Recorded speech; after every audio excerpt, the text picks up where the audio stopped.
Everybody loved him.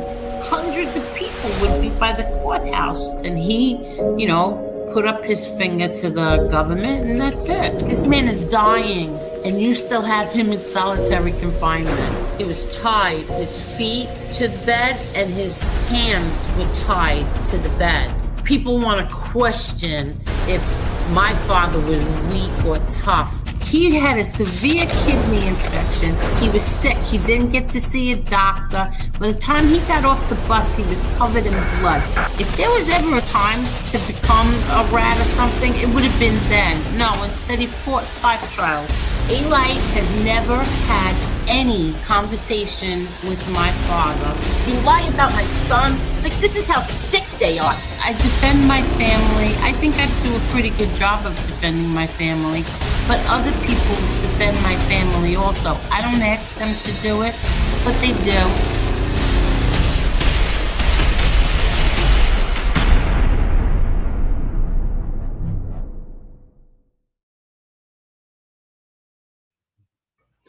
I had to get rid of my background, Angel. Why? It was making me freeze. Oh, was it? Yeah. Hi, everybody. Hey, everyone. Hello, everybody.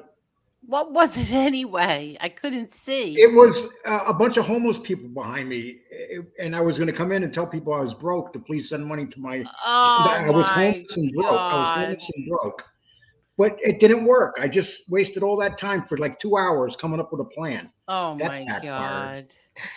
Oh God. Hello, everybody. I dropped the link for Tony Silo if he wants to join. But hi, Gianni.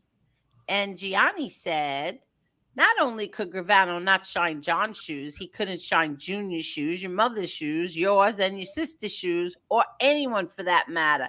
He couldn't even shine my father's barber's shoes. But thanks, Gianni. Hello, LeGrand. Hi, Mark Schumacher. Hello there, Louis the Lions. I hope you're feeling better. Tony Silo. Let's see. Dana, how are you, Dana? What? Look how nice.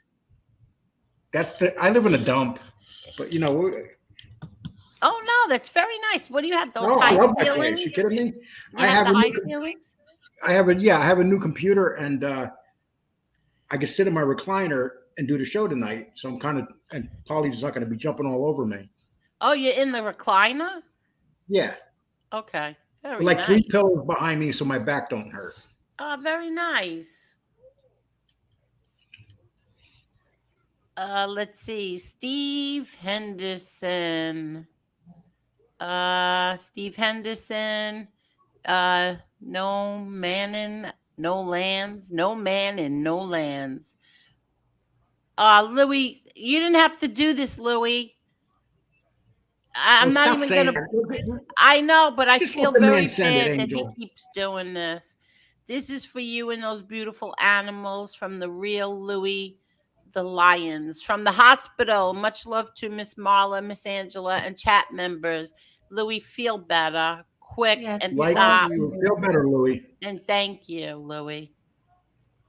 Okay. Gravesen, how are you, Gravesen? Hi, Minnie the Moocher. Hi, Andy. How are you, Andy? Let's see. I'm scrolling down fast. I don't want to get behind. Big Bones, how are you? Hi, Steve. Ooh, Itch. I think you forgot the R, Rich. Rich. Itch. Good. You can't cover my face. I'll just lift the camera tonight. Oh, good. Okay. Louis the Lions want to always support the channel of Miss Angel, Marla, and Miss Angela. Thank you so much, Louis.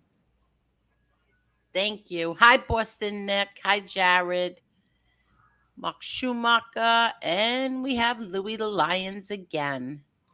Add this to the 20 plus the other 5 for those beautiful animals and yourself. I love to support the channel and the people here. Much love. Thank you, thank you, thank you, Louis. Thank you. It's very, very sweet of you. And you know, Angel, you cost me money today. How did I cost you money? Because I was going to do a live, but I had to come and defend your honor with Sammy. So I dropped the video. So I didn't do the live. You see what I sacrificed for you? Yeah, I want to show you video tonight. Hi, Colleen. How are you, Colleen? Yeah, I want to show that, but you should have done the live. Hi, Downneck. You should have done the live. I I'll would probably do. have. I'll do one tomorrow. Okay. Hi, Heidi. How are you, Heidi? Heidi says, "Good evening, Angel, Marla, mods, and chat. Please hit the like button and share. Thank you." I feel sad. She said hi to everybody but me. Because nobody knew you were up here. These are from I know she 8:19 can't before we see. came I'm on. kidding, Angel. I'm kidding. Oh, okay. Sorry. Hi, Tina Orlando. Down neck. Maureen, how are you? Let's see. Who else? Tony Silo is here. I dropped the link for you, Tony. Arlene is here. Hello. Okay, I'm trying to scroll down. Susie, how are you? Okay. Claudio, how are you feeling, Claudio? Claudio says, hit that like button, please. Hi, boss lady. How are you? Let's see. Let's see. I'm scrolling. Whoever said hi to me, hello. Lee Cole is here with us. They know it, Angel. They're excited. Gianni is here. Okay. Someone wrote, "I thought Lee Cole slept over Angel's house when he was on the opening." Hey, don't make Angel's fantasies come true. Okay. Jen and Barrett, how are you? That's too funny. Carol and the other Carol, how are you? Two Carols. Hi, Itty Bitty, how are you? I love Itty Bitty. Me too. She's awesome. Yes, she defended is. my honor so many times on so many channels. Yes, she and does. Thank you so much for doing that. She's a good woman. And she even defended James Proctor. That was very nice of her. Yeah, I don't know why she likes you, Lee Cole.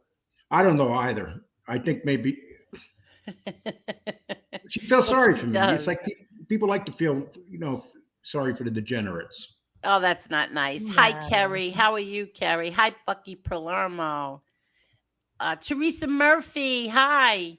Mucky Mock. Todd Father. Oh, everybody's here tonight. Eddie says that John Gotti sure was one handsome man. I love the thumbnail. Thank you so much, Jerry. You are the greatest. Jerry. He gets embarrassed when I make a big fuss over him, but sorry, I have to. Jerry is the best. He's the greatest. He made me 10 more thumbnails. That's the first one. His work's unbelievable. It is. It's amazing. He's amazing. Best thumbnails on here. Thank you. Hi, Lowrider Girl. Yes, he makes the best thumbnails. Hi, Kenlyn. How are you? Okay, I think we have everybody. Well, Louis sent you $5 and said, "Now, Lee, you leave my friend Miss Angel alone. Hide the money I send you, Miss Angel." Rico, hello, my friend. Hey, Rico. Match Mrs. Angel now. Oh, that's so funny. Oh, all right. Let me drop the link. Hi, Perry. Hi, Dubs. How are you, Dubs? Okay, there's the link. And then we're going to get started. I don't know if everybody saw Lee's video that he dropped today, but I'm going to show it because it is really good. Hi, Real Deal. How are you feeling? I hope you're feeling better. Hi, Sharon. Hi, Primo.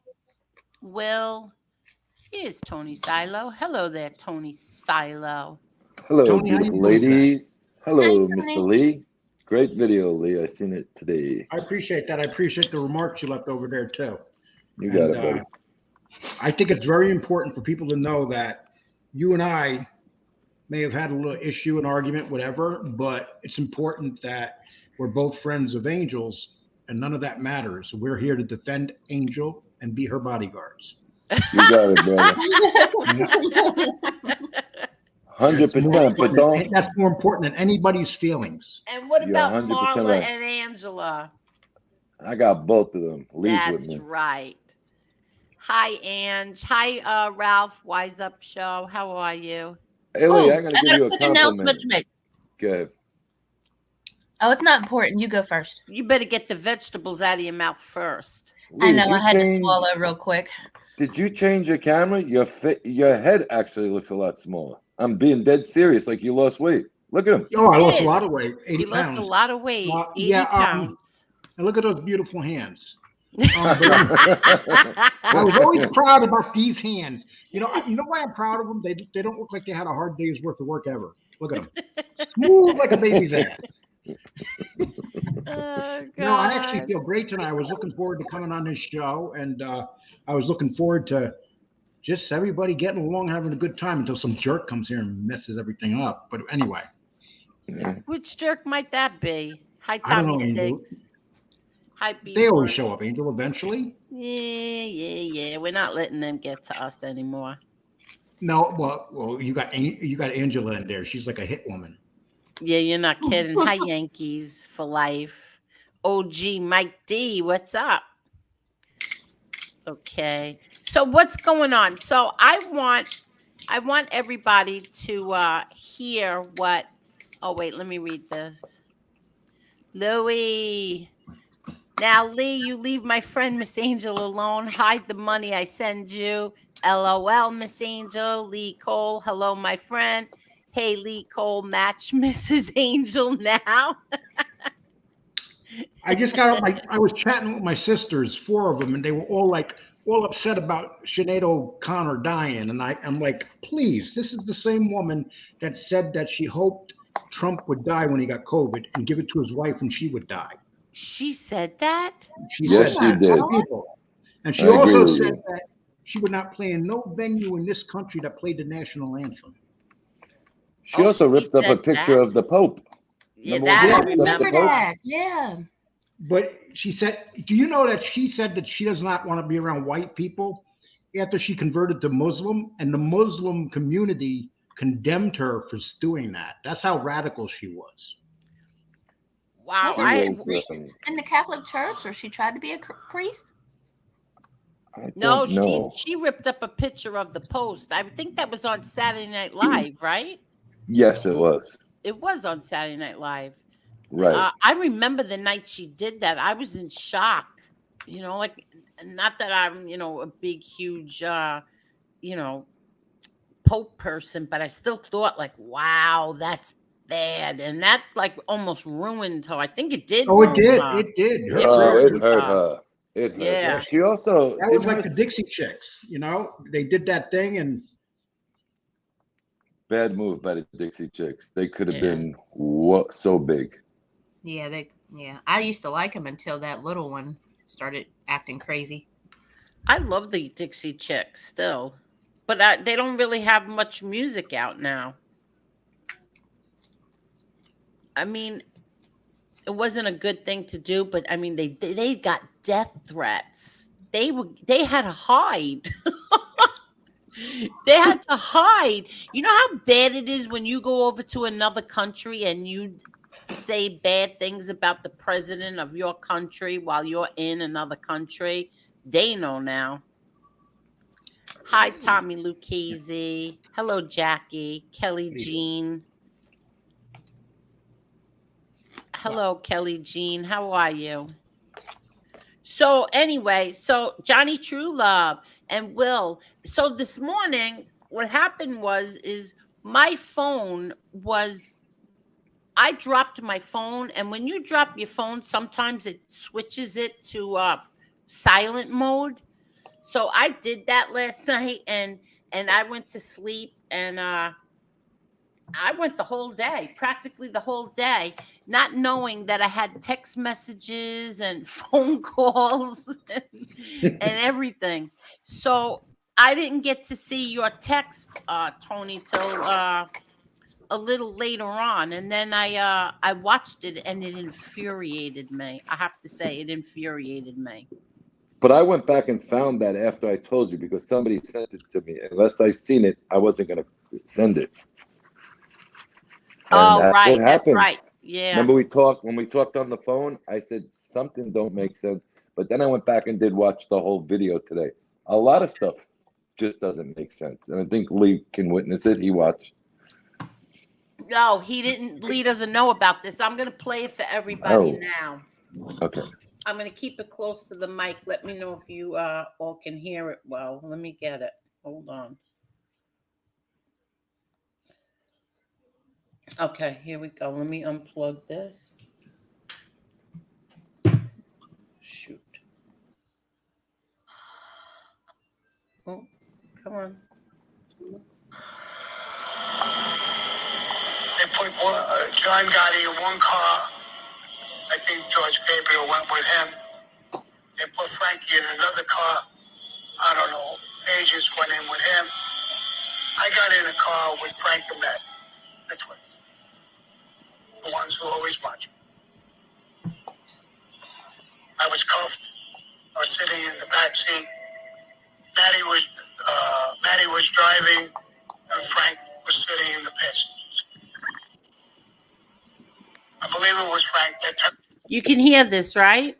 Yep. Yes. Okay. Okay. Yes. Turned around and told me, Sammy, do you have money on you? I said, yeah, I do. A couple of thousand. Why? You have jewelry? I got a ring and a watch. He said, you're not coming out. This is a heavy indictment. You're not going to come out. You'll have to give them the money, your ring, your watch. You know how it is, bro. You'll probably never see that stuff again. Now, keep in mind, this is Gravano saying that as he's sitting in the back of the car after they arrested him, my father, and Frankie Loke, this is what is it? The FBI agents talking to him, telling him, asking him, what do you have on you? And now you'll hear the rest. To me, I'll make sure Deb, like he was my cousin or something, took him, my wife, Debbie, Deb. I'll give Deb the money, your watch, your ring. I'll make sure she gets it. And I'll take your cuffs off right now if you want.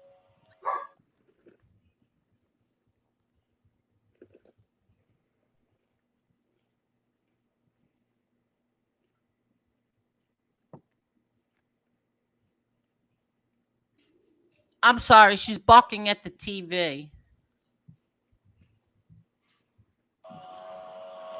Okay. Took my cuffs off. I gave him my money, my watch, and my ring. When we pulled in, there was media, cops, more agents. Seemed like it was going to be a big event. They cuffed me up again. I got out of the car cuffed. I stood in between the two of them.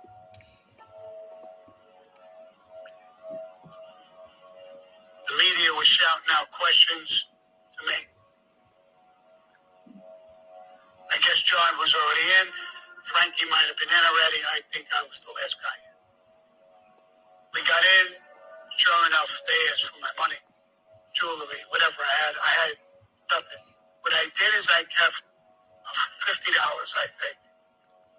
Small amount of money I kept in my pocket because I knew they'd take something. So I gave them the $50.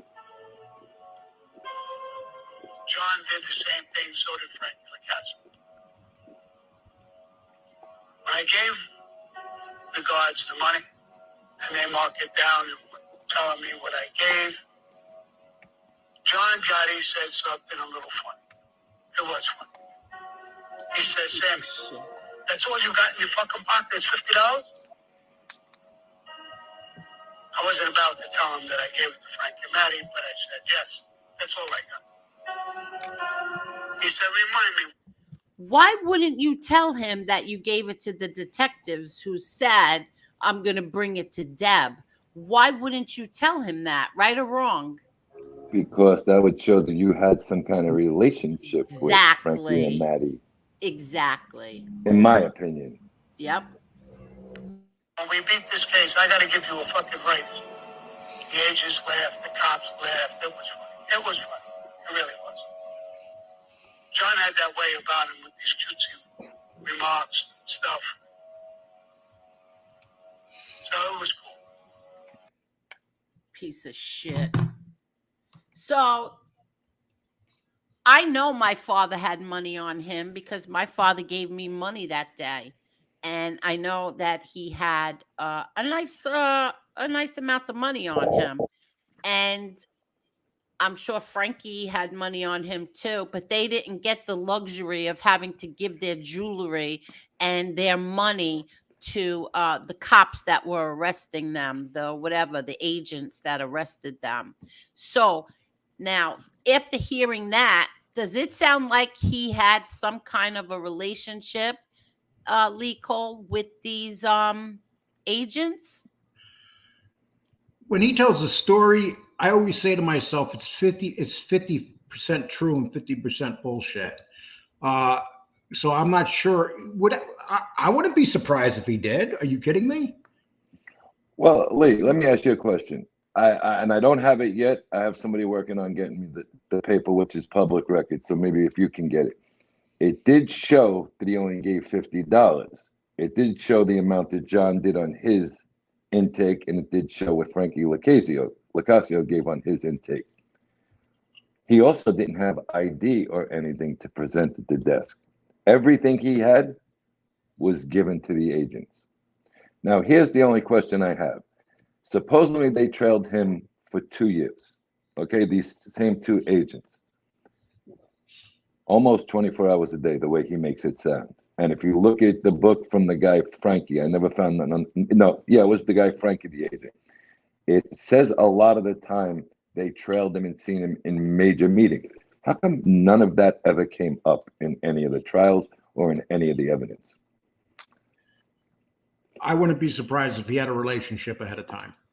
You know what I'm saying? Nothing about him and nothing about his Tuesday night at Tally's. Nothing about him meeting in the Greek diner in Staten Island every morning, which he did.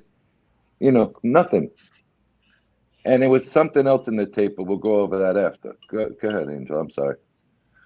No, that's the end of that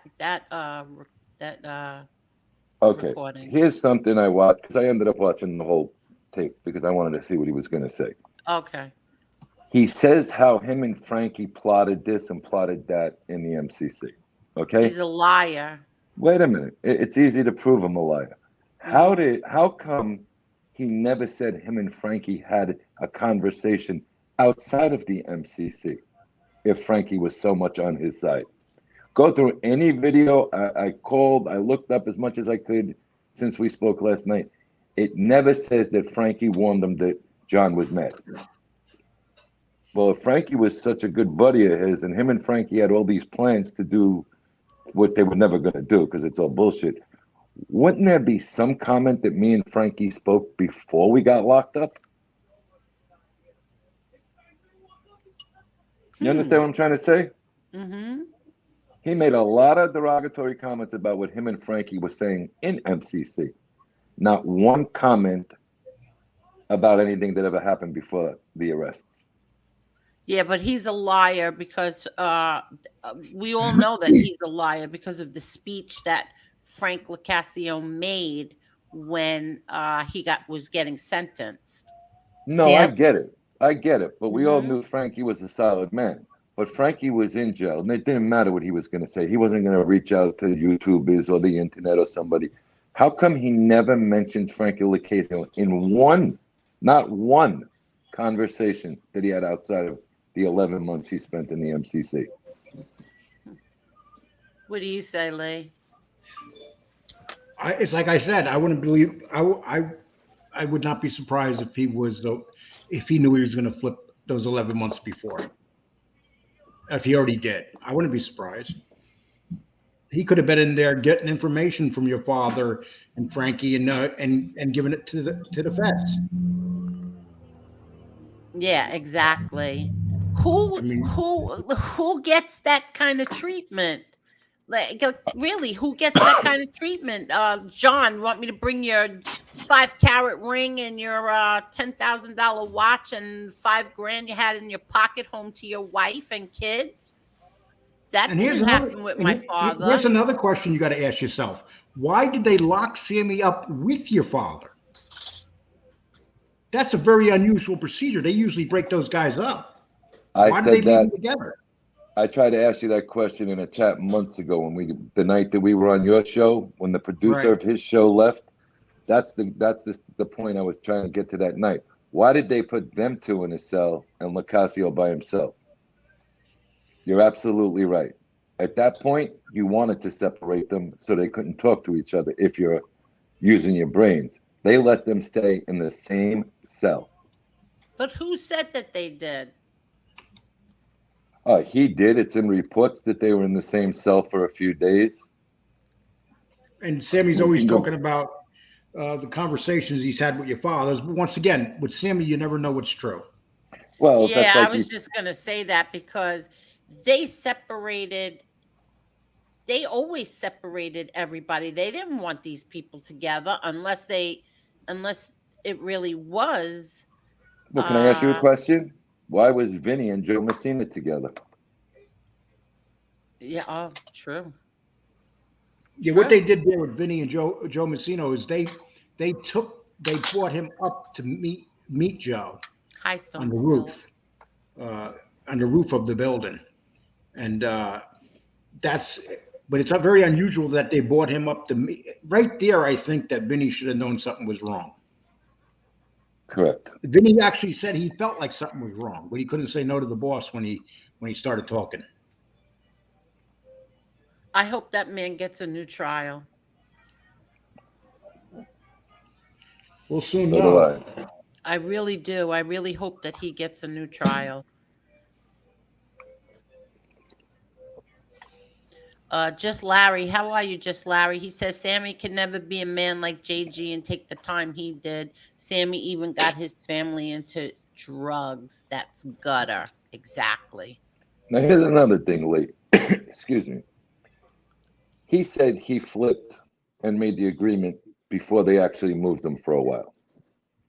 Once you have that meeting with them, he went back that night. Yeah, he said that he made the agreement, then he decided that he didn't want nobody to really feel it, so he went back. That didn't make sense either because you already signed an agreement. It doesn't matter whether you leave that night or the next day. Right. Now, with all the corrupt, I'm not going to say corrupt, but with all the people who send messages around, what if somebody would have seen him with the agents and went back and told somebody in there? Let's not forget who was supposedly on that tier, according to him. You know. But that's the key, according to him. Well, that's why I'm saying according to him. But on the intake, it does say $51 or something. So that would make you think. But, you know, nothing was ever brought up about anything about Sammy Gravano. And they trailed him for, I think, a little over 2 years or right around 2-year mark. Same two guys. Yeah. You know, you're talking about the Ravenite. Tallies had cars double and triple parked on Tuesday nights. That tells you what a snake he was. That tells me that he was that's just too odd for me. That whole thing is just too odd. He gets that kind of a treatment, Why? Well, I have another can't question believe for that Lee. he even admitted this. Yeah, he did. And I have another question for Lee. Lee, he also was involved in a major coke bringing into the United States, and he has the chops to call other people drug dealers before he got involved with it. All of them were doing it.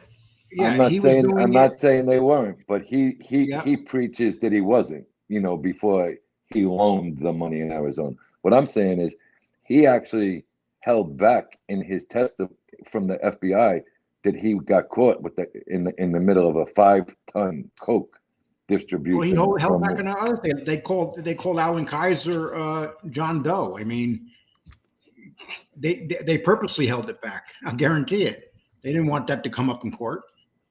You know, the man's telling stories. That would be a big story. He's still not telling that story, you know, but he made a big statement in the video right before that one, how him and Louis Valerio, I think it was, Big Lou, went to the 4th of July party to say hello. And he was telling them, I wonder if all these people knew that all their hot dogs and hamburgers were being distributed by drug money. Yep. Who I think said he was that? Sammy Gravano. He said he says that now. Yeah, it's in a video. It's in one of his podcasts. He said him and Louis went to say hello to your father on a 4th of July party that he was having in Ozone full Park. of shit. And he says he turned to Louis when he seen all the people with the Gotti hats and all the shirts and everything. He goes, I wonder how these people would feel if they know drug money bought half of this stuff. First of all, I don't think that Louis would have I find that hard to believe. I find that really hard to believe. No, this is what he says. I didn't say Louis said anything. Oh, no. Believe me, I know. I just find that hard to believe that he would say something like that to Louis, and Louis wouldn't have said something to my father. All right. So now here's another thing. Apparently, a word was around, and Lee, you might know more than me. He was all steroided up just before he got arrested that night. That he was in great shape. And you can see the differences if you look at the videos of what he looks like. Do I have proof? No. But at some point, you just got those tapes played to you, and you're such a tough guy. Why didn't you do something?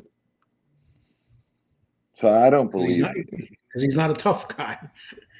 Exactly. He always had to have others do it. It seemed to me, watching all the stuff I was trying to watch since I spoke to Angel last night, Louis Melito did a lot of the lead work for him. I don't know if that's true. Not true. Louis Melito did all the dirty work for him. Okay, so that's what I was trying to get at. But Louis Melito also saved his life when he was with the Colombos. He negotiated him into the Gambino family. If it wasn't for Louis Melito, the Colombos may have killed Sammy.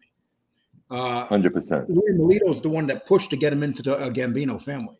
And look how he paid him back. Yeah. You know, but you know, everybody says, Kay Goody. Thank you so much, Kay Goody. Thank you.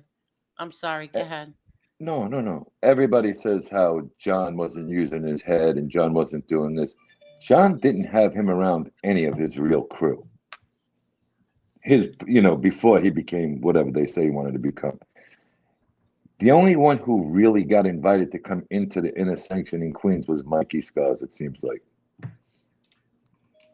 You don't hear many stories about Sammy Gravano at the Bergen or at your uncle's club around the corner or down, down the block. You don't hear any of those stories. Oh, he was treated like an outsider. Even that's what I'm trying to say. Yeah, Mikey even said that he didn't have a bond with anybody.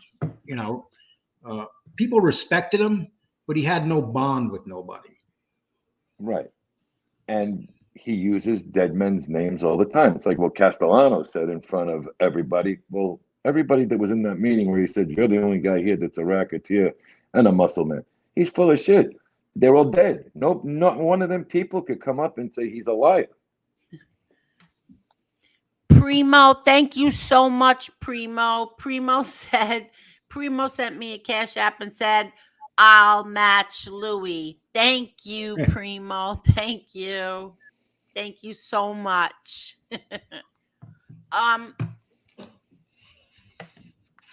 Oh wow, I forgot what I was gonna say. But let's get Lee's video. I want to show everybody. Should we play the whole thing, Lee? Whatever you want to do, Angel. Okay. It's up to you. Let's see. Oh, I'd just like to ask everybody, being that she's playing a video here, if you haven't seen it, all I ask is if you go over there and just like it, please. Yeah, just give it a like, please. I would appreciate that. Yeah. Okay. What are you doing, Papa? Oh, look, I forgot to hit the like button. Okay. So let me know if you hear this. You can see it, right? Yes. Okay. You can see it. Okay. Some of them a couple of years, others 20 or more years, where they where the thing was you didn't rat. That was the law. That was a rule of the mafia, and so they broke that cardinal rule, and so they want to justify why they did it, because that's like the worst thing you can do. And that's probably what separates Mikey from that. He comes in, he's not making excuses, and Right. hence the name of his show. And out of all of them, though, he's probably the only one that doesn't, because these guys consistently attack the person that they ratted on. And I want to show you something. Sammy Gravano, if you want to see this, Sammy, this is you on the Daily News right there. That's you, right? Remember that. And this is John Gotti when he dies. Okay, so compare that. That's you on the newspaper. This is John Gotti. So when you're bashing this man and you're starting your campaign of ignorance, and you're talking to these young people that believe you because they don't realize what you're talking about, they don't call you out. Just remember anybody, just go look at newspapers with John Gotti compared to Sammy Gravano. And another thing that, before we get started, I want to talk about is Sammy. John Gotti went into the courthouse and came out of the courthouse to the front door, and for some reason, John A-Light's in that picture. Why is A-Light in that? That's the wrong picture. I put it up by accident. What happened? I put it up by accident. You just made that A-Light's whole year. Oh, yeah. It was a total accident, Angel. Yeah, I'm sure. Oh, my God. Forgive me. That's funny, though. And another thing, too, is smiling, happiness, right? How often do we see Sammy smile? You never see him smile in any of the photos in the past. Anyway, it's so hard to find some of this. This is John Gotti's mugshot, Sammy. Think about that one, Sammy. That's him smiling when he's going to jail. And what did you do when you went to jail? You became an informant.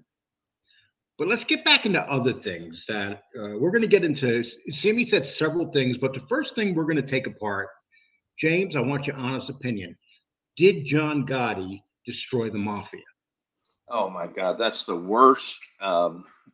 That's just a statement based on ignorance when he said that. And I can give you the reasons for it if you want, or we could talk about. Well, I got the video. I'm gonna put the video up, and it's from Michael Francis. We're gonna play a couple minutes of it. Please sub to Michael Francis's channel. This is his from his show. But this is very important, so we're going to put this up here. Okay, so we're going to play this right here, and here's where he's talking about the mafia and what destroyed the mob. Two parts. What led up to the commission trial? What gave Giuliani the foundation, I would say, to proceed with such an indictment of the entire commission?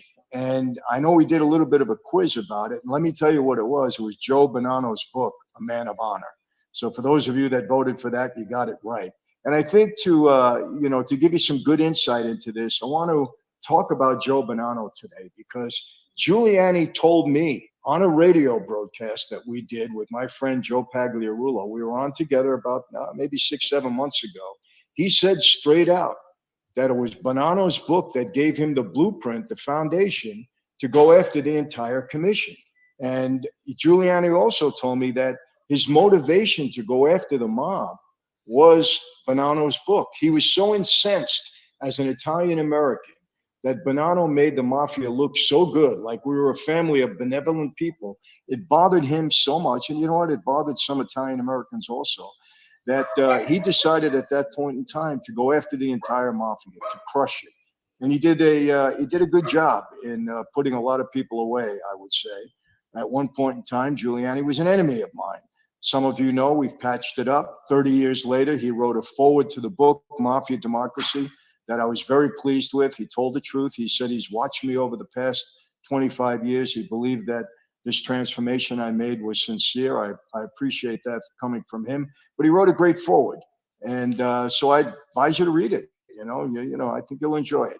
So I want to talk about Joe Bonanno today. Very interesting story. And of course, he was one of the main guys in the foundation of the Mafia Cosa Nostra here in this country. And he goes back to Italy. He was actually born in the same town in Sicily where the Mafia was born. It was born in Sicily.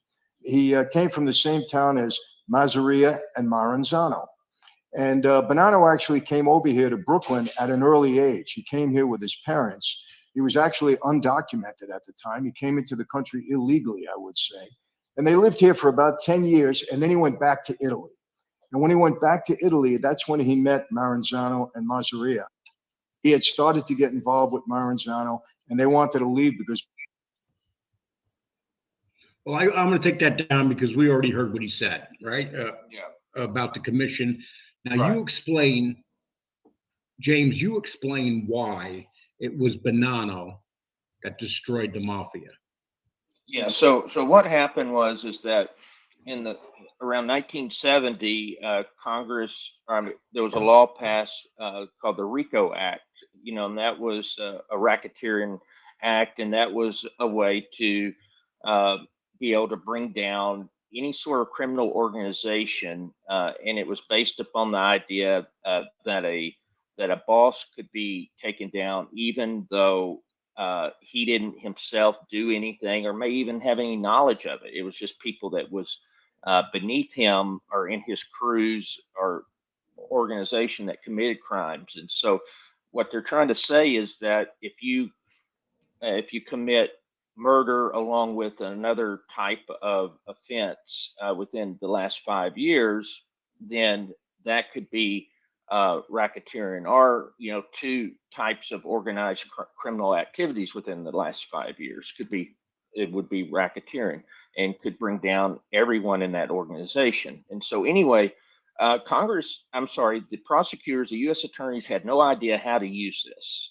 It took until Giuliani to start using it. They did a test case in California, I believe, against a biker gang. That was the first use of RICO. And then after that, you had the commission trial in 85. And so the thing is that at this point, the government won because they knew how they could use RICO to bring down the mob. But that was only part of it. The other piece was that you had informants like Valachi that started giving information in the late 50s. And you also had Scarpa, Greg Scarpa Sr., that started giving information, for over 20 years. And so they got an idea of that organization. And so also the FBI, up until Hoover's death, they didn't really go after the mob. That was more of a state and local offenses. And so the mob was able to penetrate and be able to have influence over local and state judges. But when it came to the feds, now they're able to use RICO. And so they're able to take down, all of the families in that commission trial. And so by the time John Gotti got in there, it was already, the government had already won. And by this point, people were in the Mafia informant. They were more afraid of the government than they were of the Mafia. And people at this point were getting 50, 100 years and life in prison. And so it wasn't these small sentences where you could get out in a couple of years. And so Giuliani comes into New York. Yes. He's responsible for going after everybody in New York. Everybody knows that. He literally was a one-man army. Exactly. He's the one that engaged the Mafia, and anybody that was coming in after Joe Bonanno and after RICO was put into full effect, they were all bound. There was no future for any of them. No, there wasn't. And the Bonanno book was his motivation, as Giuliani admits it. Judge Gleason's admitted. Several people say that book is what was the blueprint of taking down the Mafia for Giuliani. Okay, so I appreciate that. We'll start off with that. And then something else that Sammy Gravano said. He said that he would do it all over again, and he has no issues with the way he lived his life. Yeah. This is a man that is pushing 80, and he has no problem with the way he lived his life. And I guess that would mean that he has no problem with murdering his brother-in-law, family members. He has no problem with murdering a 16-year-old kid. So that's okay. You see, this is what makes no sense with Sammy. Sammy has no remorse whatsoever. He has nothing whatsoever inside of him. He's a piece of shit. And he loves to blame John Gotti. He loves to go after John Gotti Jr. Yeah. And what do you think about that? Well, and let's just add a couple of more things to that. He also, so he loved the way his life. He would do it all over. Hey, can you do me one favor? Can you pull yourself up a little bit closer to your mic when you go back? Well, my mic's right here, okay. So I'm not sure what it is. So okay. Anyway, the mafia. So anyway, he said he would do it all over again. And so, and you brought up those points. What about the ecstasy? No, we're going to get into that. That's going to be a different question. I mean, that's stuff that's even, to me, that's scummy. You want your son and family to go to prison. I mean, you want to, so yeah, we'll talk about that. But yeah, it just that's shows. Going to be the next question. It just shows just a person with no remorse, a person that's evil, and there's no justification in those attitudes, and that's pretty brass to say that. You don't hear that even from most of the other informants. They claim that they've changed their life and they regret what they did. And they all claim it, they all regret it, but they all attack the person they put in. So when they're doing that, they don't really regret it. They really don't have any remorse. That's just my opinion. They don't they didn't want to get caught. That's what they regret. Okay, now another thing. We'll go to the next one. He said that John Gotti was wrong to bring his son into the life. He made that quite clear. He was talking about the person that talked about that was Chin. Chin supposedly said, John Gotti said that my son's got made, and supposedly, this is Sammy saying this. Let's remember that. The Chin said, I'm sorry to hear that. What is your opinion of that statement? Yeah, one, we don't know if that statement ever happened. That's number one. And number. But meanwhile, he brought both of his sons into the drug business. Two, that's on here. If we look at the bosses of, just throughout history, they always wanted to bring in family members. And even Joe Messino made it a point for the whole Bonanno family that say, hey, we want you to bring in your sons, your family members, because they're going to be less likely to rat.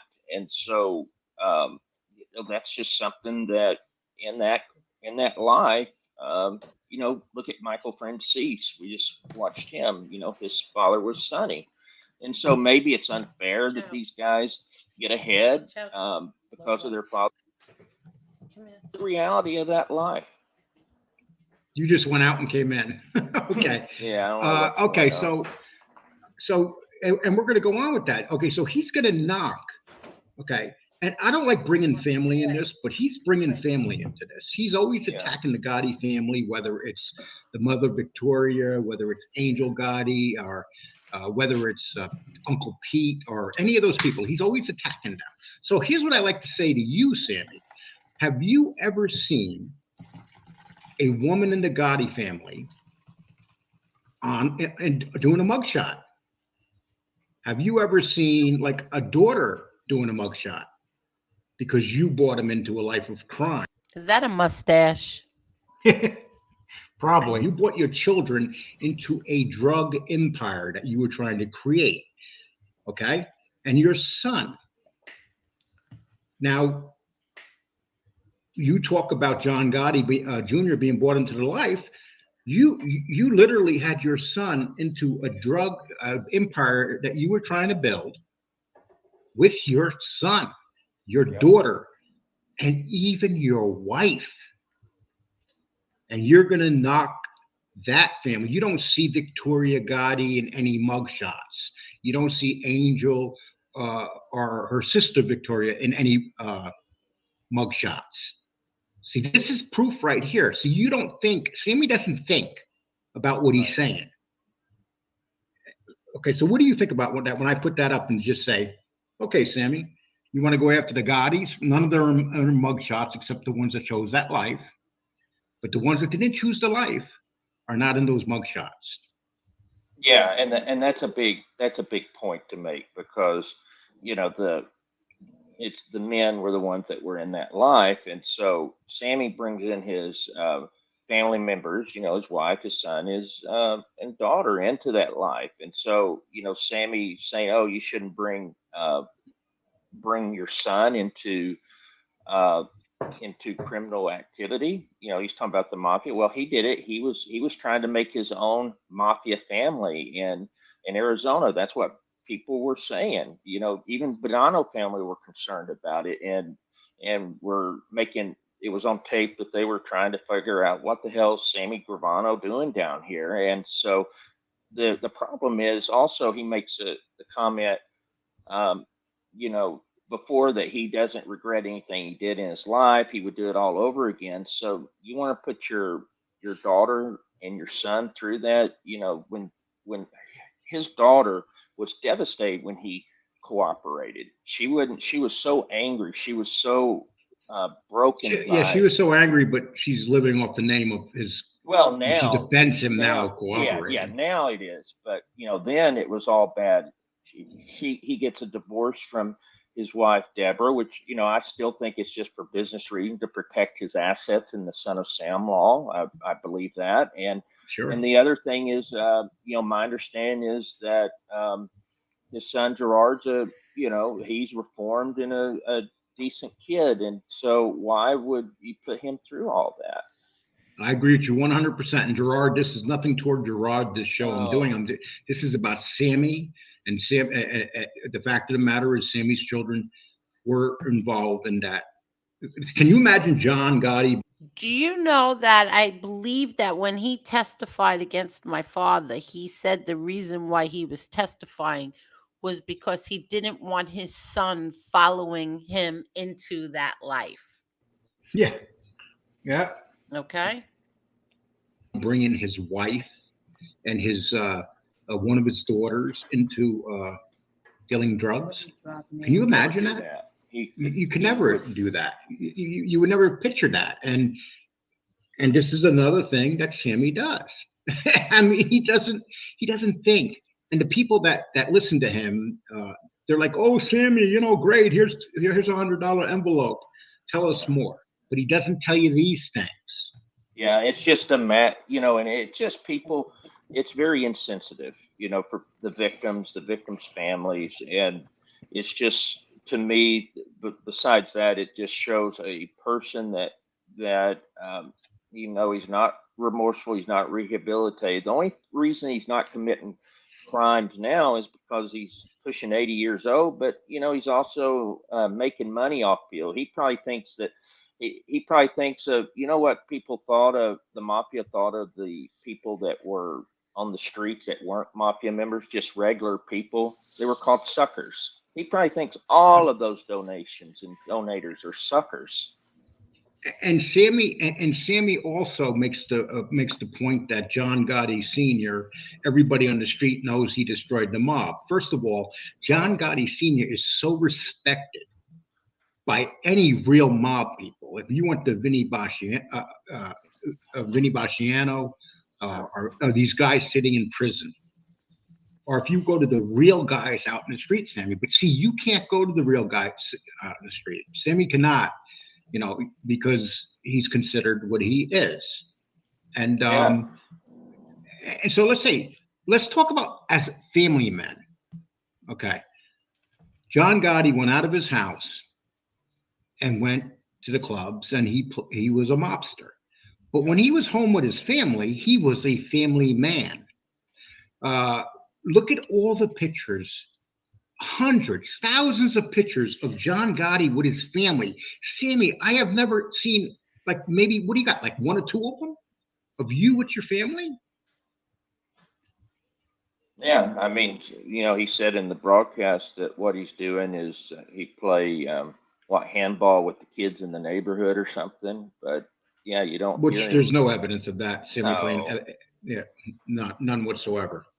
no. And then what about you don't see him with the family members or you know in that day at all. He never brags about his family and shows pictures of him at birthday. He doesn't show them. So Sammy, show those. Show those because we see 1,000 of them with John Gotti actually at home with his family. And there's a lot of smiling. You see John Gotti smiling all the time. And granted, listen, I'm not trying to downgrade what John Gotti was. He was a gangster. He was a killer. That's what he was.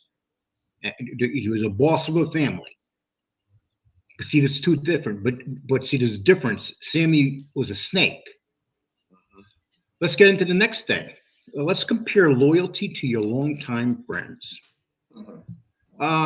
So, how would you compare John Gotti's loyalty to the guys he grew up with compared to the loyalty of the guys that Sammy Gravano grew up with?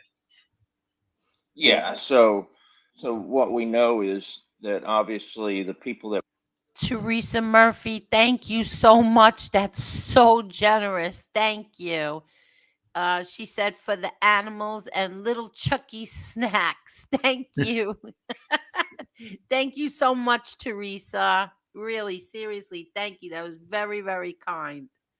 that was in his crews were killed. We know about Louis Melito, he had killed. We know about Nicky Cowboy. We know about six of them that were killed that were in his crew with him, and so when they upset him, he was up. He felt they were a threat instead of you know being there for them or giving them a pass. He killed them, and so and this is even after he took a lot. He was in. The thing is that Paul Castellano looked at him as being more pretty ambitious, and also it was concerning to him what happened with the Plaza Suites when he took the killing there. He was able to Yeah. get off of it, but the thing was is that he had that ambition in his eyes, and so his friends were there for him originally, but then he took them out, and then it seemed like when Toto was gone, because Toto didn't approve of what happened with the Castellano hit, and he retired, and so, there was no one that would rein in Sammy. Well, and let's say another thing. Okay, John Gotti was a Gambino his whole life. Sammy Gravano started off as a Colombo Yeah, in the that's right. Colombo family, and he was forced to leave that family because of a feud he was having with somebody else. Shorty That's Sparrow, why I you believe. left that's why he left the Colombo family. It wasn't because I wanted to change families. No, you had no choice. Now, did John Gotti have to leave the Gambino family and go to another family? Did John Gotti come from another family to be in the Gambino family? Absolutely not. See, Sammy, another thing. Why don't you Well, tell the story about why you actually had to leave the Colombo family? right, It's and out there. why is it that Louis Melito, who was an associate at the time, how was he? Why is he the one that went in and helped to broker part of getting Sammy to move over to the family, to the And Gambino how did family? Sammy pay back Louis Melito? Yeah, by two bullets in the head, I believe. Well, yeah, and nobody knows. And what he did is he got rid of the body. He took it. There's no burial. He destroyed a family. Uh, that's what he did. Yes. And that was his friend. And he lied directly to the wife, and then told the wife never to bother us. I think it was like, here's $1,000. Don't bother me no more. Right, exactly. Don't buy. And then you had cases where Angelo believe Ruggiano, what he did, quack quack, he Ruggiero. should have been taken out for that. That is another thing that put a lot of heat on that Gambino family was what being caught on tape, him being caught And on once tape. and once again, that shows John Gotti's loyalty to his friends. That, Yes. in my opinion, was a mistake. It should have been done Yes. right away with Quack Quack. He had 8 children. He had 6 children of his own, and he adopted his deceased brother's 2 children. So he had 8 children. I don't believe there's any way, shape, or form my father ever would have let anything happen to him. Ever. But the fact is that he couldn't do it because they grew up together. Just like Willie Boy Johnson. Mhm. That's another guy that should have been taken out right away for what he did. Yes. But he didn't take him out right away because those were friends that grew up with him and he didn't have it in him. But Sammy, you would take anybody out. You would go to people and make up lies to get people taken out, and then you would take over their fortunes. Yeah, that's what it was. It was about selfishness, getting, making money, getting, and using treachery. He was a snake, and we hear it from, Mikey Scars, that people were afraid of him because they knew that if you went business with him, there's a good chance you'd be killed. He wasn't respected, really. That wasn't my dog. That's Polyguard in the It's house. just they were afraid. That was Polly. Papa. Of what he would do, and Gotti realized he made that mistake of giving him And it was such too late. latitude. It was too late, and a lot of it Everybody. was, understand, Gotti was in jail facing trials for part of that, and so, but still, he was a boss. Yes, he should have done something about it, but then, so yeah, that's a big problem. And then, I didn't like him comparing the chin either, just to let you know, in his broadcast yesterday. And once again, people could say what they want, but John Gotti didn't take his dignity away and put a robe on and walk up and down the street. Yeah, exactly. And that bothered me. You know why it bothered me is that we have this revisionist history by Sammy, but the people there in that day, what the authorities call him is that they call the chin the last profile Don. They didn't say it was John Gotti. It was the chin. And then, the chin actually broke. He admitted he broke America. He admitted, because he said he was protecting his son. But what happened was he got caught on tape being normal in conversations with his son, who was in the family. Again. And let me ask you another question, James. Was the chin on the front pages of newspapers? Yeah, he was. And it was an embarrassment. As what? Just look at how the chin was portrayed in a bathrobe, all unkept, compared to John Gotti being, the Dapper Don, being in the suits, the nice suits, being with a smile on his face. And when the chin died, was he on the front of a newspaper like this? No, not at all. And I never saw John Gotti need 2 people to kind of hold each arm and walk him around. I mean, that was just, instead he had someone hold an umbrella for him. I was just going to say that. Instead, he had the little midget holding the umbrella for him, the umbrella man. Yeah, who was holding the umbrella for him? Yeah, exactly. Was it the same guy here who's holding the door for him? Yeah, exactly. He's holding the door there, and he held the umbrella. And let's remember that, Sammy. That's who you were. When John Gotti needed the door open, you pushed it open for him. When he needed the umbrella over his head, you put the umbrella over his head. And yes. We're going to get to this. Now we're going to get to something else. Okay.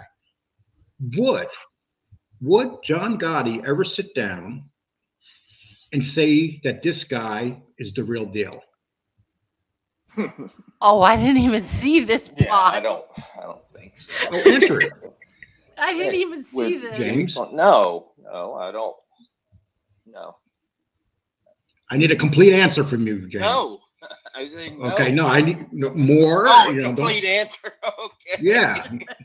No, so the thing is with, that was a group of kids, right? And they, when the thing is taking out a civilian woman like that goes against the rules. That's something that he wouldn't have respected at all. And then obviously later he would never even deal with a guy that was just a street kid. And not Right, only yeah. that, he went on his show and Sammy lied. And you could tell he was lying. He said, "Oh yeah, I heard of him. He was a tough guy." Okay, so Sammy, you sold out your dignity there. And let's give it another time you sold out your dignity. You took a couple $1,000s from this guy. Right. And then you went on and you said he was the real deal. Now you're fighting with him and you say, "Oh, I'm lying. He wasn't the real deal." So basically, what do you think about that? How come more people don't say to Sammy, "Well, you said that"? Let me tell you something, the difference between Gravano and John Gotti. John Gotti would have never taken 5 cents from any punk like this for nothing. He would rather sit on a corner and starve than ever take money and pretend to know this punk right here. He was the real deal, Sammy. And now you're saying that you lied. Well, because Sammy, what it is that the people that listen to Sammy, they don't go back and look for the facts. They want to believe Sammy. They look at him as this hero. They look at him as larger than life, and so they dismiss those things, or they don't remember, or they conveniently don't think about it, and so everything Sammy says, hey, we agree with. So if he said something then, yeah, John A. Light was definitely the real deal at the time. And then later when he says, he wasn't, then, oh, John A. Light, yeah, he's nothing. So they just go along with whatever Sammy says. And again, Sammy's whole point on YouTube is to make money, but also to get back at the people that kick him off. He's just using that platform. He's an angry person, and anyone's even been around him besides the women that's in his group, he acts differently. He likes to be they think he's God, and everything he says is, they laugh when he makes fun of other women. Yeah, that was disgusting, her laughing. That was even, I expected Sammy to make a comment about Linda Melito, but the girl laughing like that, Ann or whatever her name is, that was just disgusting.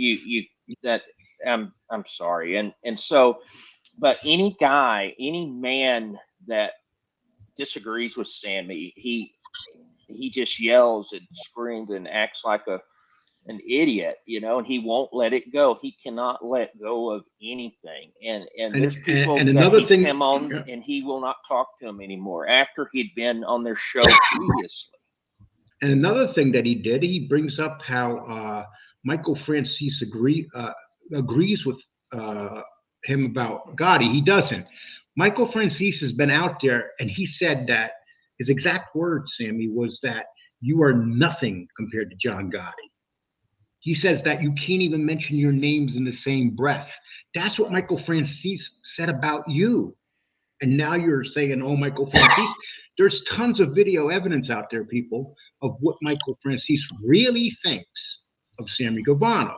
When people got to get together and make money, and shame on Michael Francis for doing this, but the fact is, he's teaming up with him now, and they're doing things together. But the reality is, Michael Francis knows how he feels about him inside. And we're going to go to another guy too. So Sammy was talking about he's doing a show with a guy that we did a show on, and there's absolutely no evidence that he was ever a gangster. But his father was a gangster. And I want to ask you, so you know who this guy's father is, right? Right. And shame on you, Anthony Ruggiano. Your father must be rolling over, not only about you being a rat, but that you would sit down with Gravano. What a piece of shit. These people are really, first of all, he doesn't even really know my father, but he wants to make his his name off of my father's back because I guess he doesn't feel his father's good enough to do. He's got to lie and exaggerate his relationship with my father. But then now you want to go sit down with the king rat. You're a piece of garbage too. Right, Fat Andy. Fat Andy. So, what do you think Fat Andy would do if he was in a room alone with Sammy Gravano? Yeah, that's an interesting question. I mean, I don't think he would. Fat Andy would stand up. He wouldn't. He hated rats. Fat Andy yeah. hated rats. Right. He would wouldn't have kill been Sammy. in a room. Right. Exactly. That's the point I'm making. He wouldn't, and he wouldn't. I don't think he'd approve of his son going on with. Well, he wouldn't approve of what his son did. But I like Andy's son. I do like him, but at the same time, going on with Sammy, but that's probably good for him. He'll get a lot of views. And once again, though, who is Anthony? And we know this because of shorts. Who is Anthony Ruggiano without John Gotti? Yeah, without him talking about John Gotti. Yeah, so our biggest shorts. It's like 3 of them. It's just crazy amount of views and stuff and comments we get, and all the shorts that have done well with him involves him talking about John Gotti. Everything. Right. Anthony Ruggiano has made his career now off of stories about John Gotti. That's basically it.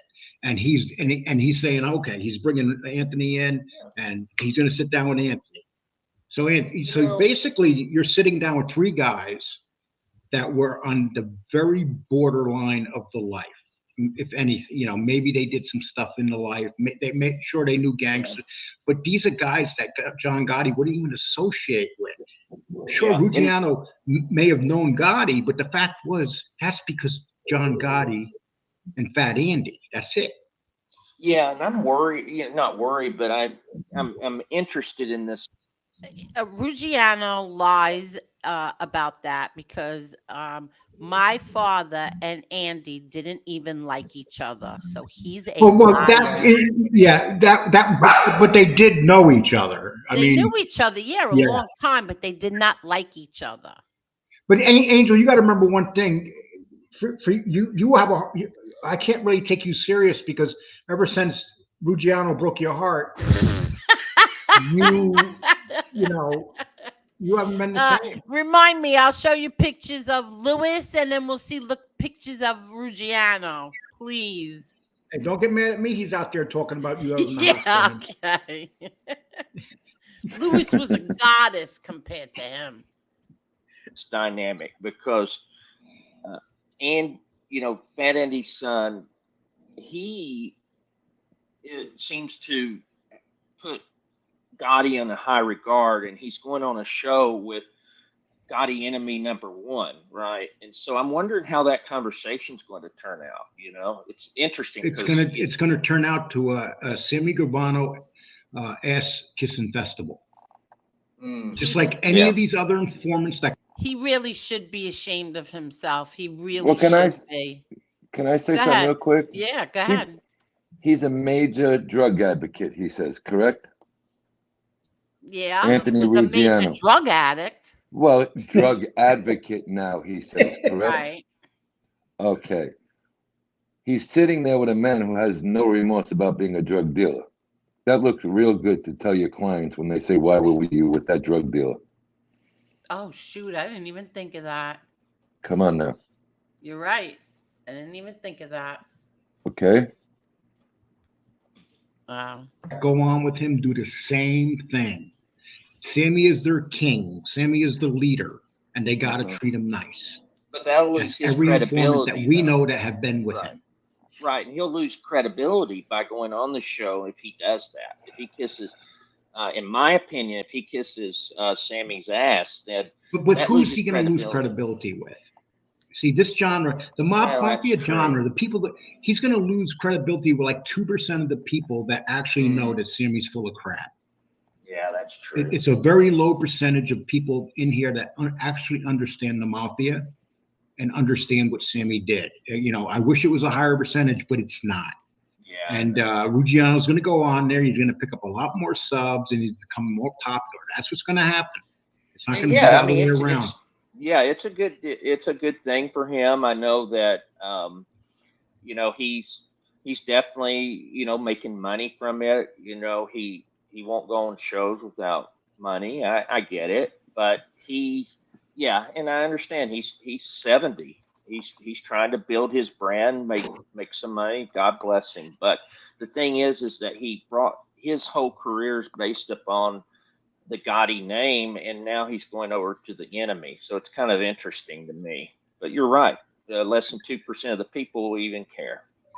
And we're going to end this show with something. First of all, I want to put this up.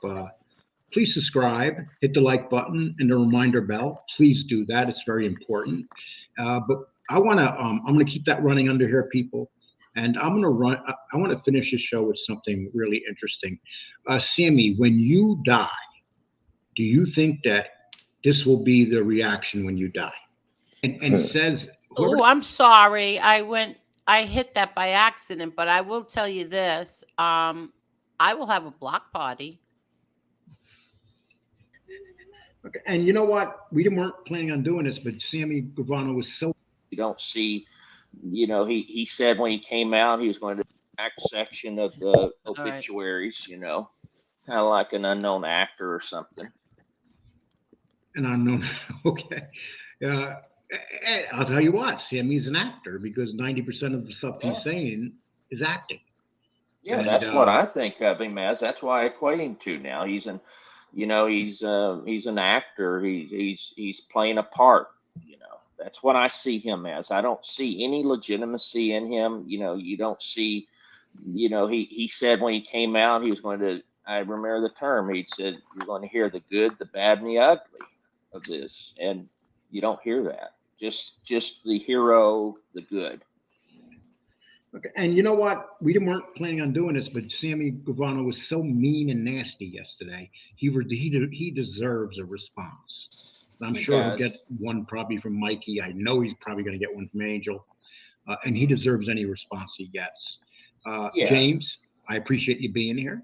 Thank you. And you don't see. He said when he came out, he was going to. I remember the term. He said, "You're going to hear the good, the bad, and the ugly of this," and you don't hear that. Just. I'm sorry, I messed that up, everybody. Angel, stop playing with that. You just. I know I hit the button by accident. You're like a little kid with a toy. Siri, I know. You asked if Gravano will have this when he dies, and no, he will not. He absolutely will not. There's 13 flower cars, and I strongly doubt that Gravano will even have one. Oh, you got to live. I said. Oh, Angel, you missed the part that I said about his grave. Oh. Okay. Well, anyway, I said that they're probably when he's going to die, they're going to bury him in Arizona. I'm going to go find his grave and piss on it. Oh no! I was saying I was going to bring my dog there to pee on it. I think I'll bring all three. Angel, if you pissed on it. You're gonna say, why is that lady over there squatting down? I would never, but I would bring my dogs there.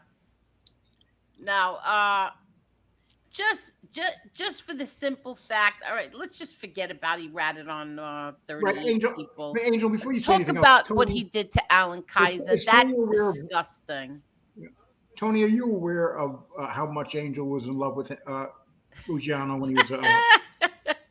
Listen, she broke my heart because she said he was so good looking. He went on Cinemills and he was saying, Angel Gotti, she had the hots for me. She used to follow me around. Made Angel sound like a little puppy dog.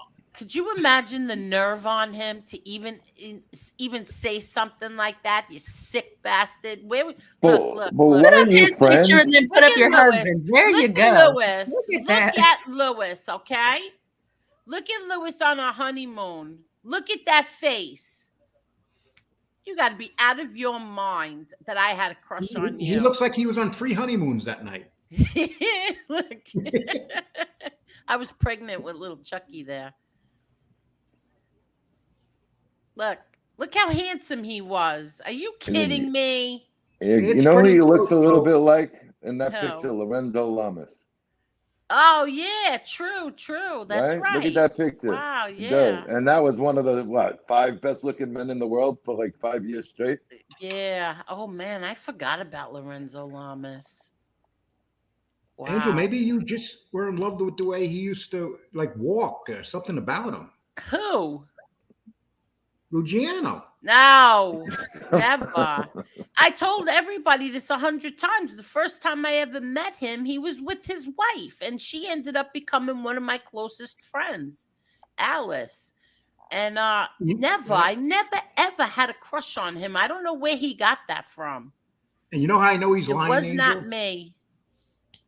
You know how I know he's lying? Look at my son. Because he wasn't in the just Colombo like family. his father. What happened? I know Ruggiano's lying because he wasn't in the Colombo family. You only had one group of guys that you were attracted to. He's letting all the secrets Who out. said that? Oh, I think it was Gene Barillo said that. That Angel used to jump in the car with the Colombo soldiers. Was it Gene Barillo or was it Lefty said that? I thought. No, it was Gene Barillo who brought it up. The ball's on him. Could you imagine? No, I never jumped in their cars. Well, I hope to God you didn't jump in Scarpa's car. Jumped in mine. I like it. Right next to my car seat for the baby. No, I never. Please. Hi, Maybe Bobby Bacala. How are you? Oh, did you go and you smelled? Did you really smell it? Yeah, it smells like pee there. Go ahead. I'm sorry. Thank you for playing that, Angel. No, you know what happened? I didn't see the whole thing. So I didn't see towards the end. I didn't see the Jimmy Calandra part. I didn't see the A-Light part. So I don't know what happened. How who did give up the information on that apartment? That's right. Who did? Now you have to sit and ask yourself that. Well, look. And John, look I know I put that picture up because I put up the one where he's buff. Oh God. He wants that picture put up all the time. He doesn't mind. Oh God. They didn't pick that apartment. They didn't pick that apartment out of the blue. That's all we're gonna say. That's all I can say. Wow. And you know the most damning. Ruggiano would sit down with him. Really, I can't believe it. Well, the thing about Ruggiano, he just was up in Orlando for I think a 3-day or a 4-day trip with like a bunch of recovering drug addicts and stuff like that, which I thought was all right, nice. Now you're gonna go sit with a guy who has no remorse about being a drug dealer. Yeah, you're right. Recently, within the last month, he was in Orlando with them. He did a couple of shorts that I seen on there. And now you're gonna go sit down with a drug dealer. Okay. Wow. Did he ever tell the story of what happened to him? How he was ratted on, or how he got in trouble? He because Alice and I were very close, his ex-wife, and Alice's brother had become an informant. And so Alice's brother told Ruggiano that he had these phones that you don't have to pay for. There's no bills. There's no nothing. They're free cell phones. Okay. Check phones. Yeah. So Alice is like, well, how come I can't get one? Because he gave one to Ruggiano. And she's like, but I want one. You're my brother. Why can't I have one? And he never got her one. And she kept bothering him for it. It turned out it was a phone from the FBI.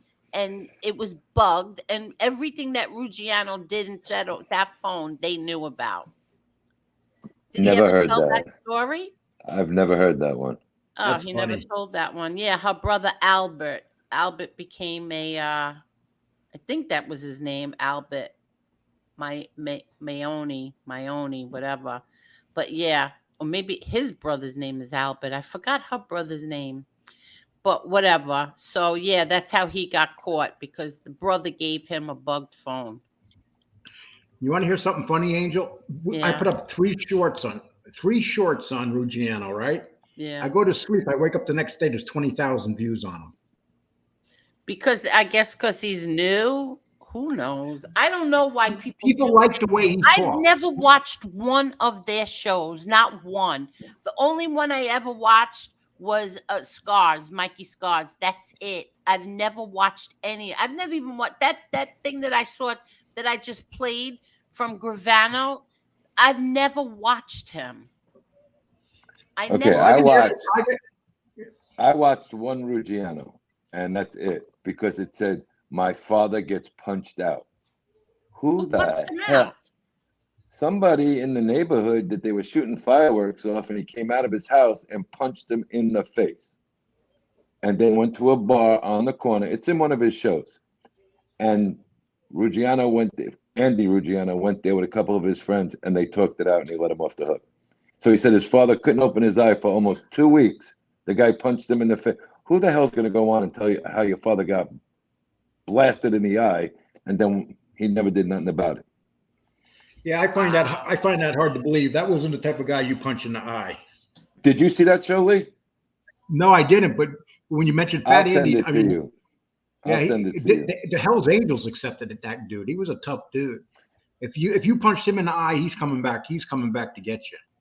He said it was by the park. They lived by like a school, like a playground. He said at one time, and he said right outside they were shooting fireworks, and it went near a kid. The kid went home and got his father, and the father came and punched him right in the face in front of everybody. That's bullshit. It's in one of his shows. Oh no, I believe he said it, but I don't believe it. No, not from the stories I've heard about. You're talking Fat Andy. A guy like that's not going to let someone punch him and he's going to walk away. That's like punching Scarpa. There's certain guys you're not going to hit. It's not going to get back at you. He doesn't tell the part where they found the guy's body in the dumpster the next day. Oh, that's not true. I don't know about that. But here's something I watched in this video, because I don't watch that little midget. He also said he was guessing on what happened during the 11 months on the committee John put together, if that's true. He has no knowledge of who the committee really was. And I think Mikey, because I do watch Mikey Scars now, Mikey Scars has more knowledge on what was going on during that 11-month period than Gravano does. So if you're and Mikey Scars doesn't lie. You could tell. Well, listen, I might be wrong, but I don't feel he's lying. That's the difference. All these other guys, they put tall tales into their stories. But if you listen to this one season 4 episode finale, whatever it is, all right, he says, I guess that's how he ran it with the committee and how somebody else got involved. I don't want to say his name. So you didn't know anything that was going on, but you were the underboss, you're saying. He can't tell you a thing that went on during the 11 months he was in prison. Somebody had to know something. And why not Sexy him? Jack said, and Sexy Jack says something that makes you can't put your hands on a made man. It's an automatic death sentence. That's why I say Ruggiano's making that up. That's just my way. That and also when Gravano hit the guy, Mikey Scott says it was a completely different way that happened. He said he never choked the guy, and I forgot the guy he said he choked, to be honest with you. He said it never happened like that, and he heard from guys that were real in the street over there. Well, that's the good thing about people may not like informants, but that's a great reason that Mikey Scars is here, because he's the only one that's been able to call Sammy out where he could prove Sammy wrong, because he was standing next to him, or he talked to somebody that knows about it. Mikey Scars actually got himself hated by a lot of guys in Brooklyn because his loyalty to the Gottis. Yep. But I found that strange. If you watch that one episode today, he goes, I'm assuming during the 11 months, the panel he put together to help run the family. But you couldn't give one detail of what happened during that 11 months you were in prison with him. How do you say you were the underboss until a couple of days before you left, but you don't know anything that was going on? I don't know. He makes me sick. He makes me sick because he makes, from what everybody is saying, he makes himself out to be the hero in every story. Well, I commented to Lee today. He basically said if it wasn't for his brains and knowledge and running the family, I kind of said it like that to you in your comment section. But then he wants to blame somebody else for the destruction. You basically said you were running the show, that you were Mr. Everything. Hey, Jason, And- just so you know, Ruggiano actually was supposed to be proposed to be made, but they didn't do it because of his drug addiction. Is that what he said? No, that's what Mikey Scar said. Mikey Scars said that about Ruggiano? I believe it was him. It wasn't Ruggiano. It was somebody that knows what they're talking about. It was Mikey Scars who said it, but he also had a picture with Mikey Scars 2 days before, and I sent it to you, Angel, remember? Yeah. Of Yeah. Ruggiano with Mikey Scars. Yeah. He did say it, Lee. Lee is right. There's no way that those two knew each other before now. No way. Not according to timelines and stuff like that. Yeah, No. no way that those two knew each other. The only timeline that we know is true is about you and Ruggiano. That Oh timeline. God, no, it wasn't. I never had a Yeah. crush on him. I don't know. Seriously, I would love to know where he got that from, because I never had a crush on him. First of Now, all, Lee, I got a Yes. question for you. You said somebody made a comment about John Jr. when John Sr. said something. That Gravano said the comment was made, correct? Yes. Okay. Why did his son go to prison? Well, his son did go to prison. July 25th, 2003. 2 years and a $2.5 million fine. Yeah. Well, I thought the sentences were very low there. A lot of people, they made a deal I think so too, but a lot of people were involved in that they let off the hook. Did you see the list of all the people that they gave immunity to well, his father got added on time. And that Also- Papa guy became a witness too. He ratted and got his sentence way reduced. Yeah, and the other thing I wanted to ask you, Lee, even though people rat, they get decent sentences, correct?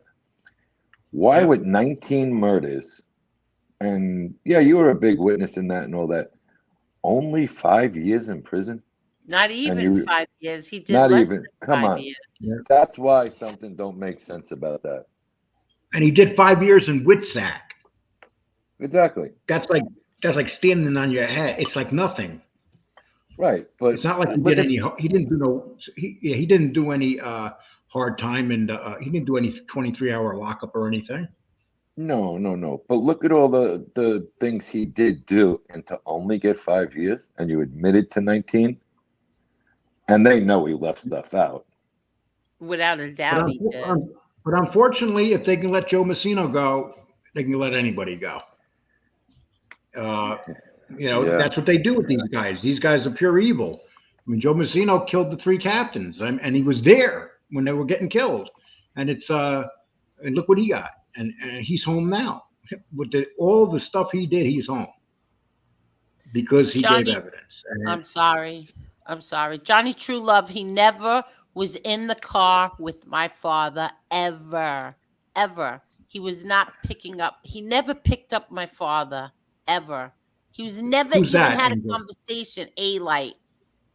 Oh, There's no footage of it. My father was the most surveilled man in the country. There is absolutely nothing of him and A-Light. It's so ridiculous at this point to even that's the one thing that bothers me about Mikey Scars. You say you're out here to because people want to rewrite history. Well, look at your friend A-Light saying he was my father's right-hand man. He was the hitman. He was the right-hand man. He got made in a private ceremony. They called him. They called him right after the Castellano hit was done. Yeah. 5 guys showed up at the front of his house. There was a big gunfight. No cops ever showed up. Yeah, They left exactly. a couple dead people, and it was what's his name?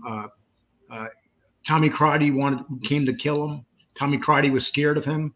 Tommy Crotty wasn't scared of anybody. Yeah. Louis the Lions, Miss Angel, if your father was still here today, do you think he would like me if I was to meet him? Great show, Miss Angel. Match. Louis the Lions, I have no idea. I don't think you would ever get close enough to him. You had to go through 10 people to get to him. Ex Mikey Scars that. But go ahead. I'm sorry. And thank you. Thank you. Thank you. Well, he would know that you can get a loan because you definitely would be the type to pay back your VIG. What? Gravano would Hi, have owned Louis the Julian. Lion. How are you? Yeah, how are you, Julian? The Andy Warhol painting of your dad on the cover. Yeah, exactly. I have that. You got that painting? The magazine. Oh, I thought you had the painting. No, I don't know where that painting is. Oh boy! Imagine putting that for auction on. Could you imagine? I think that was sold. I'm not sure. Hi, Sean. Has he ever mentioned, Lee, anybody that he did business with in Queens? Gravano? Who's that? Sammy Gravano. I'm not sure. I'm sure he did. He had to do some business in Queens because he was running those unions and stuff.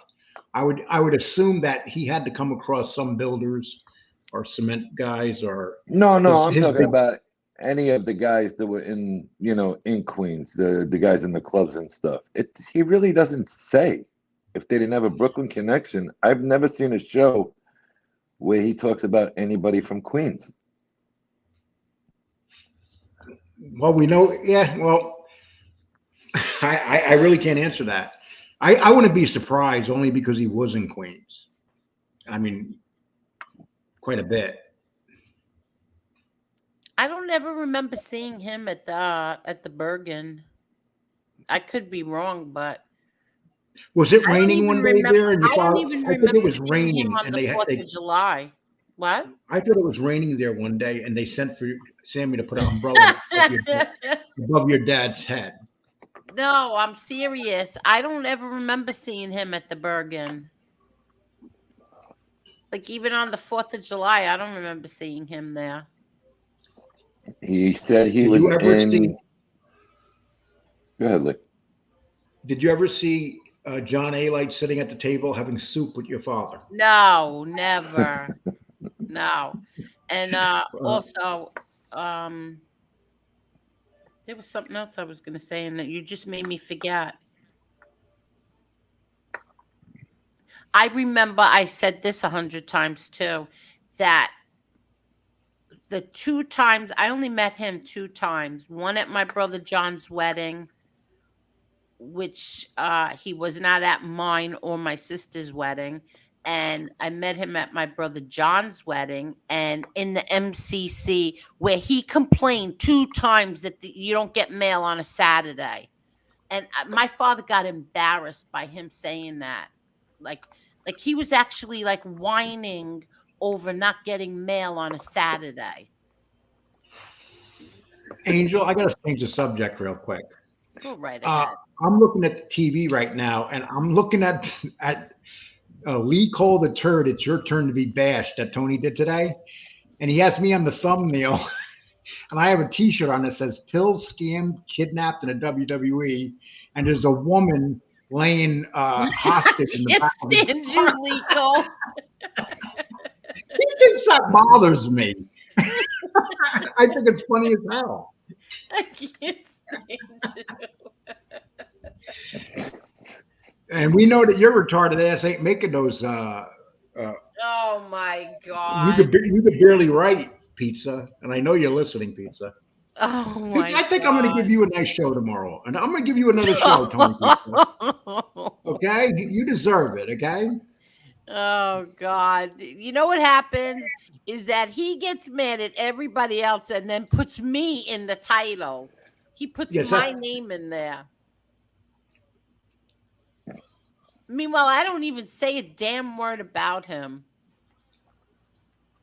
See, if I wanted to be a prick, I could easily strike. I could strike that thumbnail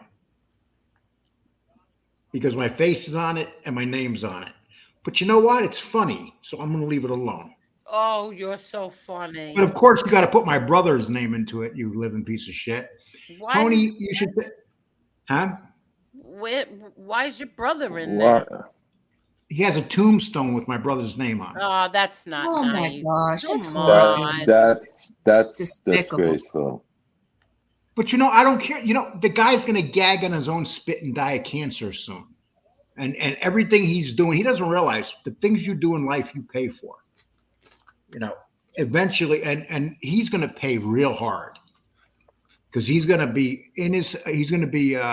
choking on his cancer, and the dog's going to eat his arm, and they're going to find him all black and dead. Oh my God! No, I just don't. I don't get it. Going after the deceased family members. Come on, people. Yeah, because he's not capable of going after me. He has nothing to do. He can't go after me. I mean, what can he say? Everything about me's been out there for how long, Angel?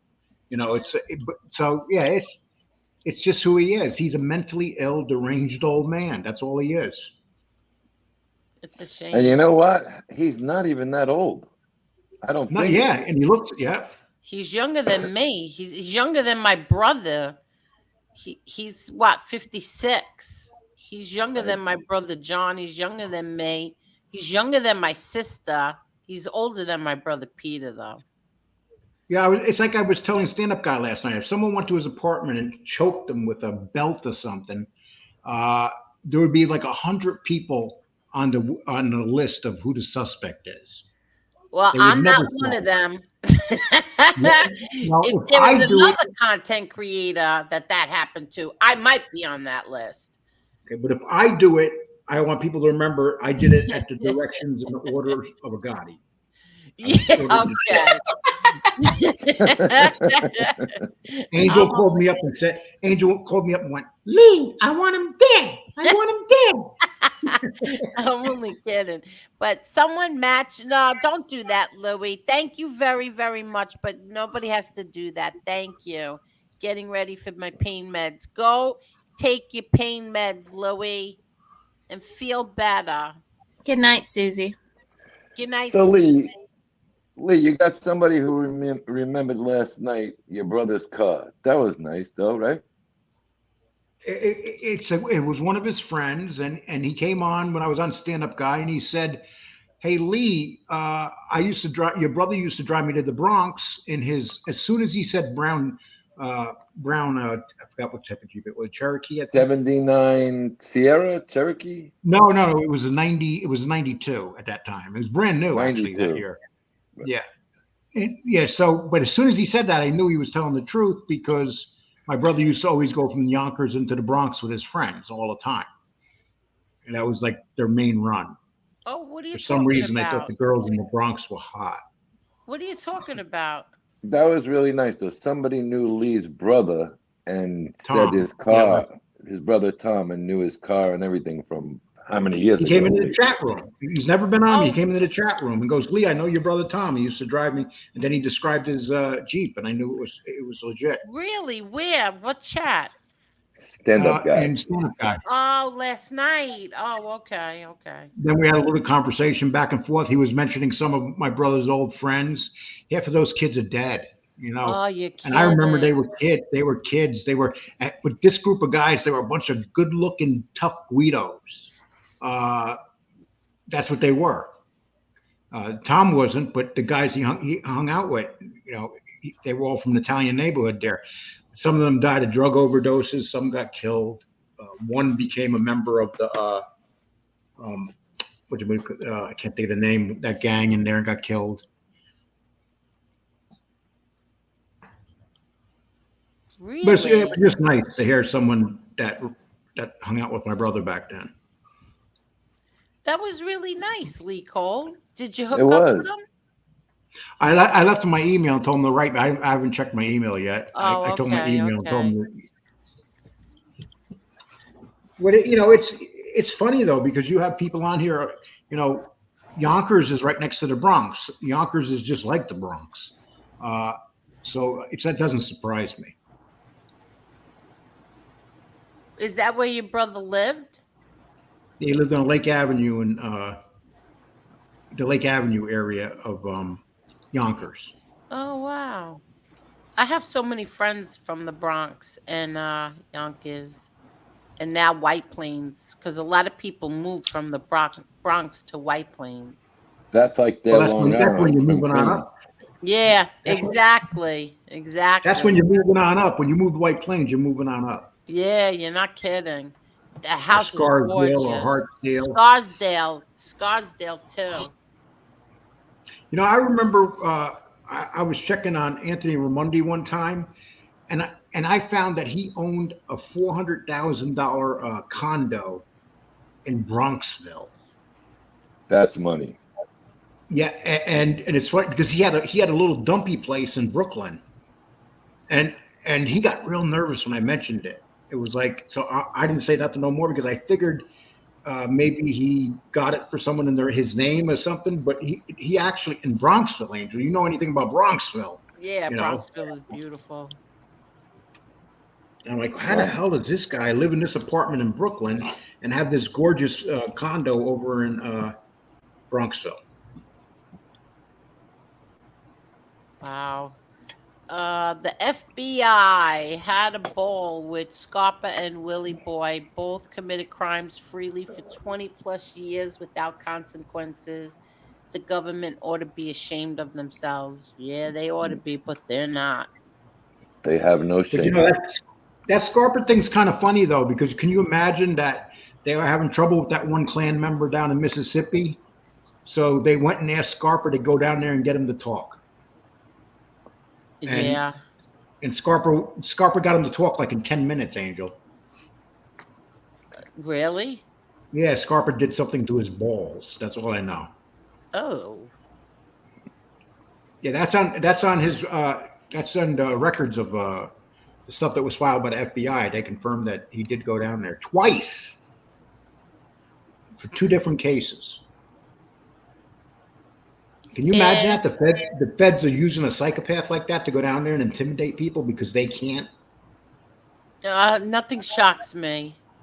Nothing. Hi, crazy kid. How are you? Nothing shocks me about this government. Nothing. There's nothing that anybody could tell me that I would be like, oh my God. The things the government does with people and deals they make with some people is absolutely ridiculous. Yeah, and then they keep committing crimes after they join Team America, and then nothing really happens to them once they commit those crimes. Like Louis Kasman, he got his agreement ripped up 6 different times. 6 different times he got them ripped up. Well, the little guy in the white sweatsuit there had some things going on in South Jersey when he got out. Yeah, and nothing happened to him either. 0. The only one that I think I've ever seen get in trouble, truthfully, is Borello, but not that much trouble. Frank Pasqua, and the other guy, what's his name? The one who reached over his pizzeria and beat the customer up or something. I don't know who that is. What? 9 days, Angel. Joey Calco. Joey Calco, yeah. Yeah, the only 3 people I've ever seen get in trouble. Angel, that's funny though. That Joey Calco thing. Somebody's complaining about the calzone at his pizza shop, and they keep insulting him and stuff, and they don't realize that they're insulting a guy who has 3 bodies. And he jumps the counter and beat the living daylights out of him, but he went back to prison for that. Yeah, well, that's what I'm saying. The only 3 people I've ever seen get in trouble. There's another guy. He murdered 3 them. people. He's out in the streets now. He murdered 3 people. Yeah. What's in 9 days? Chivarolo comes home. Oh. So I think that you should have him for an interview. I'll leave me alone, Lee Cole. You know, it'd be really nice. You should have Ruggiano on here. Can you imagine? Yeah, the sparks okay. No, I would never. The screen be lighting up, going, you know. Lee Cole, that would not happen. All you would have to do is wink at you, and that's it. Lee, that would be a one-on-one interview. There would be no other panel guests that night.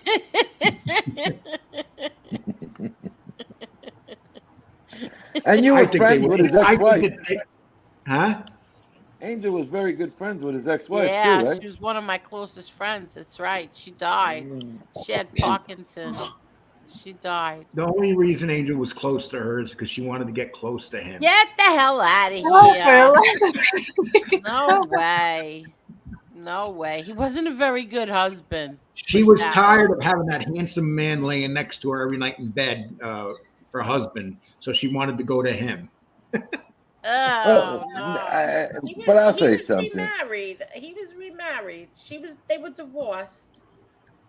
I can't see him around, and he has told quite a bit of stories about being around your father lately, right? Or over his whatever he is. I can't see your father trusting a guy. He's lying. He's lying. But whatever. He's just He's exaggerating. He's lying. But like I said, whatever. I don't mind when he lies because I just get a minute short and get 30,000 views. Go for it. Oh my God, Lee Cole! I stalk him. I follow him around just to get a short. Are you kidding me? Yeah, he's like gold. He could talk about going to the bathroom and stealing some toilet paper for your father. It would get 30,000 views. I went in there and I got the roll of toilet paper and I gave it to John and Jerry and Quack Quack was there. You see the short I put up about the barb. He's talking about being in the barber shop. He goes, "I'm getting my hair cut," and John Gotti walks in with Quack Quack, and John goes, "What the hell are you doing here? You're going to jail." Please. Angel, is that you and Brad Pitt? Do you see Sexy Jackson? Now, where did you get that picture from? What? Did you put lipstick on me? I never wore that color lipstick. Looks like your hair's blue at the ends, too. Oh, look. No, I think that, I don't know what the heck that is. Yeah, but he put lipstick on me. Did you put lipstick on me, Sexy Jack? Say hi. Say hi to Polly. I can't even remember What's up, what picture Polly? that is. Hello, Polly. Hi, Polly. Yeah, she gets it. Whenever I do this, about at the 2-hour point, she starts running over. It's like, come on, get the hell off of there. I can't. Sammy chose that life. You know what it involves. He just couldn't do the time. 100%. They can't do the time. And the only reason he did the time with the drug case is because he had no choice. He was at the top of the ladder. Oh, yeah. He had rats on him now. Yeah. Yeah. I remember he gave an interview and it was killing him that somebody was ratting on him. It was bothering the crap out of him. He gave it to a Arizona reporter and he didn't want the interview to be done after he did it. And the guy was like, too bad. I guess some of these guys, they're so used to getting what they want through any way that they have to get it, like intimidation, threats, whatever. And then when they're not in that position anymore, they flip out that they can't have what they're used to having. It's like a temper tantrum. Yeah. I was looking through videos today, and maybe not his, just other videos to try and see if I could find the agent talking about when they were doing stuff. And he kept saying over and over, anytime it was Gravano, John just didn't want to go to prison. Okay. Well, that's why he got treated like an animal and passed in prison, you moron. He said that my father didn't want to go to prison? Multiple times. Lee, you've never seen him say that? Yeah, He's but full he's of an asshole. shit. Who wants to go to prison? No, He took He's it like a full of man, shit. though. My father loved prison. I think John liked prison. Look at No, how I'm happy not. he is in those I mean, photos. I'm exaggerating, but everybody who's ever been in prison with my father said the same thing. It was like he liked being there. Hey, Angel, I just got two cash apps. I'm going to read Oh, them to you. shut up. No, I want to read them to what they said. It's from Muggsy. You know that guy Muggsy? Yeah, I know who he is. Okay, he says his first one goes, "Hello, handsome." That's weird. Okay. The second one says, Ruggiano is visiting Sammy, just seen the photo. So Ruggiano's there already visiting Sammy. Oh, yeah, whatever. Yeah. So But so Nelly. is that your hero, Muggsy? Jason, Yeah. thank you so much, Jason. Free Vicarina, wrongly convicted thanks to Gravano and other rats. Is that true? He testified against Vicarina also? Who? Gravano? Oh, Thank you so you know much, what? Jason. I Oh, wouldn't there's be a whole surprised. list. I think it is. He did. Hold on, I have the list right out. Let me see. He testified against Vicarina? Wasn't Vicarina way before that? I think. No, I don't think so. No? I'm not sure. Well, we got some smart people here in the chat that can tell us Yeah. that. I could swear he was way before that. Victor. Yeah, this is another thing. It doesn't say Vicarina. Okay. Yeah, JL says yes, he did testify against him. He did? Yeah, I think he did. I remember seeing. I'm pretty sure I seen that. What year did Vicarina go away, though? It doesn't. Get out of there, Polly. Hey guys, I gotta go. But I had a good time being here tonight. Thank you very much, Lee Cole. Thank you, Hey, Lee. Lee, be good, buddy. And thank you for letting me Nope. play your video. Oh, I appreciate it. I never watch my videos. That's the first time I watched it. So thank you. Yeah, me too. Okay. Everybody take care and donate money to Angel, please. Oh, stop. Goodbye, Lee And Cole. Angel, one question before I leave. What's this Yes. big thing going on Sunday? Everybody's getting a hold of me. Hey, do you know what Angel's doing Sunday? She said she has a big announcement. Everybody's gonna have to wait till Sunday. I just got the I can't paperwork. wait. I just I got the can't wait. paperwork today. I didn't even get to look at it yet. So tomorrow I'm morning sitting I on will the edge look of my at it. seat, Angel. I got a feeling it's going to be something good just the way you're acting. Yeah, I got a feeling it's gonna be something good just the way you're acting. Why would I be acting good? Everybody's gonna have to wait till Sunday night. But it's something Sunday night. exciting. It's something big and exciting. Can And I hopefully, be on that maybe show? I'll have Can I be news on that about show my- Sunday night, Angel? What? Can I be on that show with you Sunday night? Yeah, Sunday night. Yes, you can be here. And Okay. and maybe hopefully I'll have news about my nephew and Mayweather by Sunday too. So it could be Okay. a And, double header. Can you show my Cash App any show you do between now and Sunday? And tell them on Yes. Sunday to donate? What is your Cash App? I have no idea. Lee Cole 3, I don't know. No, I don't seriously, really- what is it? Oh, I don't think it is Lee Cole. I think I remember something about just Cole something. Cole. I don't Okay. Man, remember. he testified against a lot of people, this guy. Was Vicarina one of them? No, I have the list in front of me. Vicarina was in prison already. Yes. Oh, wait a minute. No, I think no. I think he Hold on. I think he did on something else. Arena. It's right underneath your father, Colombo family acting boss. Yes, he did. He did? Here, you want the list quick? No. Oh yeah, Okay. let me see. I'll put it up. I'll send it to you right now. Okay. Yeah, somebody in the chat said that he did.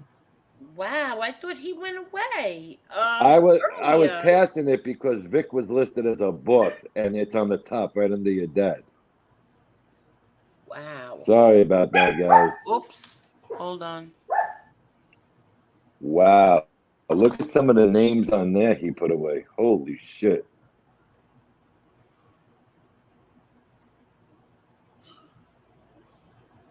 It's coming to you now, Angel. Okay. Let me see. I don't see it yet. Give it a second. I know. You always impatient with me. You're gonna Here it beat me is. up one Here day. it is. I got it. You get it? Vic Arena's Wow, number that's a 2. big list. I don't even know if this is gonna fit in the overlay. Hold on. Vic is number 2. Okay, let me put this Who in. was already incarcerated.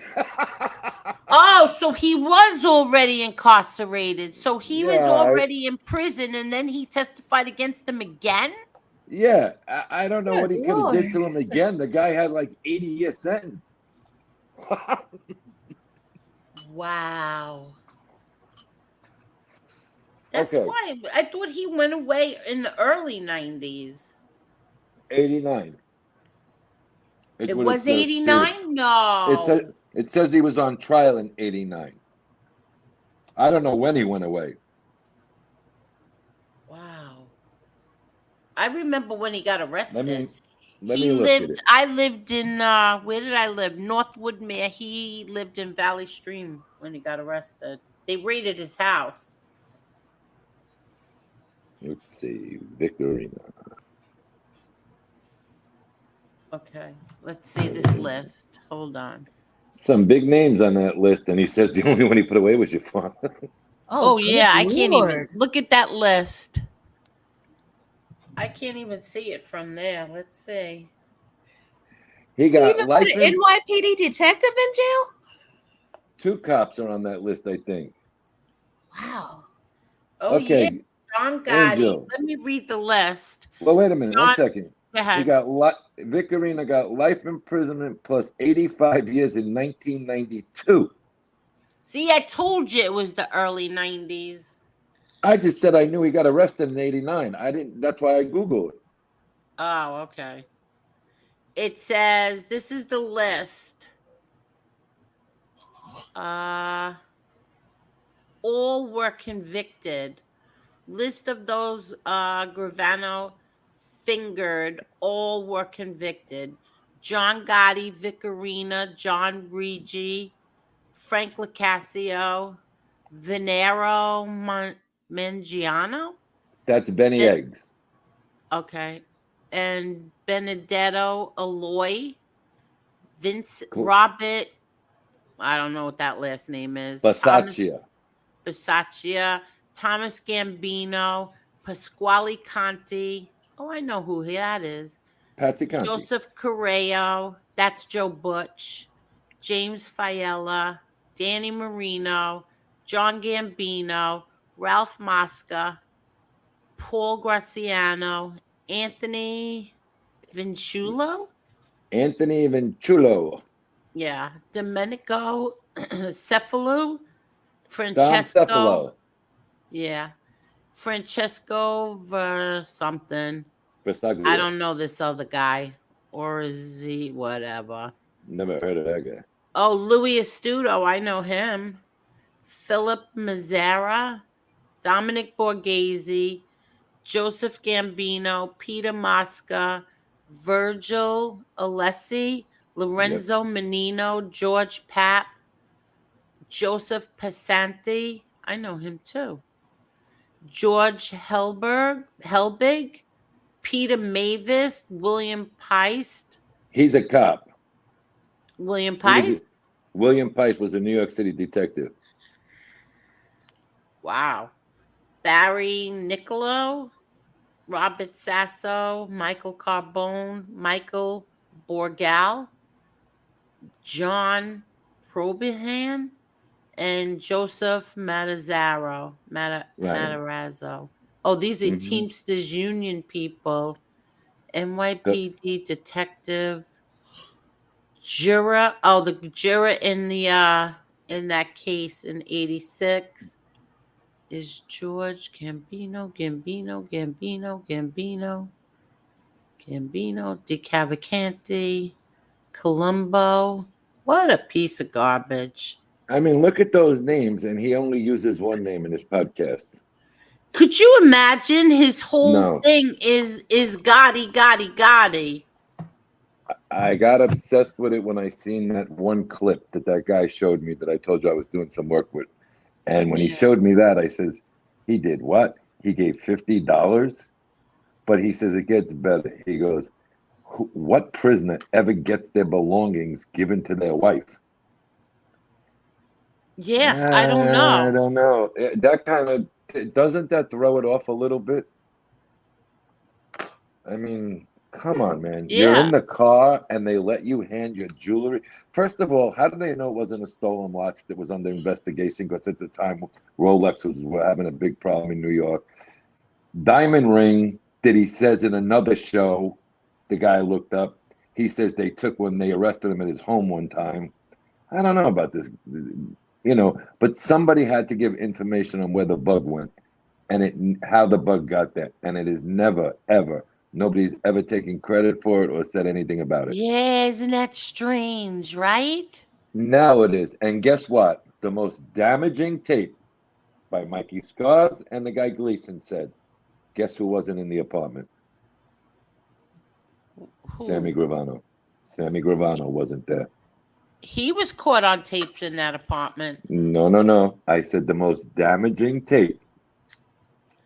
Out of all the tapes. Oh, okay. No Sammy Gravano. Your father and Lacasio only. Huh. You got to remember something, too. They shut that bug off in May. They didn't arrest your father until December. Yeah. So, Hello, Victoria Young. Here's another point the guy made in the thing. How did they have that many people on call that night in that area if nobody knew he was in town? What was that question? The reporter said, and I'll get his name because it's not my statement, it's a reporter. I think it might have been Roger Grimsley, if you remember him, if I see it right. Yeah, I remember him. How was the NYPD and the FBI in such sync that night to all block that area off at the same time? If everybody thought he was on the lam or possibly deceased, they said, how did they all know that night? They were just waiting on him to be there. I don't know. I don't know. Louis the Lions, for the little one and his snacks, may Gotti Sr. always be remembered as the man who kept his word, as a man and as a father, friend, son, and grandfather. Thank you very much, Louis. Thank you.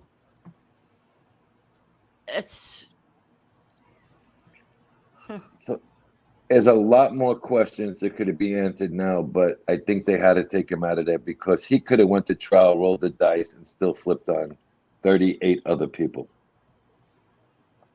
But, look at the list and look who was in jail and who wasn't in jail. He had, I think, 37 or 38 people. He still had a get out of jail free pass card. But why did they have to get him out right then? And why wasn't he in communication, according to him, with your father, and according to what Mikey Scars says, if you watch his tapes, on what was going on a day-to-day basis in a family that you were pretty much the head of, is the way you make it sound. Right? Yeah. He says on that. I'm sorry. He says it. He says it on the end of that same tape. I didn't go watch all his shows. You got to remember, from what I was told and from what I believe, he put together a panel. He never said me and John sat down or me, Frankie, and John sat down and put together a panel. He said John put together a panel. And he can't tell you one thing that happened in the 11 months he was in MCC. Little strange. Really? I'll get the What the does transcript. Scars say about that? Scars says the bug is a mystery. That's all I ever caught from him. He says the bug is a mystery. He goes, unless somebody else, they were trying to pin it on the guy. What's his name? The guy who used to take care of the club. Norman? Yeah. Norman? Norman didn't do shit to nobody. No, Norman would have did anything they told him to do. Norman was a good went guy to around. prison. Yeah, he went to prison for a long time. Like he's got life. Oh, okay. Yeah, for the taxi cab guy. Down in the taxi, whatever, some kind of town car driver. Yeah. But they were saying maybe Norman, maybe this guy, maybe that guy. Everybody in that club, except for 3 people, eventually went to prison. Nobody wanted to say, but I helped you with the bug. Yeah, exactly. There was a story Gravano told about how he could have killed a deer, but he didn't because he's so full of it. But he could kill a 16-year-old innocent kid, but he couldn't kill a deer. He's full of crap. Oh, please. So full of it. And another thing that Scar said one time, and that a few people said, the way he talks about the way that Frankie DeCicco talked about your dad never happened. None of it. Yeah, no, He I don't told believe him, anything. shut up and let Sammy orchestrate it. He never said that. Oh, he's so full of it. He said that, he said that Frankie DeCicco said that to my father? Oh, yeah. Numerous amounts of No, times. that's a lie. That's an out-and-out lie. Listen, And I saw these men, every one of these men, I saw how they were around my father. Nobody ever. Listen, my Uncle Angelo and my father knew each other from children, and my Uncle Angelo never talked like that to my father. So he's full of shit. I watched these men around my father. It used to get a little well, it got I don't to want the to point. insult anybody, but it was like a little I know what you're trying to say without saying it. Yeah, but he tried to. I don't want to insult these men. It was like somebody who got a brand new puppy. Is that a nice way of saying it? Yeah. Okay. I watched them all of Okay. them. I watched them even around my brother John, and believe me, nobody talked like that to them. So he's lying. He's lying. But I mean, you're gonna sit there and say we think about the timeline, and I think Scott said it the other day. He couldn't understand why that conversation happened, and a year later they were arrested. Your father had a trial in the middle of that he still had to beat. You know, so not everything is. He's so full of it. But the way he says they had conversations, and this one came to me, and I had to meet him in Burger King's, and this, and come on now. Ridiculous. Oh, hi, stand-up guy. How are you? His days are numbered on this earth. From your lips to Satan's ears. You know, he came up with the story about DB. I tell you what I was seeing in the videos about DB. If you were so tight with DB and you were making so much side money with DB, couldn't you have waited till your father was found guilty or got out to say, I didn't do it for these reasons? He took over DB's business. Every person he killed, he took stuff from them. But it's a running trait. Lee had it on, and I wanted to bring it up with Lee before. Even the guy who got his show up and running, he got rid of him. They parted ways. The guy who created the podcast for him and did all of the episodes before they went to the couch, he got rid of him over money. I remember Gunnar Lundblom said that he was supposed to do this for Gravano. Yeah, I remember that. Remember, but Gravano wanted Lindblom to do this for free. And he wouldn't do it. He's on my friends list, and he was kind of salty about that because, you know, that's kind of how he makes a living now that he's been out of jail. And he did some work for free and wrote stuff up and sent it to them, and they liked it. And then I think he even dropped the price, he said, and no, they wanted it for free. well, basically the guy and that's did proof that they're scripted. They were scripted because Lindblom said they were scripted. His shows are scripted. Well, if you don't need, if you're not scripted, why would you need a producer and a director? All you need is a camera crew. And that you watch the way he has these two young girls ask him these questions. It's absolutely disgusting. I don't And I only understand seen who their mothers are, truthfully. Who are their mothers? First of all, he insults somebody who he kills, wife and children. Out and out insults that poor woman, and they laugh. They think that's funny. Who raised you? Like, you think that's funny? That shows me you have no morals, no nothing.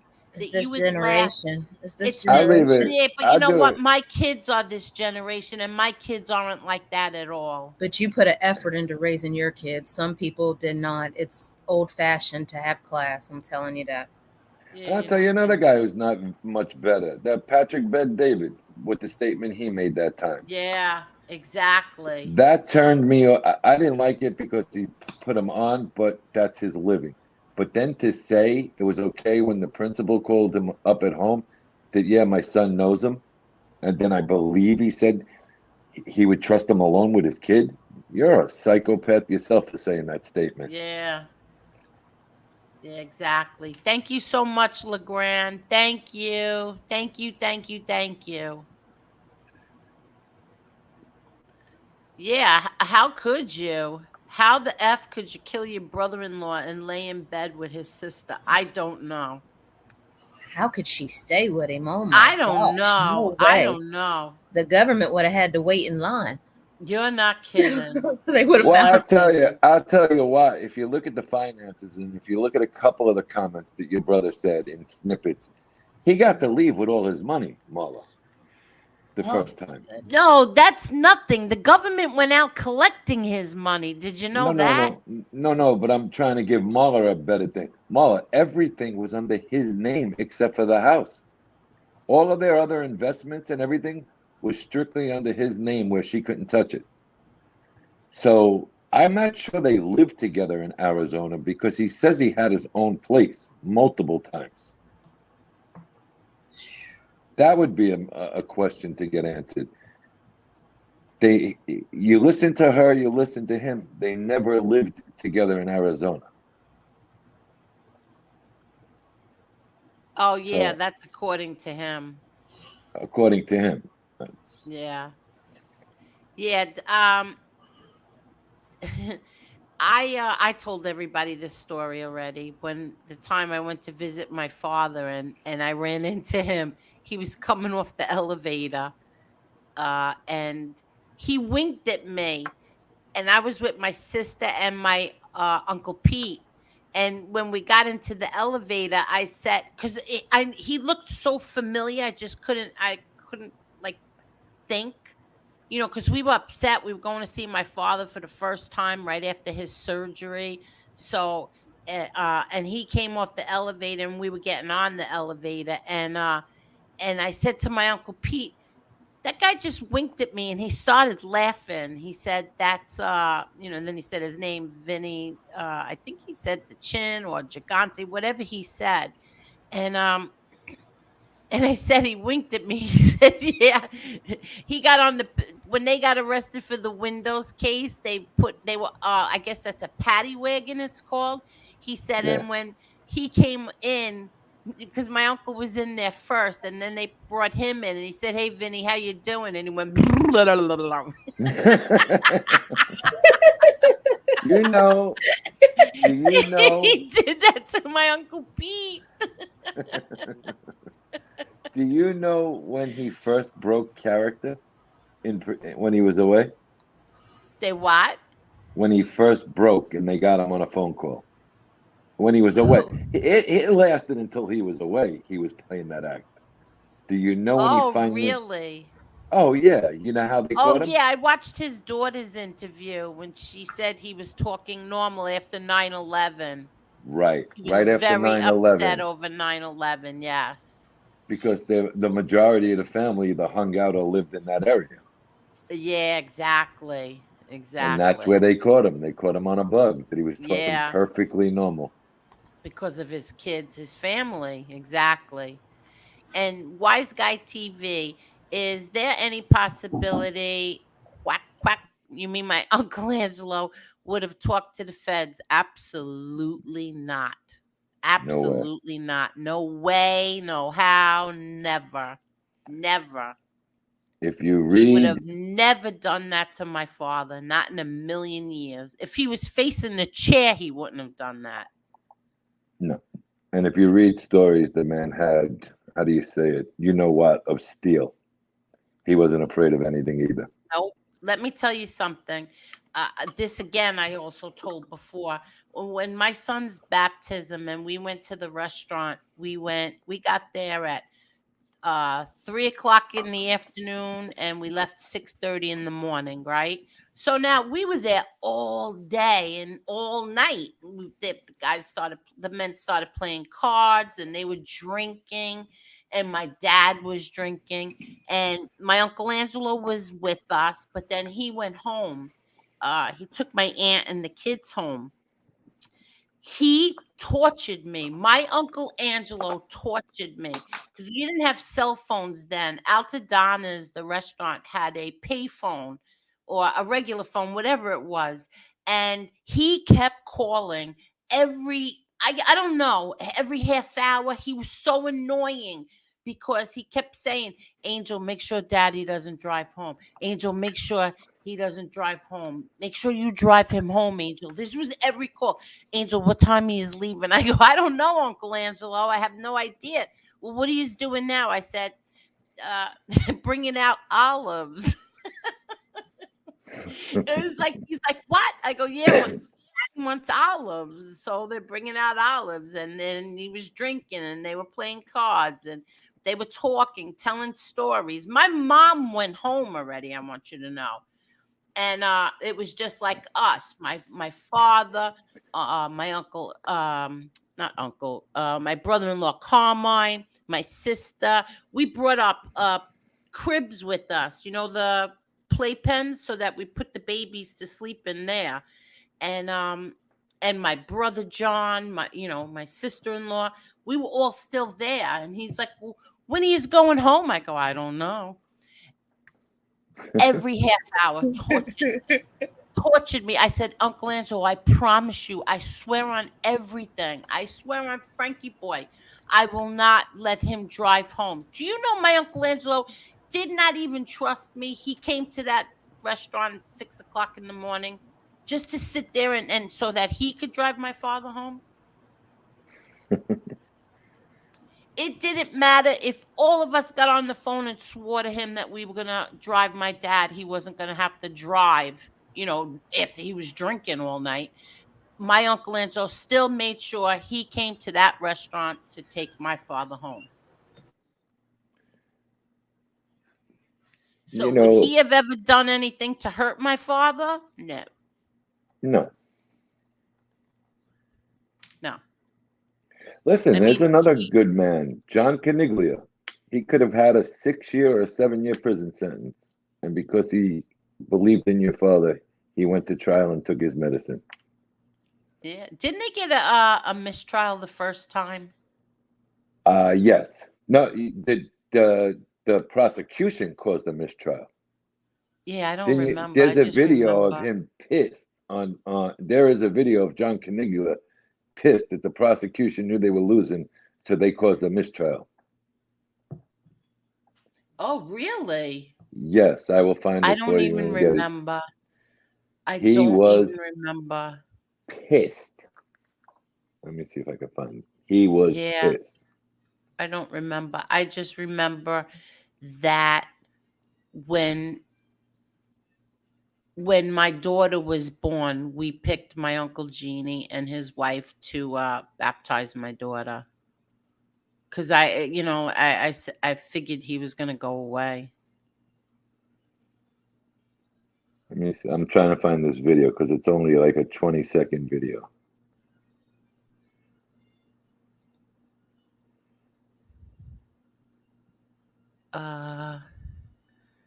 He was so hard up for money, he would take money from a poor man's cup. Really?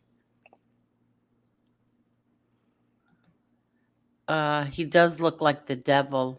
He looks like that what's that character? Starts with an N, Marla. What is that? Neferatu or something? What's that That little Nosferatu, the yeah, what's his name? Nosferatu. Yeah, he looks like that. Just pictured that.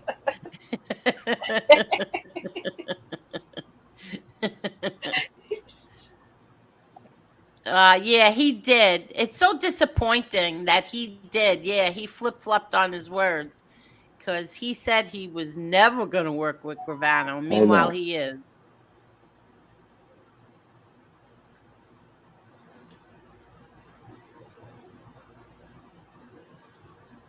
Ask Gravano to read a paragraph of his book. LOL, we will be there all day and night. Really? He's that bad?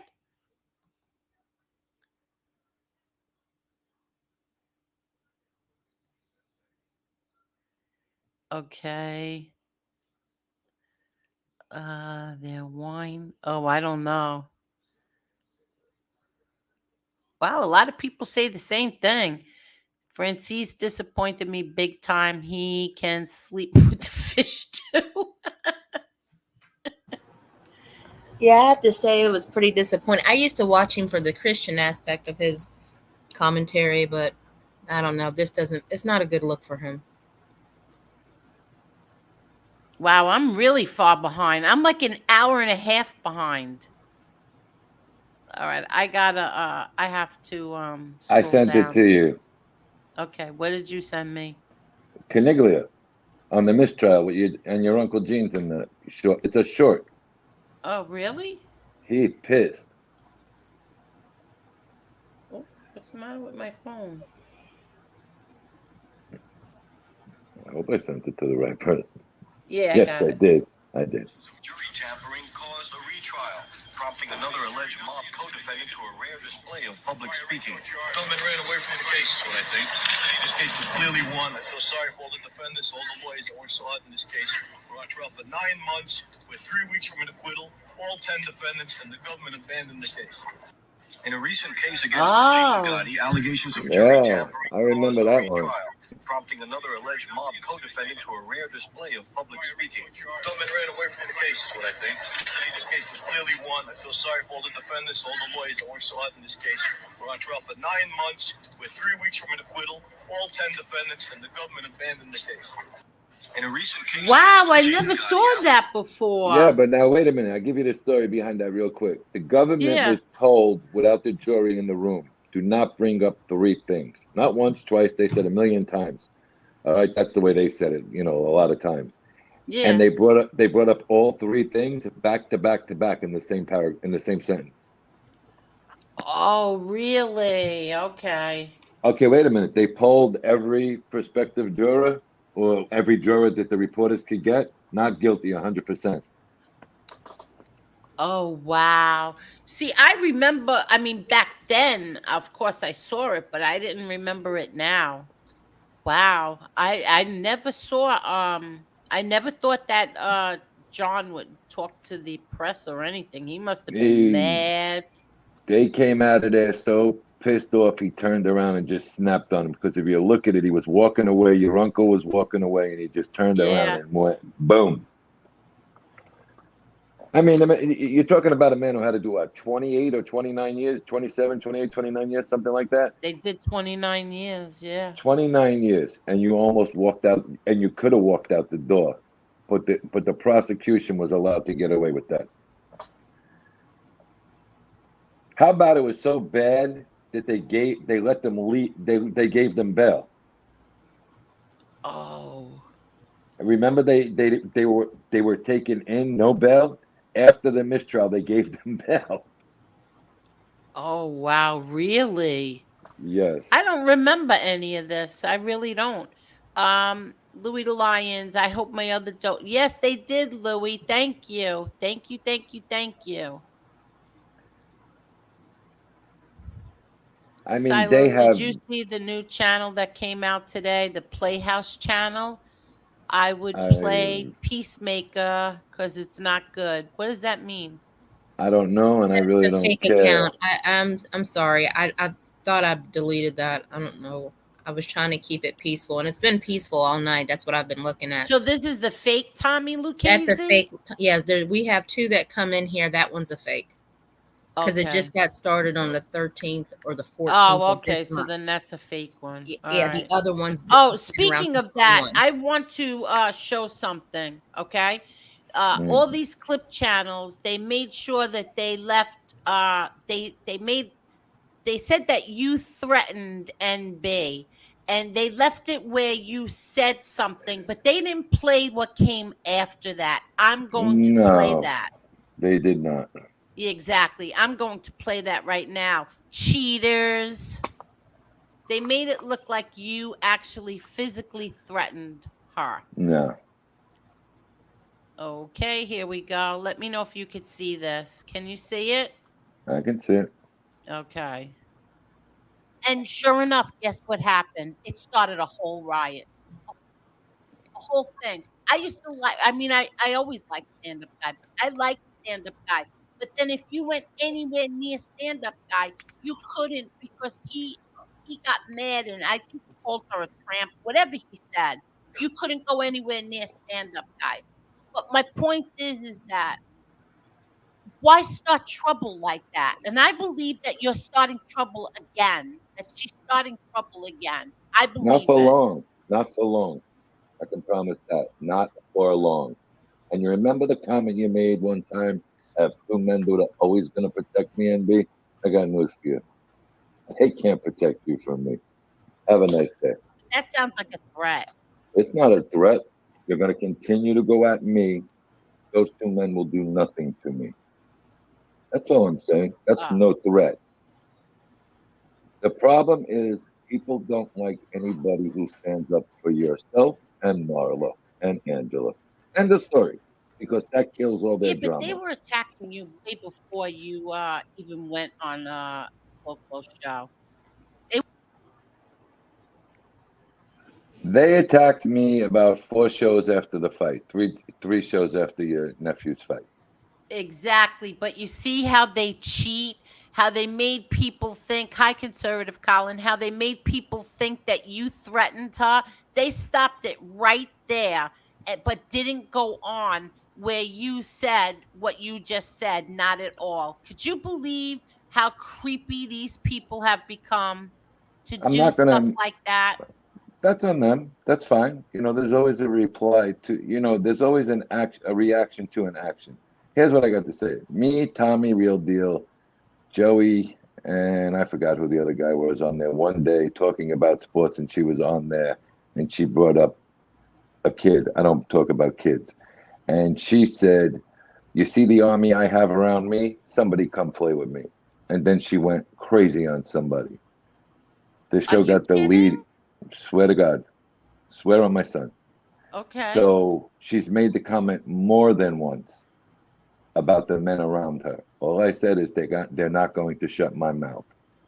I will never attack any woman, but this is the one woman who has gone on the attack against multiple people.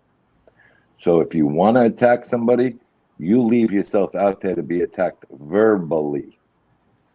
What do you think, I'm going to go beat her up physically? Come on now. No, exactly. And that's why, like, I said, look at this. I can't believe, I think I forgot. I might be wrong. Fatball Cop Caller, was it you who did that? I'm not sure. But I know somebody else did that. And they said, oh, he threatened to win. No, he did not.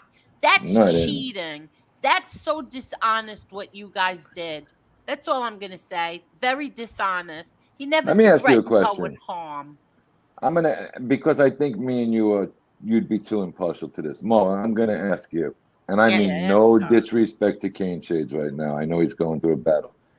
It was me, Joey, Kane Shades, and NB. Who's the only one making daily appearances on any shows? You, Kane, you. There you go. Nothing bothering me. Why is everybody else hiding in the weeds? Well, Kane Shades is sick. He also said that look at his video because I gave it a thumbs up. I want to see him get well. I said it the other night and I'll say it again. I believe Kane Shades got mixed up into something he wasn't fluent enough to know how to deal with. I don't think he knew everything. That's what my honest opinion is. Because that I never wanted to, but I never wanted to hurt his feelings, and I never wanted to. You're the only person who's ever seen some of the stuff I have. Jen, nobody. Okay, only you. All the phone calls me and you have I ever threatened her? Have I ever said anything bad? I don't like her. It's a known fact. But when you put yourself in that position, and when you put other innocent people in positions, I ran across something today that somebody sent me. How the hell can you put people through things that you say on the air and just pray that nobody else sees these videos? Come on now. I mean, yeah, I'm just gonna mute because little Chucky's home and they're gonna bark until she gets in. Okay. You know, gave her the benefit of the doubt, Marlo. I gave her the benefit of the doubt. It was just too much to deal with. You were working on a show that we were having a difficult enough time at the time of the year we did it because we were really not in the swing of a main season. Yeah. You know, the goal was for football season. Let's be realistic, to try and build it. And it has nothing to do with money because look at what I'm building right now. But besides that, if there was an argument or a spat with another individual, that was it. The show was off for the night. If there was an argument or a spat, there was some kind of interruption in the middle of a show. That ain't the way you can do business like that. That ain't the way you can do something productive. That's exactly what I mean by that. What do you mean, an interrupt? What would, like, an example? Okay, there was an argument one night because one of the partners on the show went into somebody's chat. So she came on and completely disrupted the show. Oh, gotcha. We were in the middle of a show one night, and because they were arguing, she came on with another girl, and they were in bikinis that they were suntanning in her bed.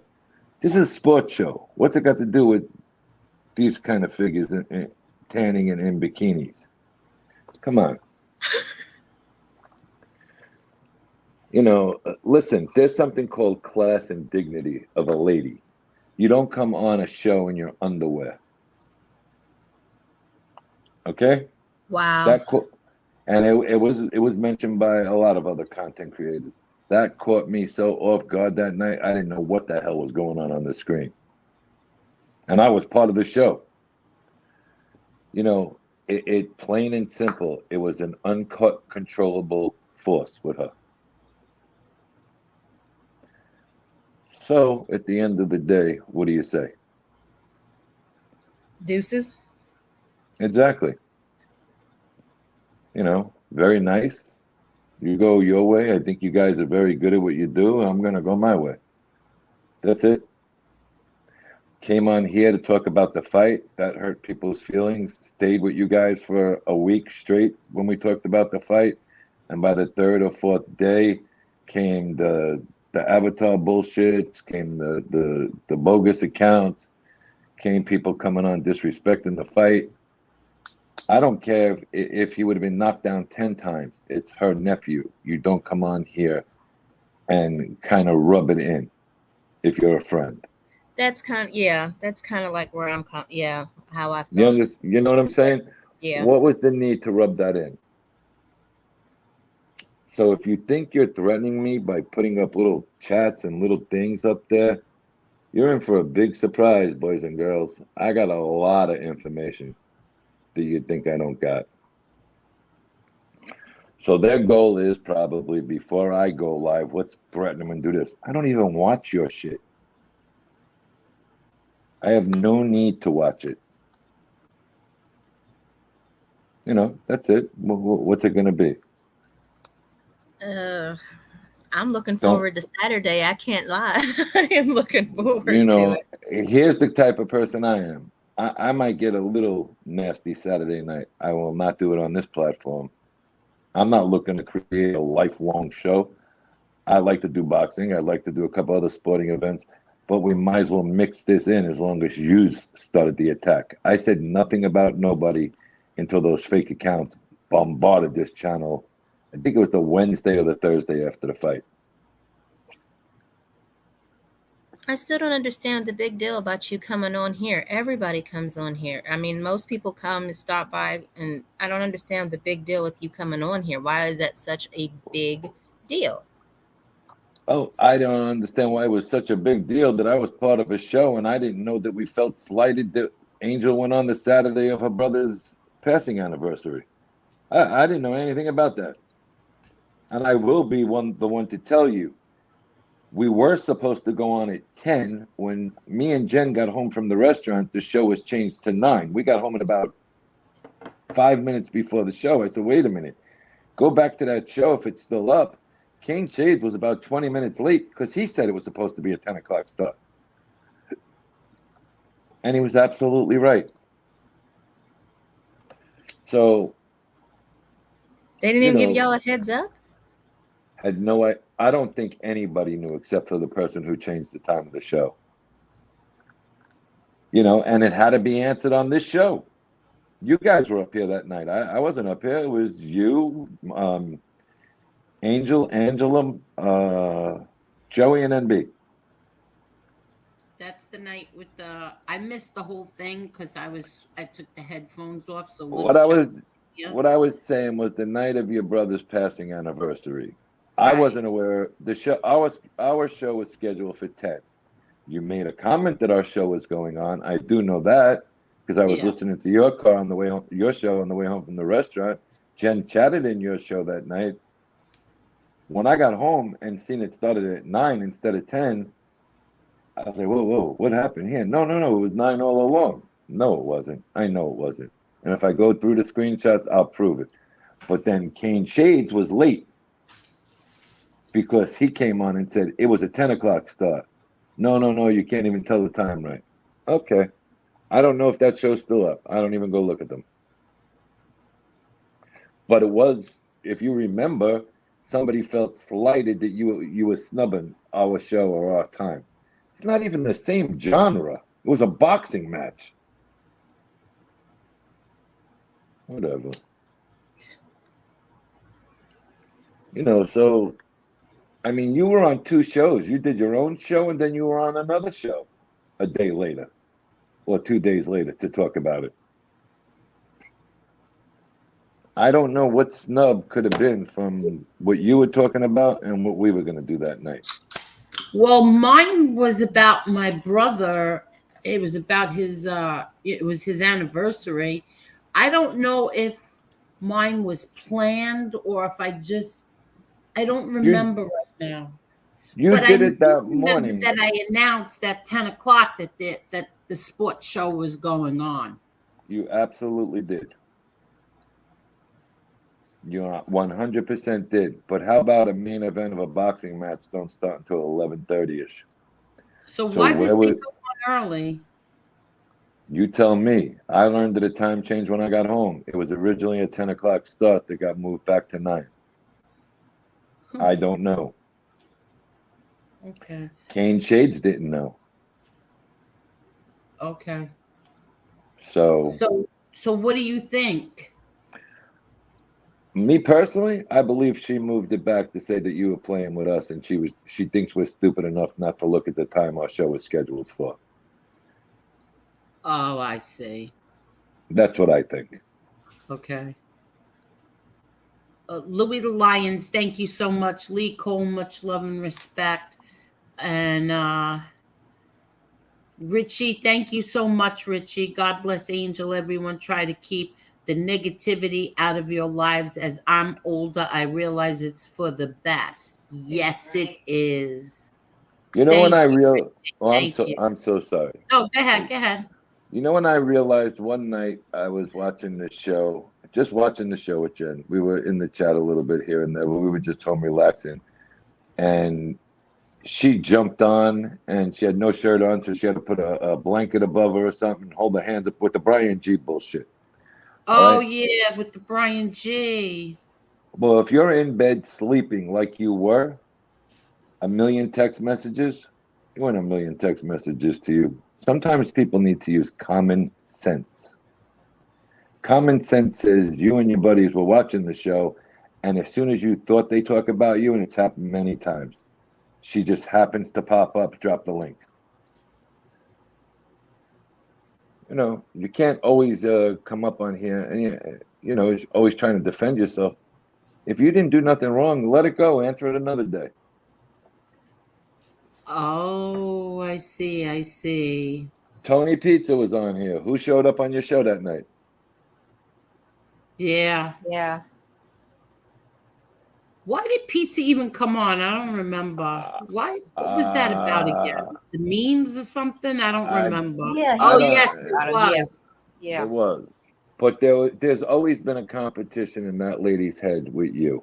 Sorry, Charlie, it don't work. I think that's very sad. Very sad. I always knew that she didn't like me, but I never gave her a reason. Well, yeah, I did. In the beginning, because I was in FBS, I was friends with FBS. And then I knew she didn't like me, but I didn't care. Okay, so now this And then she really helped me. She helped me a lot. I have to give her that. She helped me with all the clips when every time I was going to do, a show fighting back. She helped me with all the clips. So, I mean, it was weird. And then one day she got like a little snippy with me, saying something like, I asked her for if she knew something. And I don't know, she acted like I was bothering her. I cashed her $20. Like, okay, here, now I'm giving you money. Can you give me the clip? And that's what happened. No, I've heard, but even the thing, and I don't want to say this the wrong way, I'll say it. There was a short made about a family member of yours. And it's in text messages that it had to get sent to her. I mean, and then she had a fight with somebody about it. It's absolutely sick, crazy. Wait, I don't understand what you just said. I'm gonna text it to you. I'm not gonna bring it up on the air. Okay. There was a short about my family member? Mm-hmm. Hi, Josh. How are you, Josh? How are you? Shout out from Bayside. Thank you.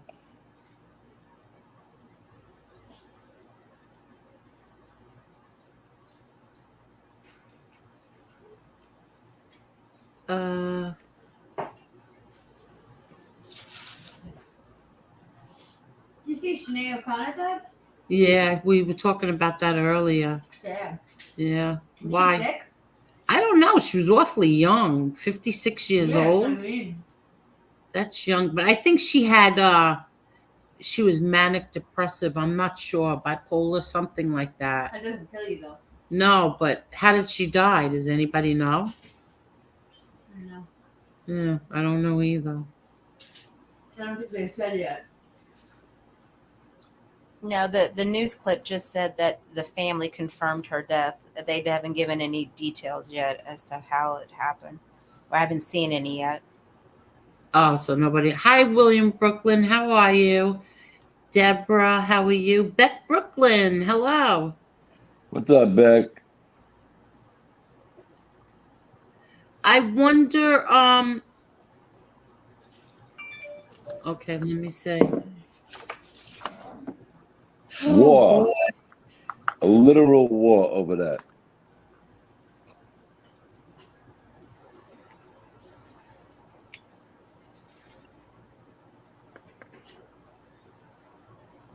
Oh, really? Yup.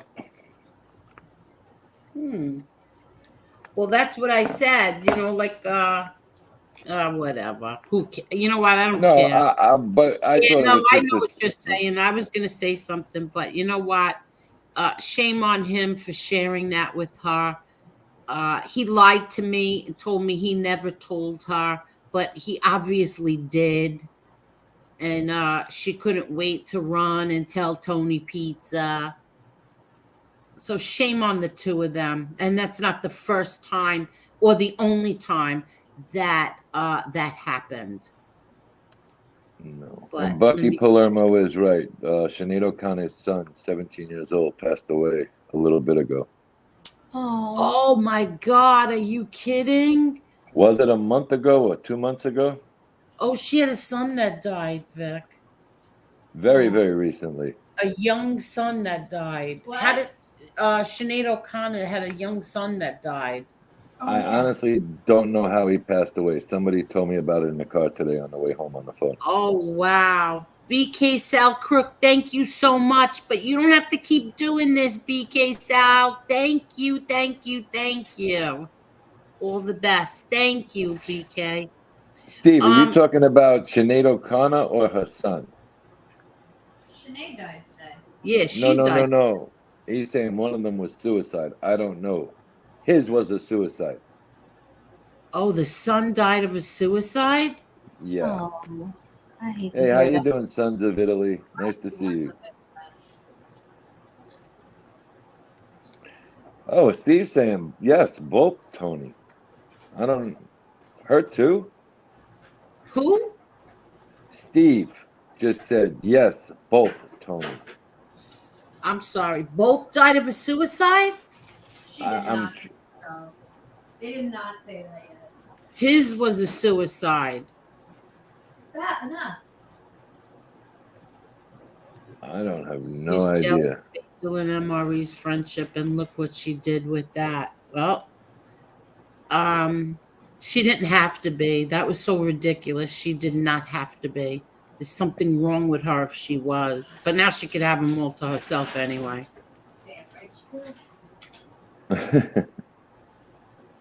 She's attacking Carol via proxy. Carol who? My Carol? Mijo? Yeah, is she attacking her? Wait. Where's Carol? She was Carol's just right here somewhere. Carol's right there. Yeah, she saw that. She's here. Carol, is somebody attacking you? I'm here. Is somebody bothering you, Carol? Is it this Carol or the other Carol? Oh, it must be this one because look what Itty Bitty put.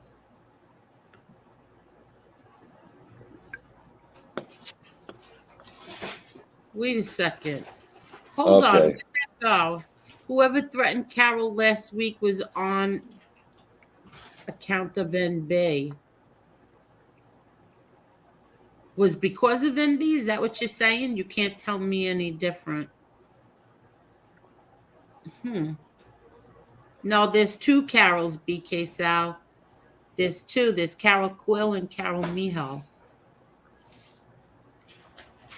I'm fine, Angel. She wants war. She'll get it. Let's see what happens. Oh, okay. I'm saying they're doing it for NB. Well, they better not be bothering Carol. That's all I'm going to say. Carol's a very, very nice, stern, stand-up woman, and to go after Carol is just that's a nightmare because she's feisty. She's feisty. She ain't gonna take no ish. No, I get it, Marla, but why go after a lady who's sitting here always with pleasantries for people? Yeah. She don't say nothing unless you really go after her. Did you order treats?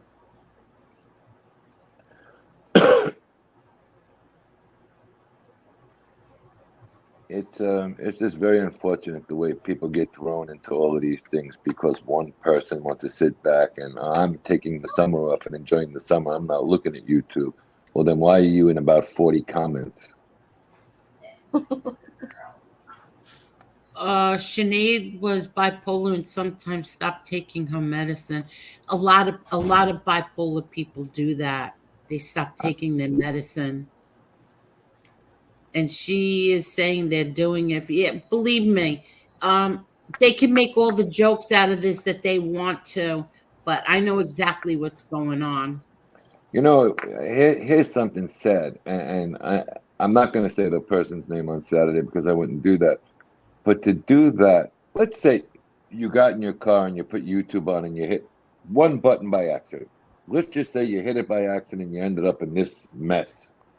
All right? And you see your partner and somebody else live flirting and talking about bad things to do between a man and a woman. You really can hurt that other person. Wait, that's what? that's. Let's say let's say there's this guy Bob, all right, and his Yeah. wife is out fooling around with another guy on YouTube, and they're talking about sex, all right. But Bob has no clue, but he turns on this YouTube by accident one day as he's driving and finds out. All right, he's trying to make a map for what's to come. How could you go on there and mock your partner without even being there? You know, do you understand what I'm saying? Your husband, your wife, anybody. That doesn't make sense. I don't know, but I'll never forget. I'll never forget one day her and I got into it because she said on her live that she doesn't. Sometimes she doesn't like my show because she doesn't like the degenerate talk, and I was like, "What? Degenerate talk?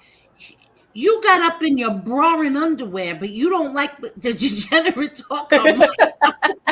Marla, did you see her? We just was talking about that. Did you see her in a bra and underwear? Honestly, I watched her Angel, less than a handful of times. I didn't really watch her like that. Angel, did you see her in a bra and underwear that night? Yes, I did, and that's why I was Marla like, "Are never you seen kidding it. me?" I didn't Marla watch her never like seen that. it. No. So, you know. Degenerate talk. I don't talk like a degenerate. Could have been me. No. No, I don't think it was you either. You know, I don't think it was you either. She thinks she can bully everyone, and I'm going to keep calling her out because she can't bully me. She can't bully me either. Nah, not me. And I not doubt she can bully Carol. No. Well, I'm here, not going anywhere. Good, Carol. Good.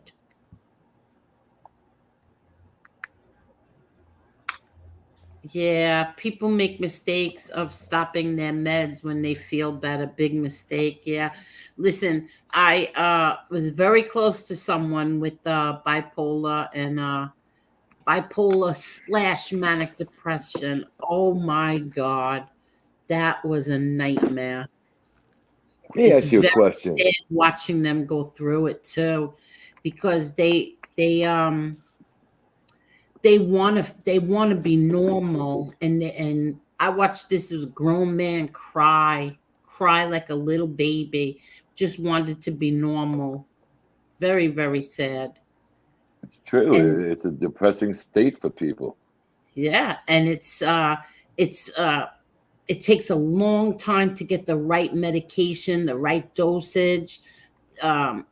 Oh my God. The right blends. You might have to take 2 or 3 medicines. Exactly. 3 different kinds. Yeah. And sometimes it doesn't work on the first visit, the second visit, or third visit.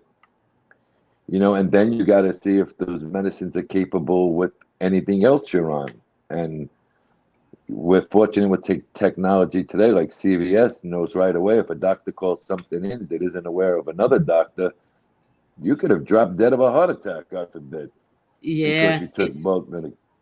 Exactly. It's no Here's something I wanted to bring up real quick for people, which I find disturbing. LeBron James Jr., Bronny James. Yeah, what happened? What's this about now? He went into cardiac arrest 2 days ago. Oh my gosh. Yeah. And was it in the middle of a basketball game? It was in the middle of basketball workouts at USC, University of Southern California. Now, here's something interesting, some night maybe. Last year, their top recruit went into cardiac arrest. Same school, same everything. I don't know if it's true. That's why I want to wait to see if it comes out more.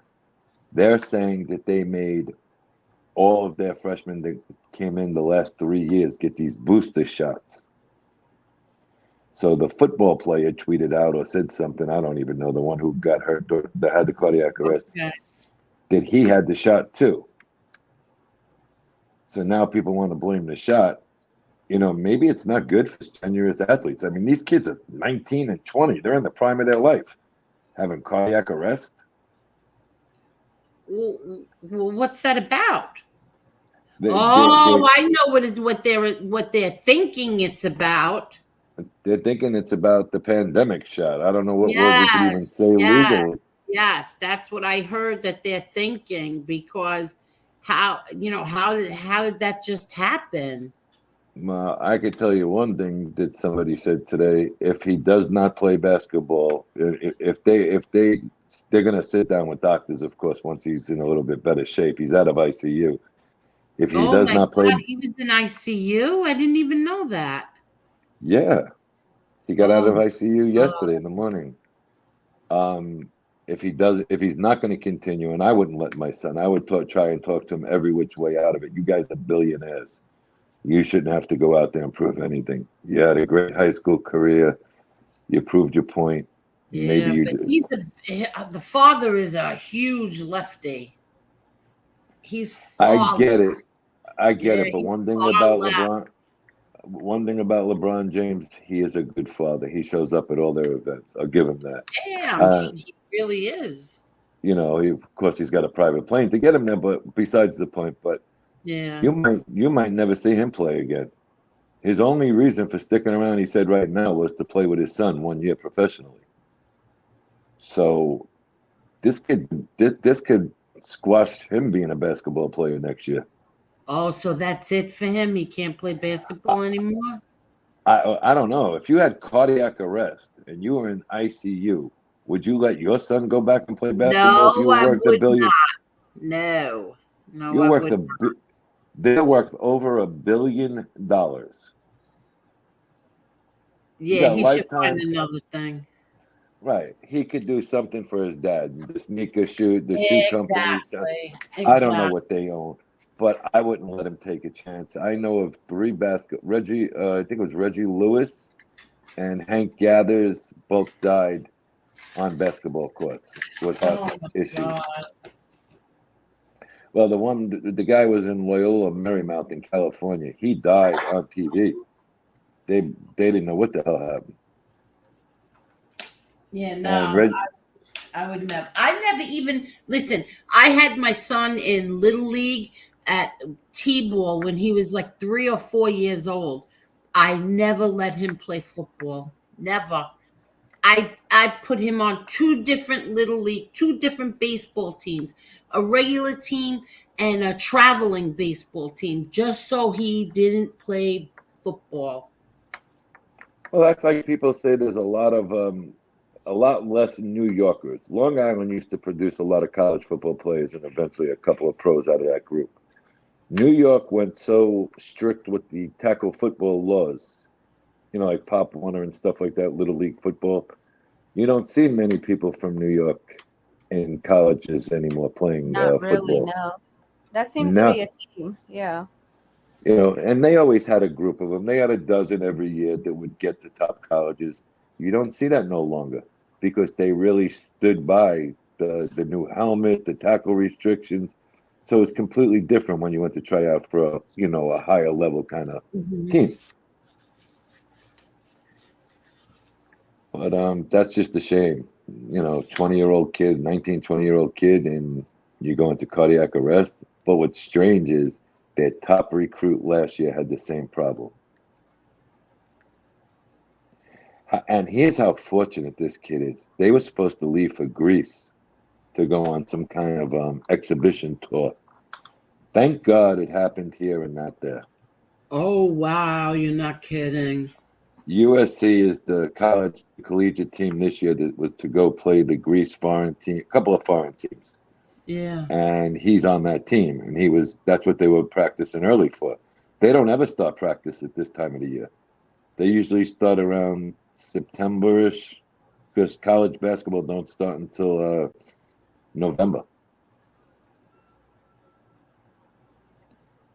But thank God the kid's alive. That's all I could say. You're not kidding. DP says Tony Silo. I really don't think Bronny continuing to play basketball is really a risk. The cardiac arrest was likely due to the vax. He could have had the same reaction walking down the street. No, I'm not saying that. I agree, but I think once you get damage to your heart, I don't think it's repairable. Is my opinion. It's not saying that he shouldn't be an active. He's only like what, 17, 18? How old is he? I believe he's 19 or 20. If Oh, somebody 19. knows his, if somebody knows his real age, could you please say it? Because I'm not sure. He's a freshman in college, whatever that would be. So probably 19. Yeah.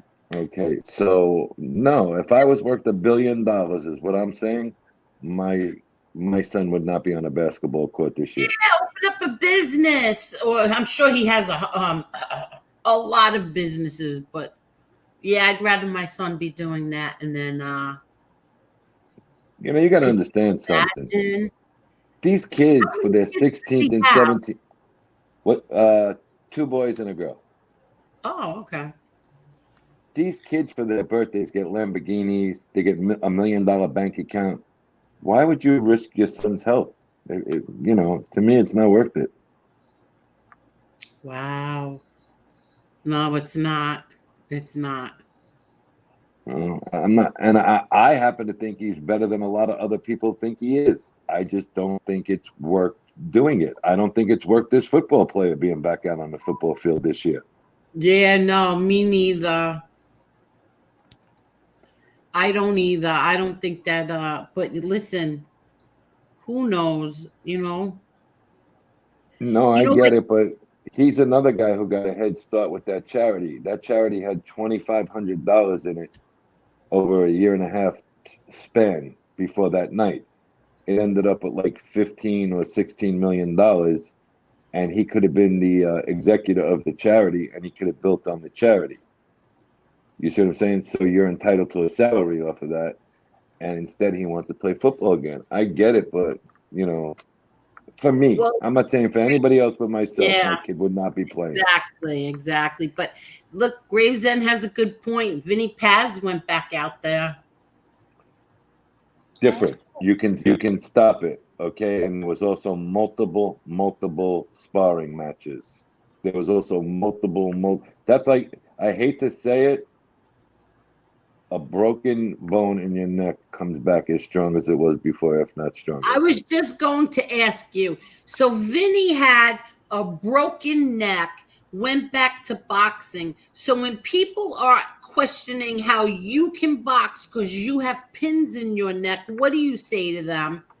Jen will be putting up a few videos, and not this week, next week. You'll see. But what do you say to that? Is it ridiculous for them to say stuff like that? After considering, look at Vinny Paz, he had a broken neck. And he came back and what? Became champ and everything. So when World people champion. question you because you have screws in your neck. Doesn't matter to me. It's fine. I feel right now stronger than I did before. Okay. I'll tell you what, Angel, you work for a doctor. Says he's 18. He's 18. Okay, that's why I didn't say I knew his age. Right. I'll put it this way. Vinny came back also 100% at a different weight. You have to build your body differently. But if you can have a fracture, which people think is something minor, or a break, any good orthopedic will tell you, get a break. A fracture doesn't. Absolutely. Google it right now. Any orthopedic will tell you a break is better than a fracture. Because a fracture would be like something shattered that you're trying to glue back together. A clean break, it mends back together if set right. Okay. So I am lifting the same amount of weight in some things that I did, and I'm lifting more weight in other things that I did. Okay. And I'm going to say something, okay? Vinny had a couple of issues going on. He needed the money. He got robbed by people who were taking care of his money. That's all I'm going to say. So here, I'm going to show everybody again. That's the back of you. Mm-hmm. Here's the front of you? That's a view from the front, yeah. Right. Oh, watch. Wait, leave that up there for a minute. So now all you could say is, I got all implants on the bottom. The same thing that Johngotti had. You see the 2 pins and the screw? That's Yeah. Stupid asses. And so when I heard that, like, oh, how's he gonna box? He's got pins in his neck, and I'm like, well, how did Vinny Paz do it? Like, I'm also not an 18 and 19-year-old kid, and my father's not worth $1 billion. Yeah, no. I'm talking about. I'm not looking to fight Muhammad Ali, guys. I'm looking to 2 guys. That was exactly. Exactly. If you seen me in the gym, you would never think I had a neck operation. Yeah. Well, from the front? From anywhere. You from the front. Yep. No, I'm saying, yeah, you would never think I had a neck operation, though. Oh, right. And DP said that's a fair point. I hope they'll provide some details as to why this happened, if they find out anything specific, just so we get answers about why an 18-year-old super athlete randomly went into cardiac arrest. I mean, he didn't do drugs or anything, right? No. And this Right. kid just took somebody look it up, but I could have swore I heard he took a life insurance policy. Who did? Bronny James. Are you kidding? They all have it, Angel. It's not just LeBron James' son. They all buy multi-million-dollar policies. On their kids? No. Yeah, because of 18, you're of age. I don't believe he did it. A lot of people take insurance on their kids. There's a thing Gerber used to send out. Do you remember in the back of Time magazine? Yes, Gerber. Yes, they did. Yes. Okay, and I'm going to tell you what that did. If you bought that, you had a way head start on a college plan. Because by the time it matured and they give you your interest of what you put into it, if you bought it when they were 1, by the time they were 17, 18, that was one full year of college tuition. I got the hiccups on, excuse me. So, but all these young athletes take insurance out on themselves. There was a hockey player, I'm sure a lot of you heard of him, Mario Lemieux. Oh, yeah. Okay, he was insured with, I don't know how to say it, so don't make fun of me. Lloyd's of London. Yeah. Okay. He had oh God, I'm going to screw this one up too. Hodgkin's disease? Is that right? Yes. Hodgkin's disease, cancer. Oh. He got it after he signed his insurance policies, and he really wanted to come back and play. They dropped his insurance policy. They said, you can collect or go back to the NHL after missing a year. He said, take it and shove it. I got enough money. I'm going back to play. And he went back and played. Really? But he could never get insured again. Well, you think anybody's going to insure this football kid? No shot. No way. No? I don't see who's going to insure him. That's like if you get him, it was like a what do you call that again? A perfect storm? All 3 things together? It was the perfect storm. It was exactly what it was. It was the perfect time, perfect hit, perfect everything. That the heart was in the middle of a beat that takes a millisecond or some shit. Exactly. But you still had to get your shirt cut open and be revived. You should enjoy every day. Do you know that Lee Cole was on here that night when that happened to that football player? Do you know that I thought he was going to start crying? He had to get off. I left the show too. I was watching and I left the show. Yeah, he was so upset. I felt so bad too. Like when I went on Twitter and saw him and saw his picture and saw with his family, how his family was there, his poor mother. Oh my God. But thank God, thank God he's okay. Exactly. He's okay and he'll get a job. They offered him a job in the organization with a great salary. He wants to play football. Oh, you got to be kidding me. He's going to play football. He's already practicing. Oh, no. He was in the mini camp, I think in either April, maybe. I think they have their mini camps. He was there. Oh, wow. Now, to me, it's unfair, and I'll tell you why. You want to bring up Vinny Pazienza. Go back and watch the Roy Jones Jr. Vinny Pazienza fight. Okay. Everybody called Roy Jones Jr. a prick, the biggest piece of garbage in the world. Roy Jones gave him a whooping that night. He really beat him bad. Okay? Roy Jones begged the referee during the fight to stop the fight on at least 3 occasions that I can remember. Please stop the fight. What do you want me to fucking kill him? Is his exact words. And I think that was only maybe his 3rd or 4th fight back after that. Wow. Okay, and he came out and you can see it, watch it on YouTube, guys. Roy Jones turned to the referee. What the fuck is wrong with you? Is the first one, excuse me for cursing. Second time when he had him beaten on the ropes. What do you want me to fucking kill this guy? And I got to be honest with you. I kept yelling, stop the fight, stop the fight. I thought something happened. And did they end up stopping it? I don't remember. Yes, they stopped the fight. Oh, they did stop it. That was perhaps the worst fight Vinny ever fought, except for maybe the Mayweather fight. Really? Yeah, he was way overmatched. And you got to remember something. I'm going to be very honest. Like people said, my head looked big, my neck. They do put you on prednisone and stuff like that for a few months. If you look at Conor McGregor right now, Conor McGregor looks like a completely different person because he's so much bigger. He was on prescribed enhancers. Okay? That's not going to be the case when he gets back to training and testing. I was on prescribed prednisone. I don't know if any of you ever took prednisone before. You don't fucking stop eating. I mean, you can eat all night on that shit. So yeah, prednisone blows you up. Let me ask you this: are you out of shape?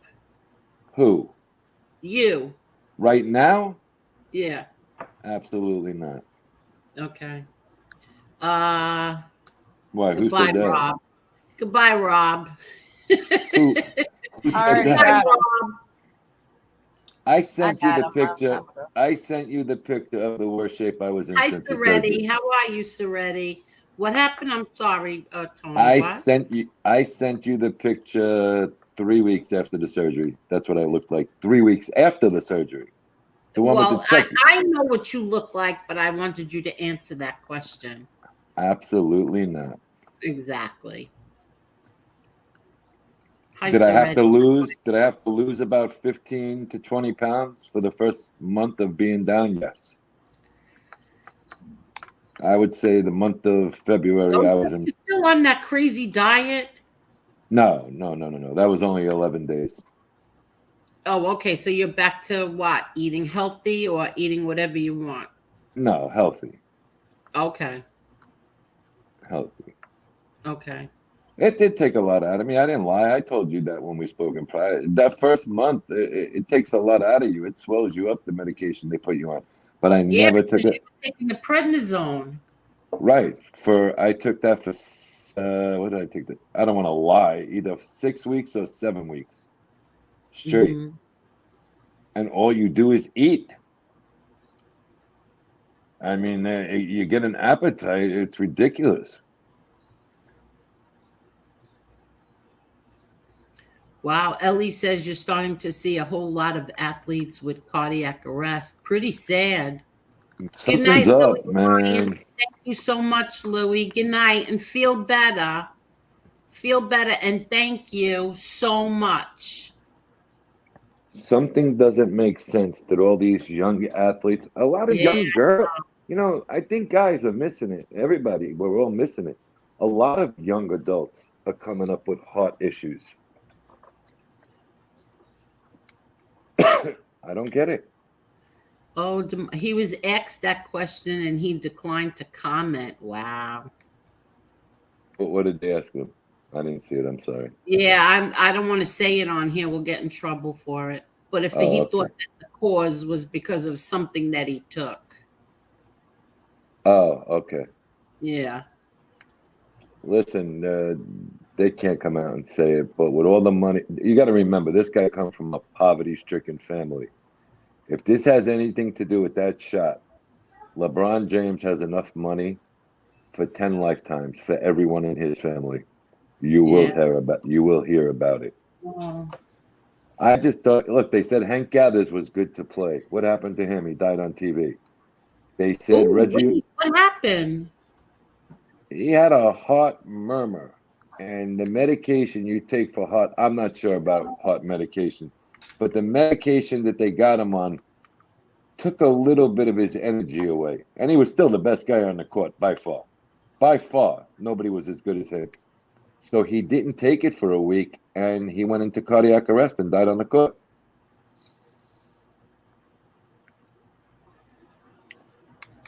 Collapsed right on a TV basketball sorry. game. I wasn't listening to you because I was talking to my daughter. What did you say now? I'm sorry. Okay, there was a basketball player named Hank Gathers, college basketball player. Okay.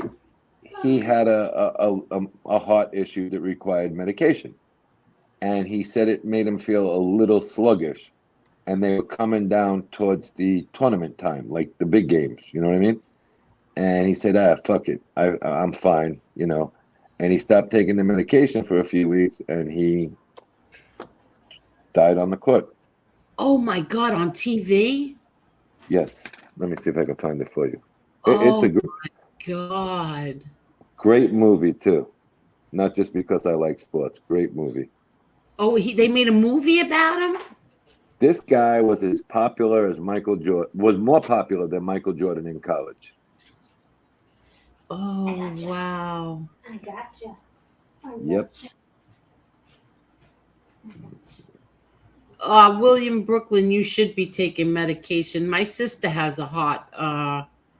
She has a defibrillator, my sister. She takes medication.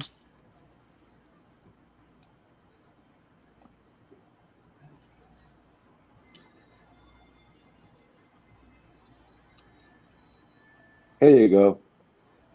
How do I send this? I'll send it like this. I'll take a picture. Okay. Look at this bullshit. 23 years old too. Because at that time, most of them stayed in. 23? Yes. Who's Len Bias? Len Bias is another guy who was predicted to be better than LeBron James, than Michael Jordan. And he died too? He got drafted. He got drafted by the Boston Celtics with the #1 pick in the draft. And that's not exactly a heart issue. He got high freebasing and died. Are you kidding me? No, I swear to God. Wait a second. Crack binge? What? He was smoking crack? I heard it was straight freebase cocaine. I didn't know it was crack. We're going back a long time ago. But he was the next Michael Jordan. This guy, and I'll tell you what, it's funny you say that. I watched the video today on YouTube. Him and Michael Jordan matched up one time. I never knew that.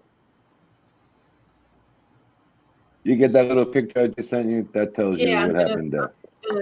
Put it in. I just took a snapshot of part of the article, but that tells you everything you need to know right there. Oh my God. Very, very sad. This is crazy. How about his mother was in the first row? Oh, gee. Oh, you got to be kidding me. No, I'm not.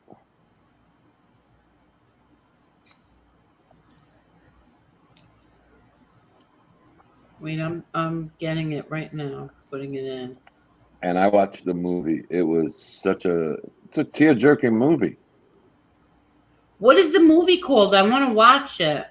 I believe it's the Hank Gaddis story. Let me look it up for you because I'm not sure, and I don't want to be called a liar again. TV movie Hank Gaddis.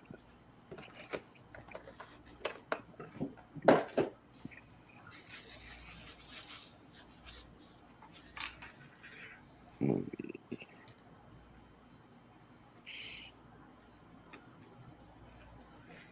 Final Shot. The Hank Gaddis Final story. Shot. I want to write that. I'm writing it down. I'm sending it to you right now. Okay. So you know. It was so sad. Marla, you should watch it. I heard about that when it happened. I was so young, but I remember hearing about that. 1992. Yeah. And there was a guy on the team. His name was Bo Kimball. And Hank Gaddis was a left-handed shooter. So what he did was, and he didn't care, he was a high pick in the NBA. I couldn't tell you where he was picked from. He every time he got fouled and would go to the free throw line, he would shoot the ball left-handed in memory of his friend. He didn't care. It could have been losing by 1 and you got 2 free throws. He shot left-handed. But these two guys, that's it. That's the final shot. Yeah, I want to see this movie. And I think it says it in the first picture, the one that's up there right now. I think he did an amazing slam dunk, if I remember right. Going back. It says the Loyola Marymount. I can't even pronounce it. Loyola Marymount. Forward dunked during a game on the same date back in 1990 and collapsed on the court a few seconds later due to a heart condition. He was pronounced dead on arrival at the hospital. Gathers was just 23 years old with the best of his basketball career and life in front of him. That is a nightmare. But if any of you guys remember, and I'm sure Steve might remember if he's out there, this guy was the real deal.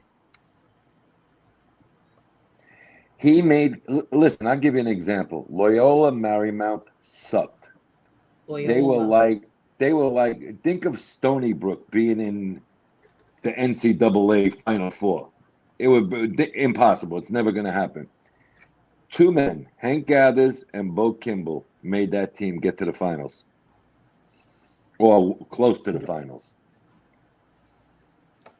They turned that program around so fast in 1 year, 2 years.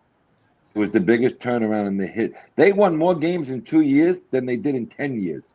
Wow. Before them too. But it's such a tear-jerking movie. It's terrible. Wow. Good night, William Brooklyn. My man, William in Brooklyn. Have a great night, William Brooklyn. It's a great movie. It's a real, and it's an old school kind of movie, not with this new bullshit in it. It's still like one of them old classic movies. Yeah.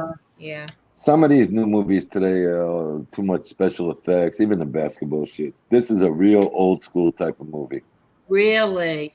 Did you guys ever see, I don't know if you remember this, Brian's song? I was going to say that when you were talking about movies the other night. Was somebody talking about tearjerker movies on here the other night, or was it might have been Stand Up Guy's show. But I was thinking Brian's song the whole time. Brian's song had to be one of the saddest movies that I've ever seen. And that, I saw that how many years ago? That came out in the 70s, right? Might have been 70. It was James Caan before Godfather, right? Yes. Oh, yes, yeah, I saw that. Yeah, okay. It was about the football. The football player. What was his name? Barry Sanders? I can't remember. No. Brian Piccolo and Gail Brian Sayers. Piccolo. Yeah. Barry Sanders is black. No, who's the guy who was his partner? Gail Sayers. What was it? Gail what? Gail Sayers. Sayers. That's it. Sayers. Okay. That to me, that was this. And you know what the other one was? I don't know if you've seen it. Won the Heisman Trophy. John Cappelletti. No. His little brother had terminal cancer, and he would go to all the games and ask him to score for him, and he eventually passed away. Great movie. God. Great movie.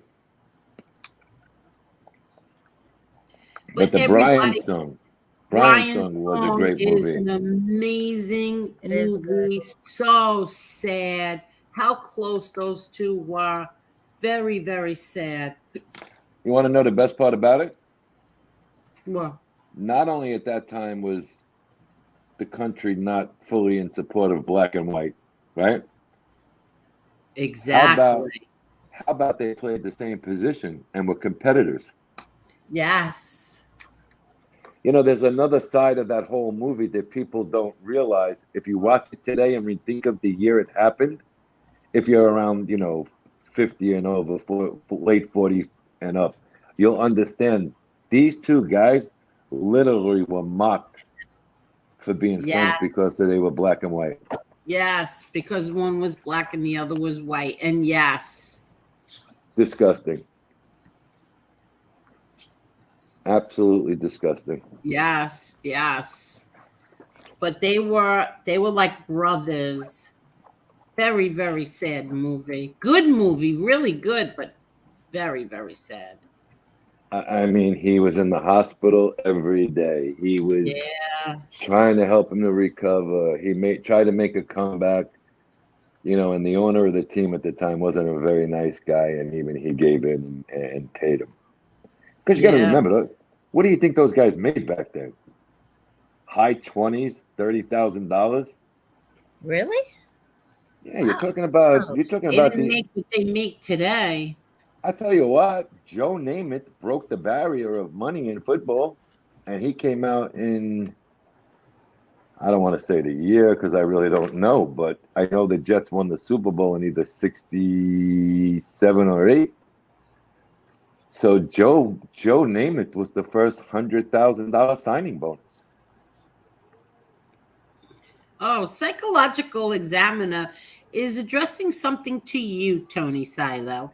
Silo, since you're so sure John will beat Mayweather in the rematch, I don't remember Tony saying that John will beat Mayweather, but you should put big money on it. Got news for ya. This time Floyd will train for the fight and he will demolish John. Can I answer the question? Can you feel better, Psychological Examiner? Well, can I answer it? Yeah, it's for you. The question is for you. Okay. Number one, John was nervous as all hell. Okay. And I'm saying it, and I am friends with Angel. Okay.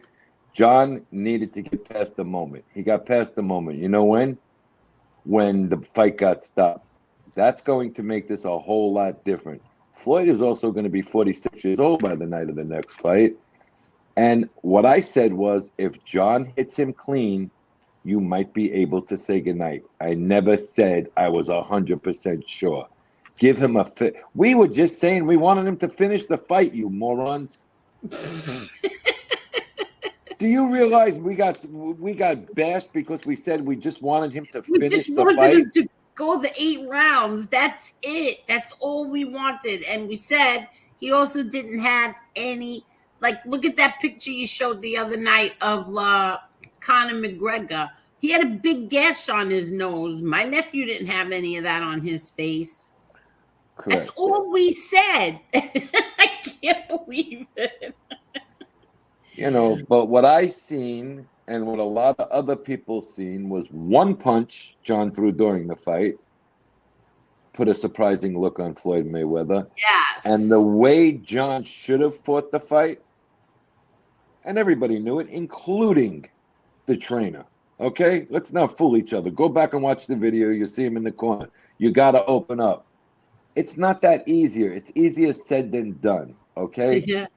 Imagine making fun of a kid 30 years old who got the chance of a lifetime to get in the ring with Floyd Mayweather, and then you make fun of him. Floyd Mayweather is a world champ, and you want to make fun of the kid because he lasted.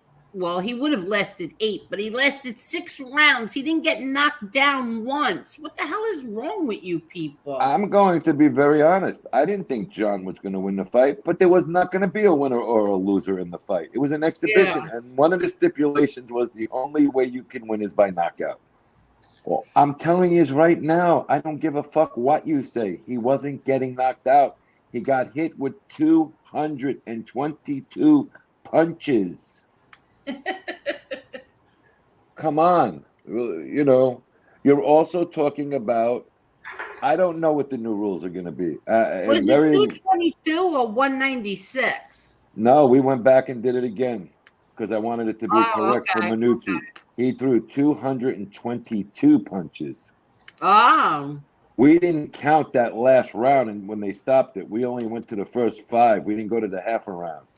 Okay. So it was 222. Guys, so he threw crazy. 6 punches. You're sitting there making fun of a kid who lasted the whole 6 rounds with Floyd Mayweather. How about this? Without a mark on his face. Exactly. But how about the fight's not even announced yet and we got people fucking want to play games already?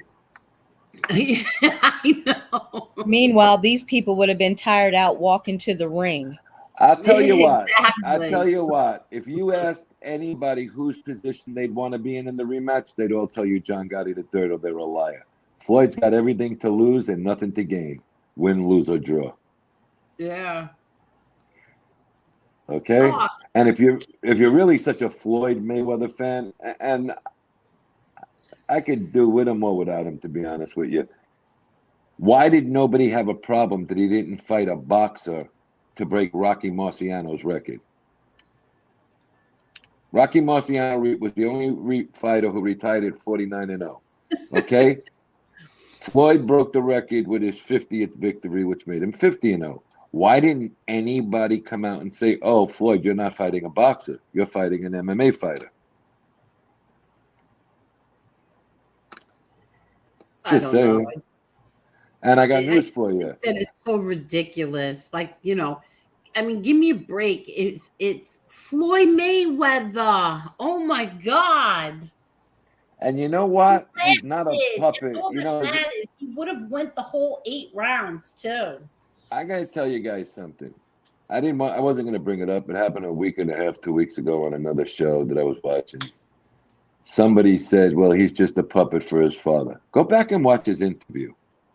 He respects his father to no end, which a good raised son should. But his father called him when he was in the sauna, if you pay attention. He goes, what do you think? Floyd's people called me about a rematch. Wasn't it John Jr. went out? John Jr. will take care of all the negotiations. You can bet your ass because he's probably one of the only fighters in these exhibitions that got paid. But he gave his son the choice to say, yeah, let's do it or no. Exactly. All right. So no. So who said that my nephew's a puppet for his father? Somebody in one of the chats. I think it was Behind Blinds or some shit. I think. I don't know. It could have been a fake Behind Blinds, but it definitely said Behind Blinds or something. I don't even know who Behind Blinds is, so I don't care.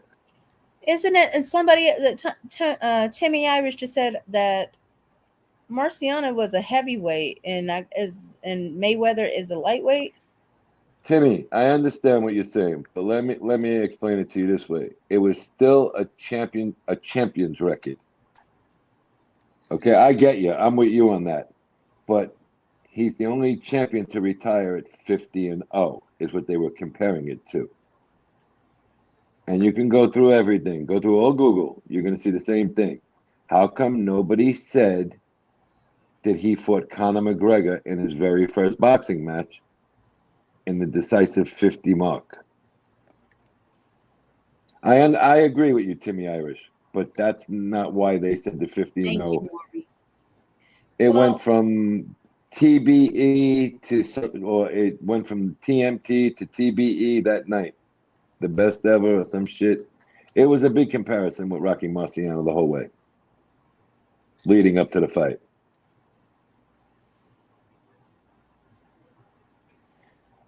Solar Marshall's got a better point. Nowadays, he would be a light heavyweight. I think he would be a cruiserweight, Solar. Light heavyweight, you can't be over 175.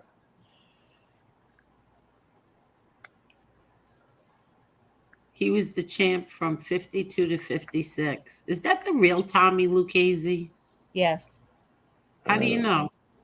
Because I checked it. I took the other one out. Oh, so that's the real one? Yeah. Oh, you took the other one out? You sure? You checked it good? Yep. The other one was a brown one with a T, and he had just started his account, and this one has been on YouTube since 21. Okay, that's it. Bucky Palermo, you are so right. He ducked nobody. He fought whoever they would put in front of him. Rocky Marciano. Yeah, there was a fake one that we had to block before, Tommy. Tommy Lucchese, I've only seen him 2 or 3 times on this panel. Such a well-matted, nice guy. Yes, I couldn't believe he was when he said that before. I was like, what the hell? Yeah, no, no, definitely. Well, now they can't duplicate him. There he is. Yeah, now they can't duplicate him. But back to the Vinny Pazienza broken neck thing, because I seen somebody else made a comment. The first night at Foxwoods, people were worried until maybe almost at the end of the first round when he got clocked. And then it was okay. Everybody knew the other guy was in a lot of trouble. It was scary in Atlantic City the night against Roy Jones. I'm not going to lie.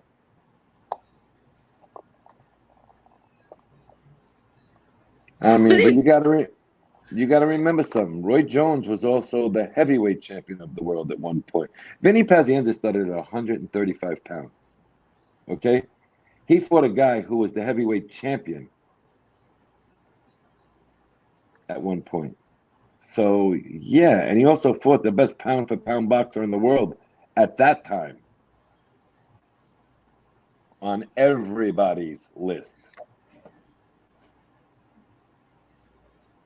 I just think we're going to see a much, much better fight with Johngotti III this time. I think he got it all out of his system on whatever happened there. How's that?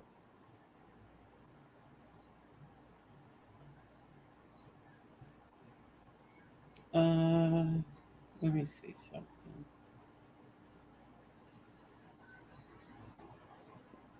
Okay, hold on. We have to protect these people. Where? Okay, here he is.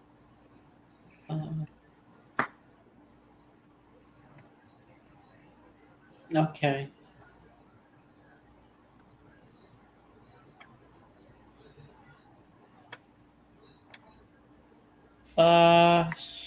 Let's see.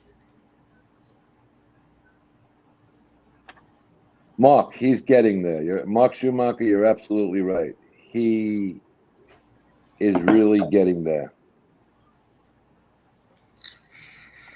I'm sure that I could bet my life on it that my nephew is training like a maniac right now.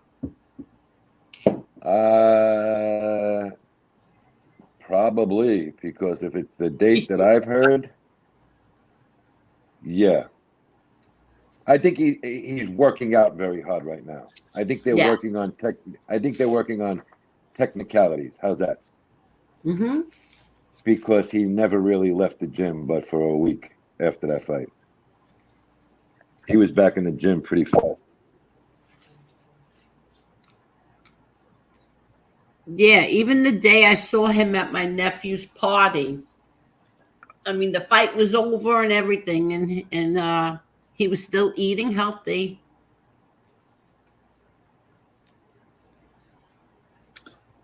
Bucky, I'm sorry, I was reading the question. What the hell is that? Bucky wrote, fighters have game plans and most wait for opponents to get tired in later rounds. And I'm sure John 3 changed in that game plan when Mayweather came out hard and in the early rounds. I will say this much. It's all over YouTube. You can watch the full fight, guys. He wasn't breathing the same Floyd Mayweather when they stopped the fight as he was in the first 3 rounds. You see, and every time you talk like that, then they go and attack you again. I don't really care. Honestly, we've had that subscriber mode on tonight. Everybody's been pretty good in the chat. It's been a good night for the chat. Yeah, exactly. And here you go, Rhode Island boys, with all your comments. Timmy Irish, Tony Sauer. I recently saw a tape of Vinny Pazienza speaking, and he showed no cognitive loss. He was very lucid. You bet your ass he's very lucid. Who, Vinny? Vinny Pazienza. Oh, forget it. Vinny's very, he's fine, man. Vinny is great. Nah, just the bullshit you read sometimes on here. What are you going to fight with everybody? No, sometimes listen, sometimes you just have to laugh at when they come in here, the trolls come in here and they want to, they think they're going to, aggravate us and we just laugh at them. I think it's funny. Thank you, Maureen. Maureen said, truly a wonderful show tonight, Angel. I think it was very good. Thank you. I thought it was pretty good. Considering that I played Lee Cole's whole show. But that was really good. I'd never seen it, and that was a really good show. He did that today. And he's not he doesn't like to share, so it's a miracle that he let me share. Sound like it's a all little about kid. his views. Sound like a little kid coming home from school. Mom, he don't like to share. He doesn't share. He doesn't like to share. So I was very surprised he let me play that whole thing. He didn't care about his views and likes tonight. But if everybody could go on, just do me that favor. Just hit the like button. Or you could hit this like button and I'll tell him. It was for him. Oh, God. It's going to be a lot to talk about, guys. So hold your comments. It's going to be announced hopefully within the next week, maybe sooner. Yeah, let's see what happens. And then we can maybe break it down and take a look at what Floyd's breathing habits were during those rounds. Yeah. Let's see. Let me see. Did I have it in here? I'll do it for you, Louis. Here it is. Hold on. Got to download it, but I'll do it for you, Louis. Hey, we have a guy who comes in here once in a while. Mo, maybe you've seen it, Timothy Sullivan. Yeah. Yes. Well, he said hello to me today. I said hello to him today in another chat. I was in for 5 minutes, no more than that. Well, I don't know what he did, but a war broke out, and I shut the phone. I just shut the phone off. Oh, he's good with silence. I said, oh, I know him on pleasantries. Hello, how are you? Hello, how are you? I don't know what the hell happened there today. There was an eruption with this guy. And I think it was just a misunderstanding. But let me do this for Louis. Evil.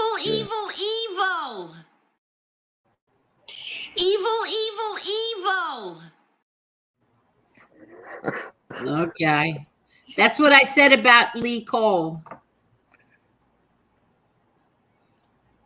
Now, Marla, when she plays that, do you get muted? Yeah. Anytime she plays something like that, everybody gets muted. Okay.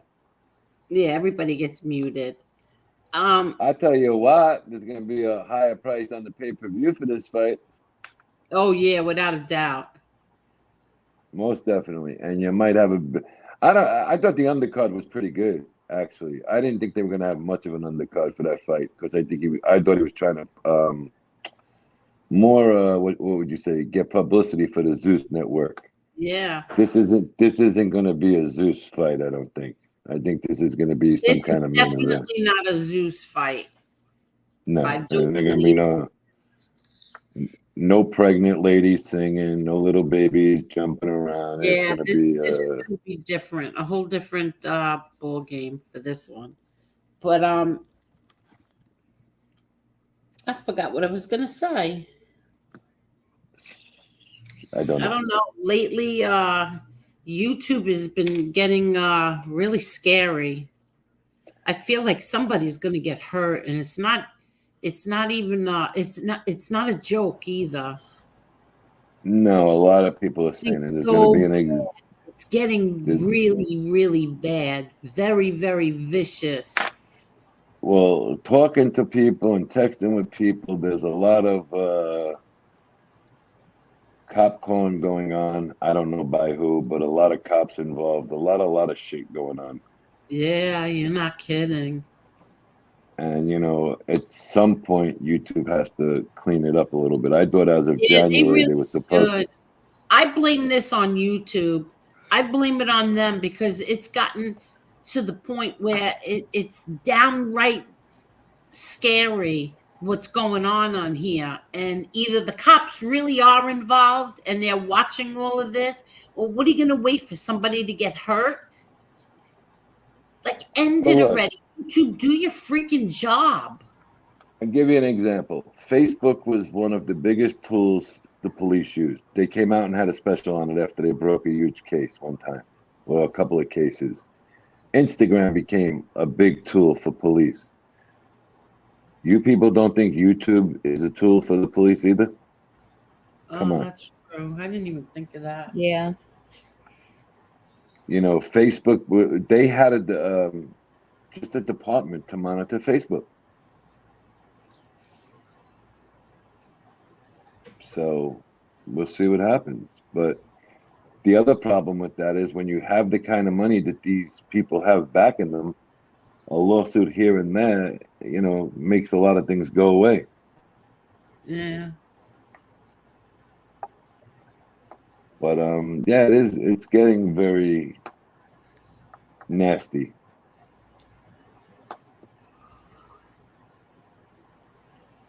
Look here tonight. What's the big deal? See, this is the thing that bothers me is that, like, here, okay, I don't care if people are in FBS's chat or Flow's chat or even, let's just say, NB's chat or Lefty's chat. I don't care. I never did.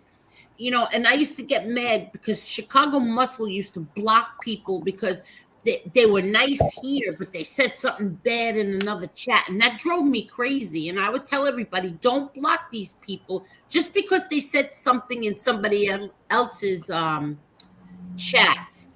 So if somebody is here from either FBS or Flow or the others, whoever, even MREs, whoever, and they're being respectful here, who cares? Who cares what chats these people go in? So be it. B1, I just seen you here. I don't know if you've been here all night. You had something to say the other night. He said something the other night. We said something back, and it was kind of clarified, I would think, B1. Would you agree? It's not a big deal. Yeah, see, Steve got blocked by Chicago Muscle because he was always in Lefty's chat. I don't agree with doing things like that. I don't agree that people should be blocked because they're in another content creator who I don't like chat. As long as they're not ripping me apart in court, I don't care what they're doing anywhere else. Well, there's a couple of people, because they're in your chat, aren't allowed on a certain show. In a chat. Wait, what? There's a few people in this chat right now that have been blocked in another man's chat for being in this chat. Are you kidding? Nope. I'll text it to you right now. I'm not that's starting crazy. I mean, that really is. That's crazy.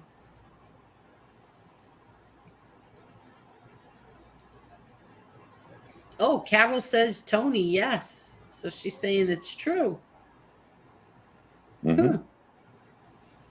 There's a few people, but there's one right there, 100%. I just texted it to you. Yeah. Are you kidding me? Absolutely not. What do you expect? What do you expect? He blocked Angela and my best friend. So what do you expect? Just saying. That's why I said a few people. Yeah. Well, I don't. Do you know how many people came? I don't know if you've seen any of Slow Flows today. Yeah, I listened to it today. Oh, on him with this flow. You couldn't call me flow. No, he really likes this flow shit. Listen, so anyway, want to know the truth? I've always called him that, or the guy from Florida, because I would never say his name. So it just stuck now because I got confused between you and him. Now I really stick to it. I say flow because I get confused with you and him. So now I that's how I say it, and that's how it's gonna be. But yeah, there's people in that chat that are here tonight. So what? You've all been respectful. What's the problem? Exactly. Oh, Beck says he's blocked on FBS's chat. Yeah, but weren't you were Beck. friends with him?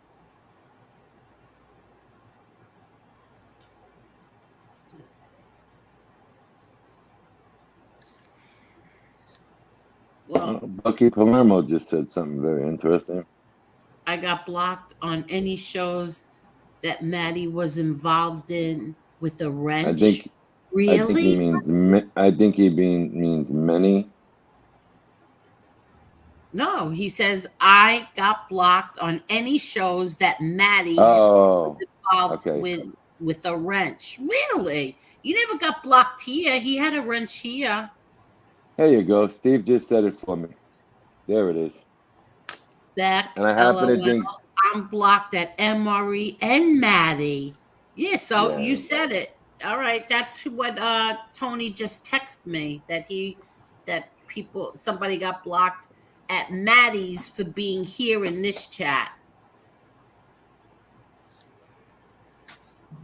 Yeah, I know, Steve. Steve never talks bad about anyone. Why would anybody block you? That's crazy. Know. Oh, that's right. Beck Brooklyn stood with Flow. Steve is one of the nicest guys. Thing is crazy. Let the people. Who cares who goes in whose chat? It's not a big deal. But Steve is a gentleman. Steve never gets nasty with nobody. I know he doesn't. That's so surprising. But let me tell you something. I see people in MRE's chat, especially there's people in the chat that are talking bad about me. I'm not mad at those people. They're not talking bad about me. So why would I care if they're in MRE's chat? I don't care. Why would I care if they were in FBS's chat? I didn't care. I don't care. He really is a nice man, Steve. And I said the same thing because it's on the air. Me and Steve have a bit of a talking relationship. Always been respectful about everything. Yeah. Joy, look at Joy. Joy's in Mikey Scars' chat. She really likes them. They're sending her a signed apron and some pictures. And why would I get mad at Joy for doing that? But they're also, you see, people don't understand. There's a lady who lost her kid brother. Yeah. Okay. So she's getting some answers for her. If it's helping her, God bless her. Exactly. That's how I feel. Exactly. I wouldn't get mad at her. Not at all. Nope. You know, you might be doing more for her than the government at this point, as far as getting answers. They what? He might be getting more answers for her at this point than the government. Exactly. Gravano. Exactly. And she's getting satisfaction out of him calling the piece of shit out on his lies. Good for her. Good for her. B1. I'm going to say it nicely, and I'm going to answer it honestly. I wouldn't even respond to that. Who is saying anything about start trouble on here? But who is saying anything? For it. Sorry, I'm not falling. No, I'm going to say it very nicely though. Who is saying anything different, one way or the other, about that? Nobody's saying anything about it. Exactly. So people like to start trouble. It's not happening. I'm not falling into this stuff. Not falling it.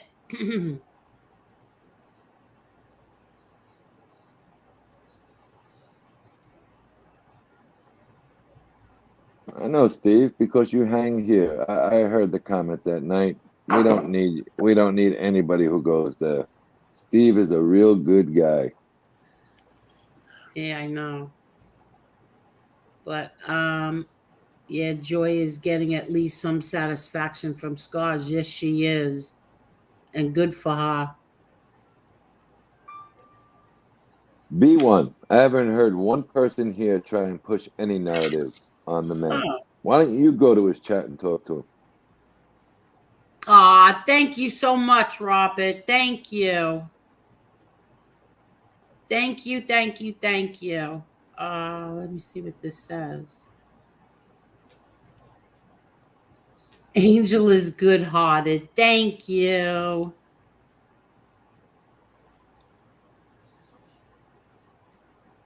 Thank you.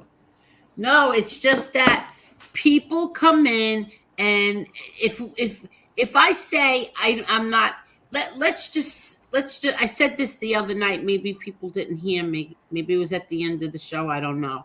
But I said I am not doing this anymore. Even if FBS should decide tomorrow to start attacking me, start attacking my family, I'm not responding anymore. I'm done with it. It's over a year. I'm done with it. We got some kind of peace deal here now, and I love it. I'm very happy. I'm not going to get caught in putting up comments on the screen and respond. It's not happening anymore. And the same thing with Flow. It's not happening anymore. Not doing it. I mean, why go looking to start a fight if you can avoid it? No, it's over and done with. That's how I feel. Done. Finito. Thank you so much, Robert. Thank you. Yeah, he did cause a lot of problems. Yes, he did. And a lot of people on here, they have short memories. I don't. Every single one of them turned their backs on me when that thing happened between Chicago Muscle and I. I didn't forget that. And I never will forget it. And they're doing it again now, and I really don't give a damn. See, B1, I'm not trying to rewrite any history. I don't know 80% of the history. He doesn't know the whole history. And you know what? He doesn't even have to know. What does he care? He's not involved in it. Why is he going to get involved in it now? He doesn't know history. It's not a big deal. I've kept my mouth shut all night. Somebody's making pictures with spray paint in my hair. But that person's a saint, right, B1? Oh, you have spray paint in your hair? Oh, this woman spray painted my hair, yeah. What am I supposed to do? Go crazy on the lid? I'm not saying nothing about her. Oh, God. You know, I just think you got so many people that text and try and get you messages that both of you, Marla, you included. I've never said anything against them. There was and you know what? They're sincere talking to them on the phone. And I'm not talking about SoFlo. I'm talking about other people in this chat right this second. I'm not talking about you, B1. I'm saying Tony Silo doesn't know the history. B1. We know you know the history. Tony Silo doesn't know. He doesn't know it all. You know how he knows about some of the things from King Shade's novellas? He hasn't been here that long. And the Josie and the Flow stuff is not in any of King Shade's novellas. No. Exactly. So, yeah, exactly. You know the history, B1. I know you know it, but he doesn't know it. Louis, I thought you were going to bed. I did. B1, it was B1. It was nothing against you, my man. He's not talking I about don't you. know it. No, I know, and I'm agreeing with him. I just don't know everything that went on, and I really don't want to know.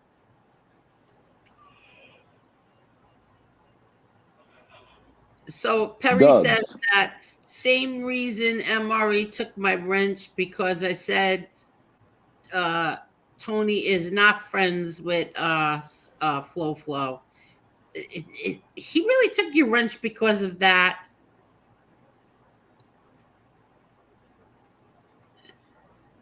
Like, did he really take your wrench because of that?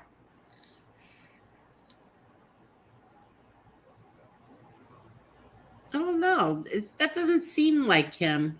But then again, I heard he took everybody's wrenches. You want to know why I think he did that? Because he didn't want me and Angela having a wrench there anymore.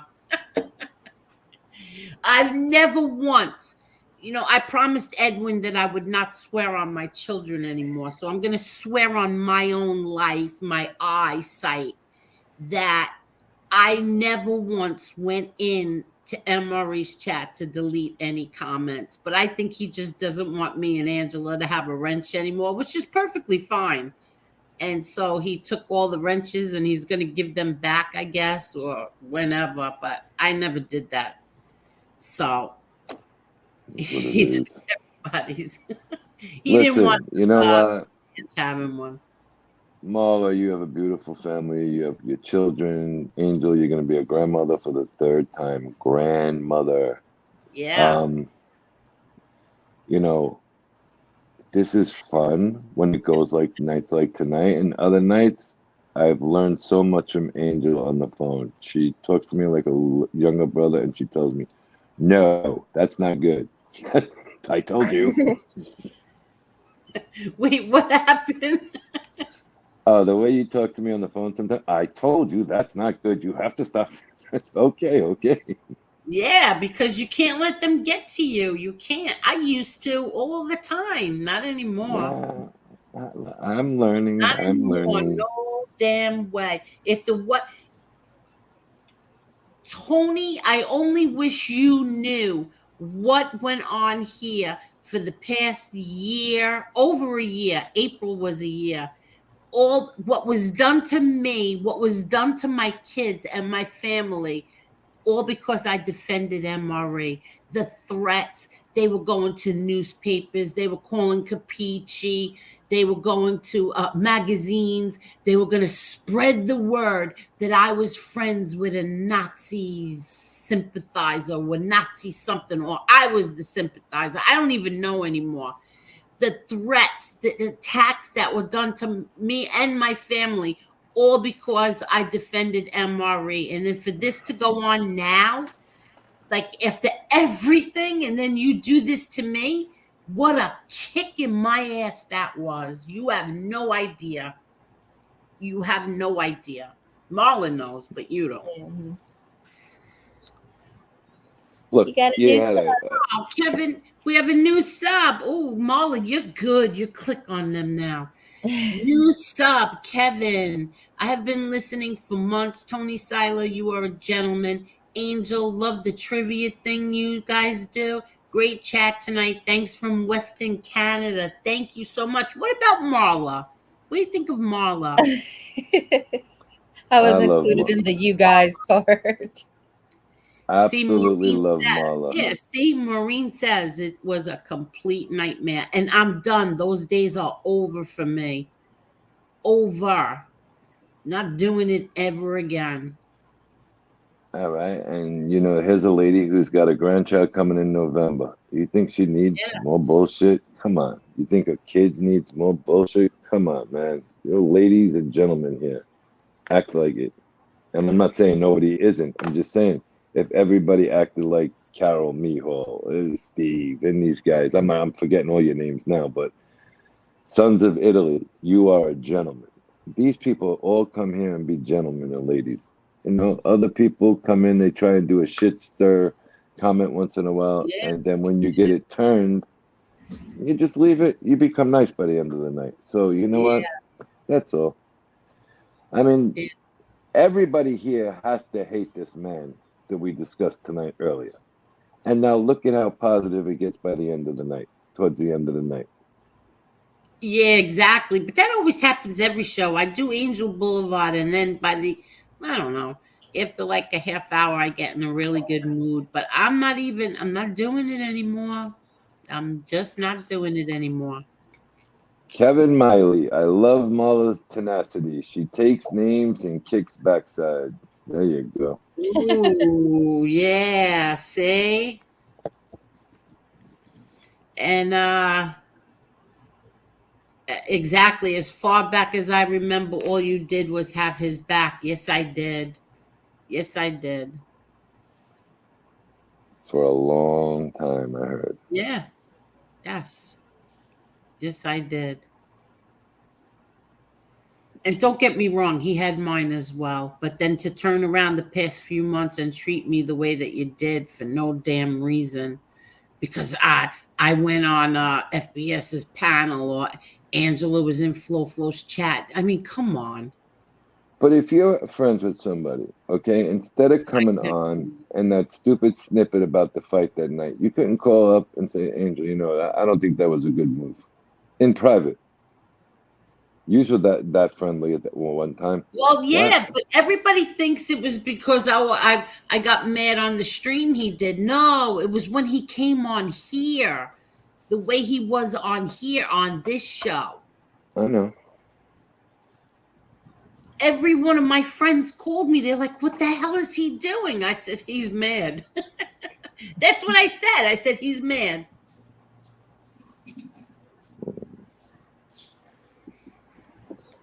I have a very, very, very dear friend for the past year has said to me, get rid of him. You're making a mistake. Get rid of him. Get rid of him. Get rid of him. I would never do it. You know how many fights I had with this person over MRE? You have no idea how many fights we had. Not really fights, arguments. And meanwhile, that person was right.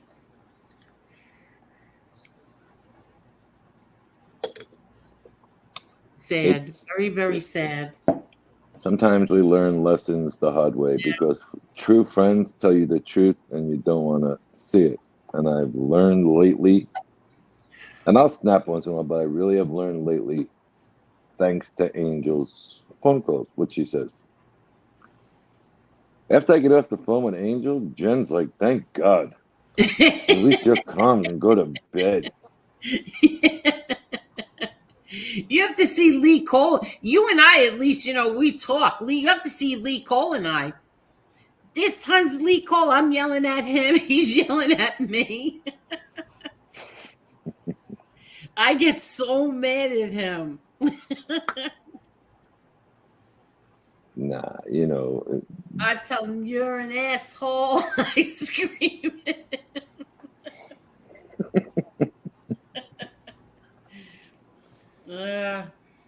It's how many times Cole just lets me be mad at him and he'll leave me alone. He'll just let me be mad, and then he'll sneak in a little text now and then. Are you still mad?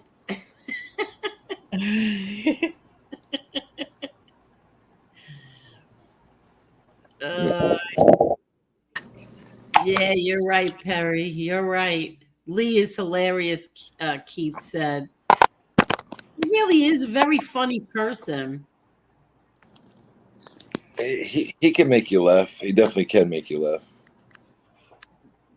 Yeah, well, you have to hear our conversations. I'd love to be a fly on the wall for that. No, you don't. He said something to me and I couldn't help it. I was like, today, he says, you know something, you were right. I told you, Lee Cole, I told you. He goes, I hate when you do that. Yeah, well, I told you. Look, the poor man. Thank you so much, Robert. Thank you. But you know, I looked at it and I got into a discussion with somebody. And me and Lee have our arguments here and there, but we grown men enough to put it aside. Okay, but somebody said, you know, his brother had a problem many, many years ago. Why are you blaming that? people think your problems from many, many years ago just disappear. You know what? I think that it is. I don't think that there's anything. I gotta say this in a good way. I don't think that there's anything more scummier than going after somebody's dead relative. Exactly. Correct. I just don't think there's anything scummier than doing that to someone.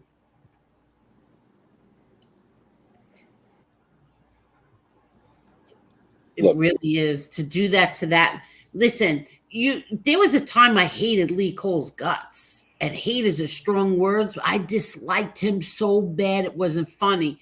And then he put out this video, and about his brother and his sister dying, and his other sister, and I cried my eyes out. And then I was like. And I try to understand it, because I know how I feel, because I lost my brother, but I didn't get bitter like Lee Cole did. I didn't get mean. He got mean. I didn't get mean. But I didn't comprehend Lee Cole until I watched his sister on that Cinemills. When I tell you, that broke my heart, that I sat at this chair in front of this computer crying my eyes out, because he had a horrible childhood. He really, really did. Him and his brothers and sisters had a horrible childhood. Nobody, even people I dislike, don't deserve a terrible childhood. Nope. I mean, they really, really bad. Really bad. They were put into foster homes and abused. You're talking about children. It makes me sick. It makes me sick how how cruel people can be to abuse children or animals. Very sad. So that gave me a totally different view on Lee Cole. It takes your outlook and can change your outlook from horrible to oh my God, and then it comes to an even keel where you're like, you know what, I get it. Sometimes I get it. Exactly. I get it. Like, my mother and my father had horrible childhoods too, so I get it. Like, some of the things, the way my mother could be sometimes, the way my father was. Yeah, I get it. Somebody said something the other night about your mom. I think, Molly, you might have said it. She doesn't smile a lot in pictures. And I tell you what, nobody knows but a mother. Not a brother, not a sister, not even That's a father. not true, B1. It's not true. I heard it with my own ears. It's not true. But I'm sorry, Tony. Go ahead. Nobody knows what a mother goes through when they lose a child. Nobody. Exactly. Until you've gone through it. And it's hard to see your daughter, your son walking down the aisle when there could have been more grandchildren and another daughter-in-law. Yeah. And I'm sorry I said that like that. No, I think about it all the time. I think about, like, when I'm looking at all the, like, my niece, when we're all together, my family, and all the nieces and nephews and the babies are running around, and I just sit there and say, wow, I wonder how many kids my brother Frankie Boy would have had, and what he would have been today. And I think about that all the time. So I can only imagine how my mother feels. You don't know, and God, please, you'll never want to know. Yeah, I never want to know. No, I know mother wants to know that. Ever want to know that. Never. I know how I felt, and it was my brother. How I still feel, and it's my brother. I can't imagine, God forbid, a million times. Hey, a-holes, how are you? How are you? What's up, buddy? What's up, Mouse? Hey, Maz, how are you? I want to thank you again. I got like 100 subs from you. Thank you so much. Thank you. I have a question. I have a question. What was the fight? Well, not this weekend that just passed, the last weekend, that everybody had the decision one way and the other guy won. Can you answer that? You think the guy won maybe one round?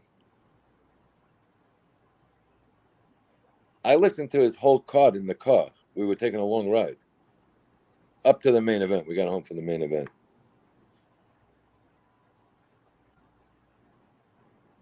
There was such a horrible decision. Thank you so much, Maz. Seriously, thank you. I appreciate that so much. But I don't want anybody coming in here pretending to be you. So, oh. No, Bucky, it was an MMA fight. I didn't even see the Kambosos fight.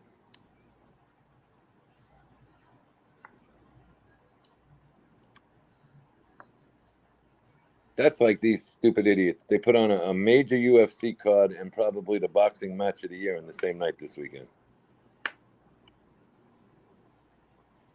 I mean, so if you want, they have a huge MMA fight, UFC fight, and a huge boxing match both Saturday night. Oh, they do? I watched MMA Holes, was it Saturday night I watched? Or no, Saturday afternoon. He was on in the afternoon. Friday night I watched, and then Saturday afternoon. He said, I thought Marcus versus Grant was a ridiculous decision. Yes, thank you. That's it. Oh, look, you got a new sub. Maz, William Brooklyn just subbed to you. William Brooklyn, I thought you subbed to me yesterday. Oh, to Maz. Maz, yeah.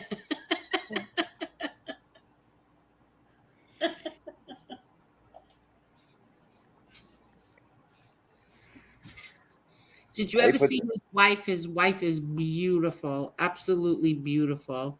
Gorgeous lady. Yeah, I want to do that. She said that we should do something where we talk about TV shows. She likes The Sopranos. Maz, who was it that liked Sons of Anarchy? You or your wife? Because I thought Sons of Anarchy was great, and I couldn't remember which one, who liked it and who didn't. Oh, Bucky Palermo's been subbed to him for a long time. What is Tony Silo channel? Oh, we got to drop that too. Hold on. Could both of them drop their I hope links? you got it because Jen's sleeping. I don't know how to do it yet. Yeah, I'll get it. Okay, I'll get MMA Holes and I'll drop his link. Yeah, and then all right, Tony. good. Yeah. We still have 157 people here. Absolutely. Your number levels out at that. It's just that people like to come at the end of the show and stay and actually get their comments read, unlike the shows. Okay, let's. Oh, you have 52 likes already. Who? Me? Yeah. Yeah. Yeah, you're gonna have to give people wrenches, Tony. I was gonna text you earlier, but I knew you were busy. He did. Yeah, no, you got to give somebody a wrench. Well, you're a young lady next to you. Yeah. I got you. Carol, I want one to get one. Yeah, Carol definitely. Guys, when I'm with him tomorrow, and he's gonna do it for you. Let me see. I know you are, William in Brooklyn. Thank you. He's on every show doing it. I got invited on the show today, man. I should have ran the other way. Yeah, you could everybody drop your channels. What's this? Project Dup. I haven't seen you all night, buddy. You been here? Yeah, he's been here.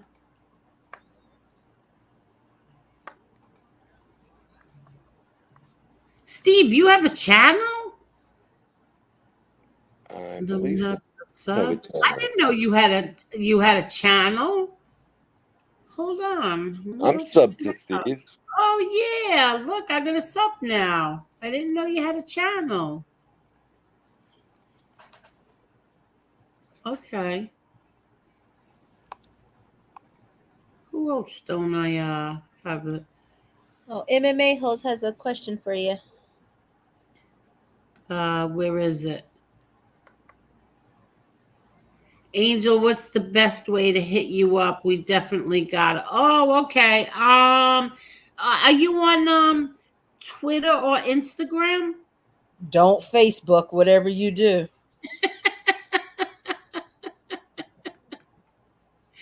Are you on Twitter or Instagram? Because I don't like to give out my email on here. I'll give it to Tell you. him to get it. Maz, get it from Lee. Oh yeah, yeah.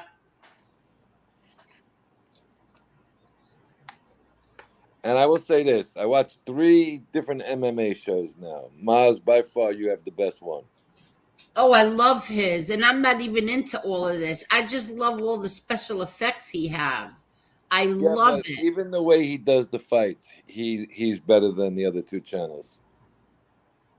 Yeah, I love it when you give a super chat and the dog comes and it says you super chat, and then it starts like playing these all these different sounds. I love it. These special effects. Just followed on Instagram. All right, I gotta prove you on there. So there was a person. There was a Let me go person. now. You'll find this amusing. There was a person who was on this chat for a month. Look how And pretty you are, lowrider girl. Oh, she's a beautiful woman. She really is. So listen to this for a second. There was a person who was on this show, and I don't watch any other shows after I leave. Well, there's another lady show that stays on till 4, 5, 6 o'clock in the morning. So one of the guys that are in this chat a lot was in that show and took a screenshot. Next competition will be who's prettier, Maz's wife or Tony's wife. I said, who the fuck is Maz? Because he spelt it wrong. I said, you got to be kidding me, finally, when I seen the next 2 comments. These people are just troublemakers. What is this? Hey, what's up, Seaborn? How are you?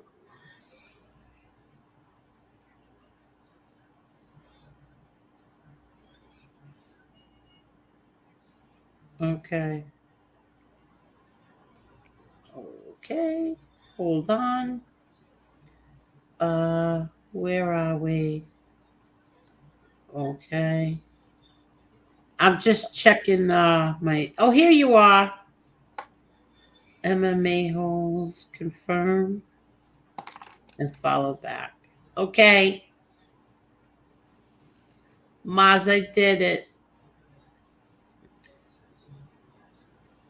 Okay.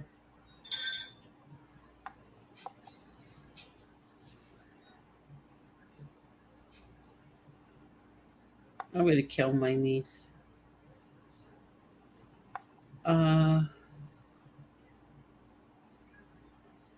Okay. Okay, I did it, Maz. Hi, Todd Father. How are you? What's up, Todd? Oh, I have to say something. And he's probably not here either because he was here earlier. But Ralph from the Wise Guy show. We were on Edwin's last night. I was just getting ready for bed, and I just said, "Oh, let me just scroll through."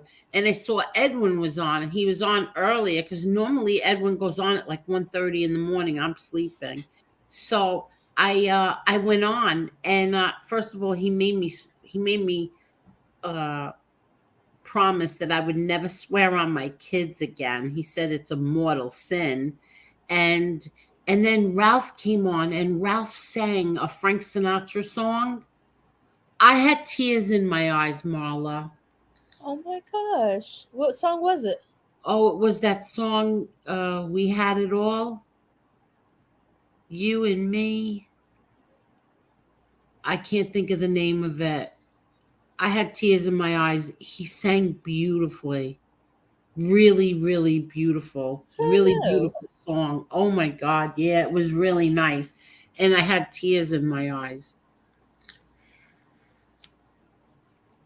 So, Ralph, you really are amazing. Ooh, what's this? What's this? What's this? What?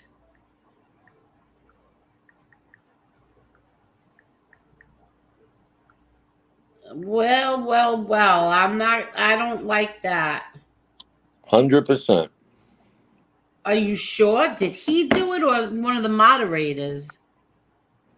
I would assume it's the guy who's the head moderator. Okay, well, that's not good. Then I won't go on there anymore. For a while, too. Oh, everybody, please hit that like button. We could do better than that. We had over 200 people in here tonight.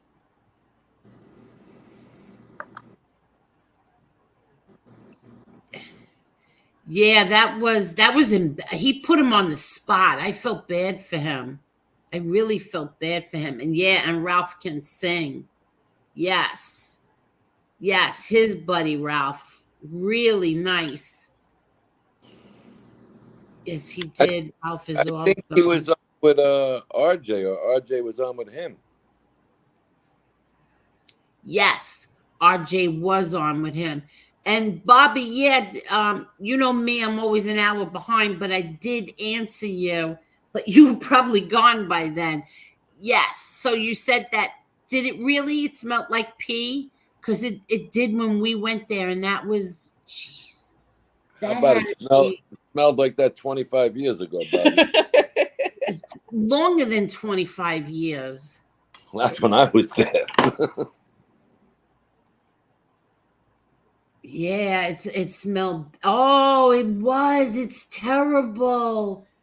You see, did you stay there long? Because we didn't. We stood there exactly a half hour, maybe, if it was even that much, and we left. I don't know why. That place should smell like chlorine, not pee. Smell like something. Not that. No, it's horrible. That many years ago, we never went back. I saw Angel and Ralph on Edwin. That was early for Edwin. Yes, it was. Ralph singing. I want RJ to sing God Bless America and tape it for kids' football game. Me too. RJ. Oh, wait. RJ didn't come here tonight. I wonder why. Oh. Yeah, Claudio has a good music channel too. Yes, he does. Yeah. Very good. Yeah, when I'm cleaning, I like to listen to something. Very relaxing. Yeah.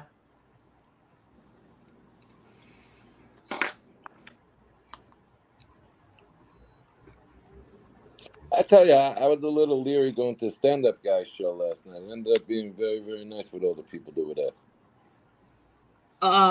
Yeah, I like stand-up guy. I like him. I like listening to him. He can go. How can I explain stand-up guy? Like he can. I enjoyed myself with all the people in the chat, and he was very respectful to both me and Jen. Well, why wouldn't he be respectful? I don't know. Who the hell knows what's going on lately? Come on. And Sons of Italy was up there. No, stand-up guy's not like that. He's Very not nice like that at all. Yeah. Sons of Italy was up there. He's one of the most respectful guys out there. Yes, he is. Yes, he is. Steve was there. I mean, a lot of guys. I'm not going to say your names if you don't want to. Yeah. Everybody there but one person was friendly. And if that's all that is, anytime. Yeah, no, I like listening to stand-up guy too. He was actually had a funny story about your father, and everybody answered the same thing. Could you imagine if Johngotti was in the next room and heard this? No, it would never happen. Trust me. Yeah, no, it never would happen. No shot. Who was respectful to me last night? Stand-up guy? Yes, Oh, he absolutely. was. Yes, he Absolutely. was. Yes. Carol, I must have missed you because I came in late. I was on at the end. You know, I watched him, I think, from the beginning. I forgot who he was going after. I can't remember, but I was listening to him while I was doing something. I was cleaning and stuff. The heck was I doing? I can't remember what I was doing. But anyway, I was listening to him. And then I wasn't watching the chat. I wasn't watching his chat. Oh, and then Lee Cole went on there. That's it. Lee Cole went on there last night. Lee Cole was on there when I was on in the car, and then when we got home, we had dinner or whatever. We got home really late, and then we went on there. Oh, we were at the gym. We went late to ride the bicycle. That's right. You went to the gym late. That's right. Good night, Maureen. Thank you so much, Maureen. Thank you for everything. Thank you. Maureen is always here. She never misses it. Thank you. No, Maureen's a nice lady. Always very nice lady. Yes. Yeah. So Lee Cole went on there, and and then I was going to go to bed, and then I saw Edwin was on. I said, "Oh, let me just say hello to Edwin." I never can catch him because he always goes on at 1:30 in the morning. So I said, "Let me just stop in and say hello." And normally I don't. If I don't have a wrench, I won't comment anywhere. But I did. I commented, and then he said, "Miss Angel, come up here. Come up here. Good night, Bobby." He said, "Come up here." And then I said, all right, let me just do that. Good night, Bobby.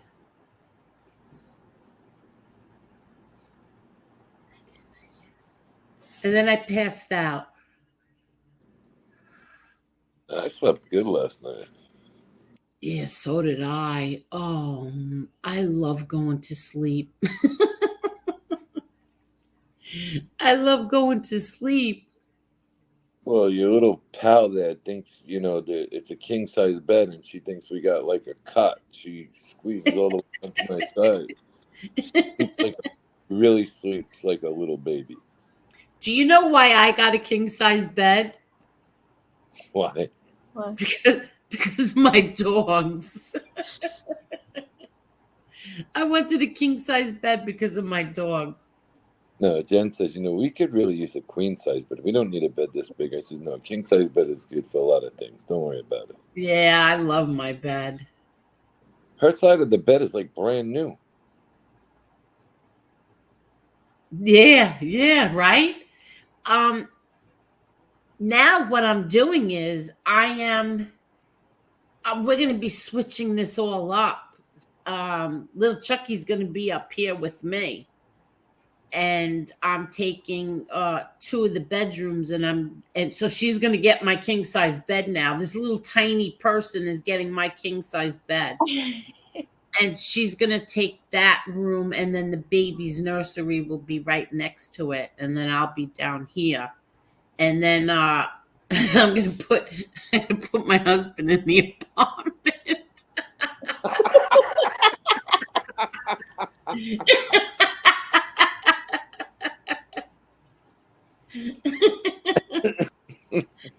Hey, what are you gonna do? Does he know about the transition yet? Not yet. Listen, the baby has to come up here with me. There's no room for the baby down in that apartment. So the baby will be up here with me, and so will little Chucky, and then and then he'll be down there with his mother. It's true. This is the first girl. This is going to be the little princess. Yes, this is going to be the princess. That's right.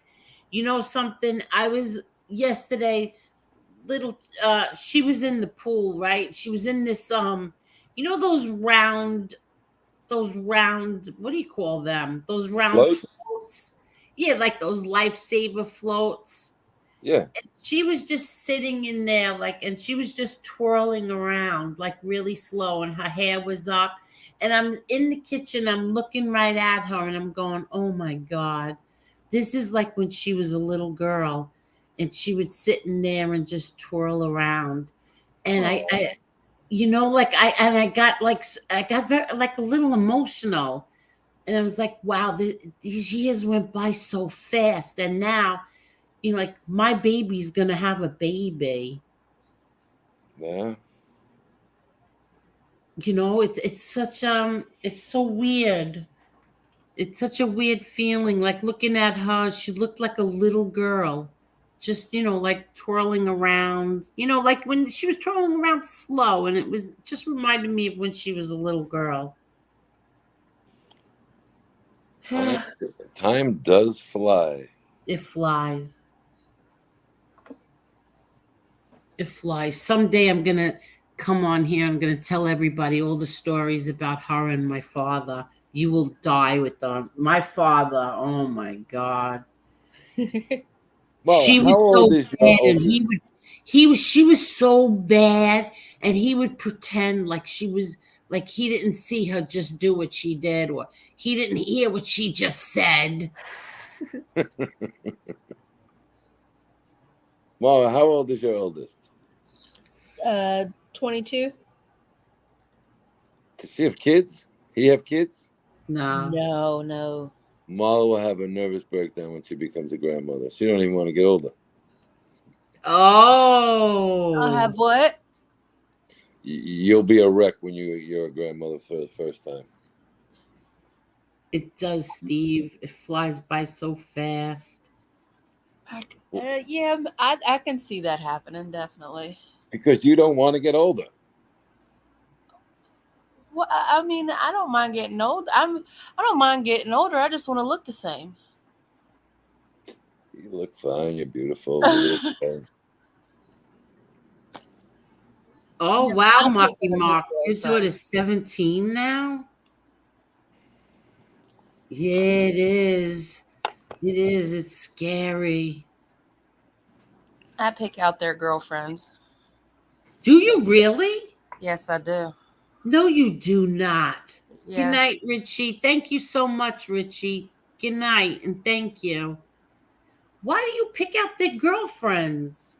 What if I It's don't like actually them? Then what am I supposed to do? But you don't have to like them. Your son does. Angel, that's rude. Can you have my side on anything? No, I I'm agree. just saying. I agree with Marla. In today's day and age, with a 22-year-old, you better pick out, or not. Not exactly pick out. You better keep an eye on what they bring home these days. Yeah, because he's kind of like a Jethro Bodine type. He's smart, but dumb. And I sometimes he just listens to he doesn't even do a credit check there, and it's just like no, I know like her. exactly what you're talking about. I know exactly.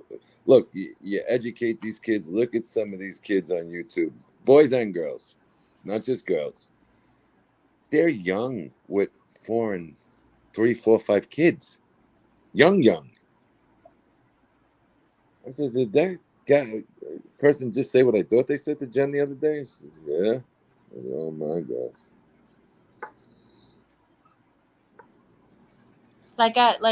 You've heard of the door test, right? Well, I have the plate test, and so I think what did he bring? One girl home, and I don't like her. Don't bring her back. She'll get her feelings hurt. Don't bring her back. Are you kidding? I think that is so disrespectful. I just feel like if you're with somebody and we're having dinner, we're all looking at you, we're watching you, we're making sure you're on your best behavior. And these young girls, they have no home training, Angel. I'm telling you, if you get your greedy ass to play and my son is still there and I got to get him a play, you have to do just as much for my son or more. Okay? Equal or less. You don't do as much as I do or more. No, you can't date my son. You're not good enough. I'm sorry. But what's the plate test? You didn't tell us. Well, he brought one greedy heifer home, and she got her a plate and didn't get him one. Like he's supposed to get his before she sits down to eat. And no, don't bring her back. Don't bring her back. Oh. That's just to me, that's just the tip of the iceberg. She's selfish. I gave him the Sonny speech. Son, all you're seeing is the tip of the iceberg. She's a selfish broad. Are you kidding? Yes, I did. See, my son didn't bring home like floozies and stuff like that. Lewis did. But not my son. Like, I would tell Lewis, are you kidding me? I remember one time Lewis came. He wanted me to meet his girlfriend, okay? And she came in and I asked her if she wanted something to drink. She says, oh, what do you have? I said, so I opened up the refrigerator and whatever I had, lemonade, iced tea, and she spotted the beer. And she said, oh, I'll take a beer. I said, okay. So I grabbed the bottle. I don't even remember why I even had beer in my house because nobody ever drank beer, but for some reason there was beer bottles there. And so I grabbed the beer bottle and I went to go get a cup, like, a glass. And she said, no, don't worry about the glass. And she started drinking out of the bottle. I just looked at him and went, That's like I looked right in his face like, you're kidding me. That's classless. I cracked up. I thought it was funny. I was like, he was sitting there and he looked at me and I was like, ha ha ha ha. And then when he laughed, right? And then he calls me up. He goes, what'd you think of her? I said, she's not a pimple on my rear end. Now look here, see? I was just going to say something about Carol. I'm not reading the chat at all. She gave a story the other night somewhere. Don't mess with Carol's boys.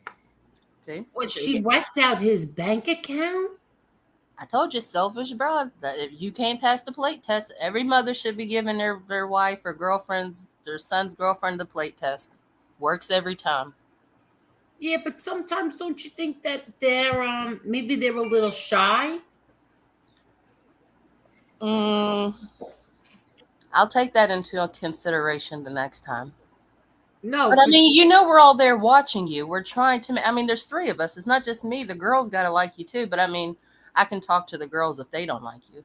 But you don't get a second time to make a first impression. Yeah, so make it the best one.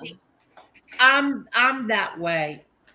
Like I would grab the, the man's plate before my own. Yes, I don't sit down and eat before everybody eats. Yeah, exactly. So why do you think you get the pass?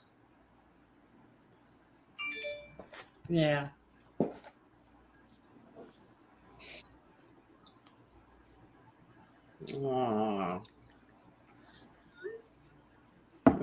Brian G, the plate test is if you bring a girl home and we're all eating and she fix herself a plate and don't fix you a plate, she's a selfish broad dumper. That's what I told her. That's it. If she gets you a plate first, then go on to the next step. Self-centered a lot. A lot of these young girls today, Ma, though, don't know how to be ladies. Look at Chucky. Chucky's mid-30s. Yeah. Okay. She's a workaholic. Okay. She looks out for her mom every night, brings home something. Good luck finding that with a girl that age today. Good luck. Oh, yeah. Forget about it. Well, Todd Father, she wasn't a guest. She's his girl. So, and he's not even allowed to bring a girl home unless he's serious about her. But now look what Itty Bitty Nita said. That's what I was talking about. What? Hold on. I don't feel comfortable making a plate of food at anyone's home that I don't know. I tell the guy I came to make it for me. Oh, well, I'm sorry. That wouldn't work. I'm sorry. That wouldn't work.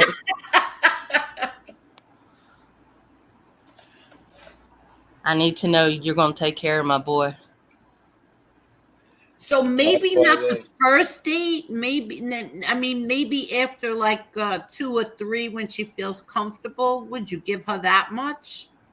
If she comes over 2 or 3 times? Uh-huh.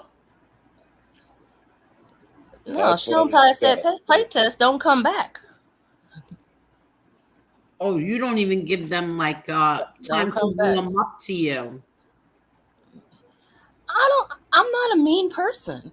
So there's no warming up to me. I mean, you are dating one of my boys. I mean, this is like my prized possession. I'm not going to go easy on you, but I'm not going to be mean for no reason either. I mean, that's my boy. That's my no.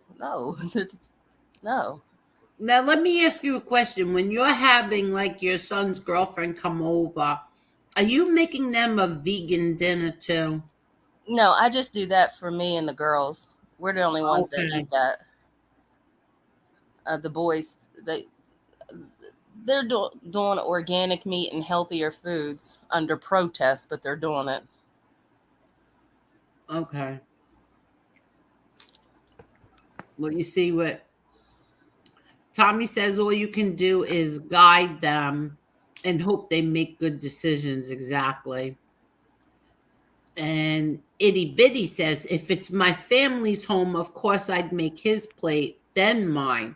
But I can feel people examining my every move while making a plate at their home. Gives me anxiety. Uh-huh. See, I told you, Marla.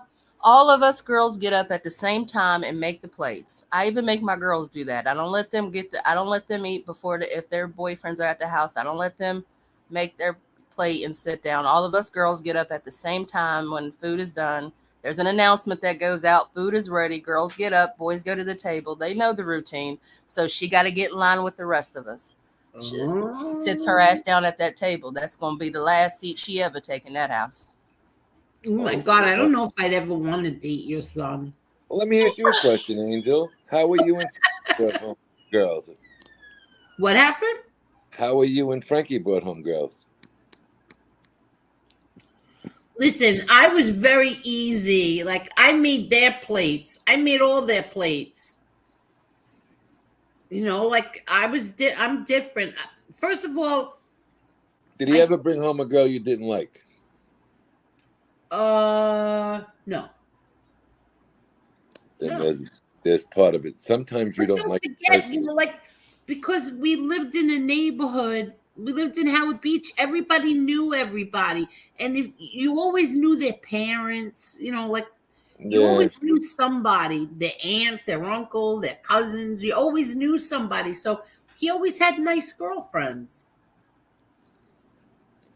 But sometimes you get them. You can spot them the second they walk in the house. Yeah, and I also watch what they wear too. Did you guys ever do that? You do that? 100%. Yeah. I always watch what they wear too. If you bring something low cut, if you start wearing that, you know, you got to dress appropriately too. Because I don't, you know, you're supposed to cover them goodies for my son. You have a man. Who are you trying to impress? 100%. He don't look out for stuff like that. Angel, I told you he's a regular Jethro Bodine. Oh my God.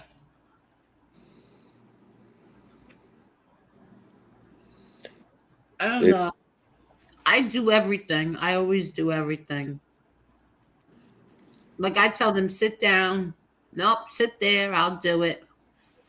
I don't want anybody doing my dishes except for me. I don't even let little Chucky do the dishes. See, now this is a good woman right there. See there? What? My baby mother was different. She helped my grandmother make the meatballs. See, that's nice. Yeah, I like that.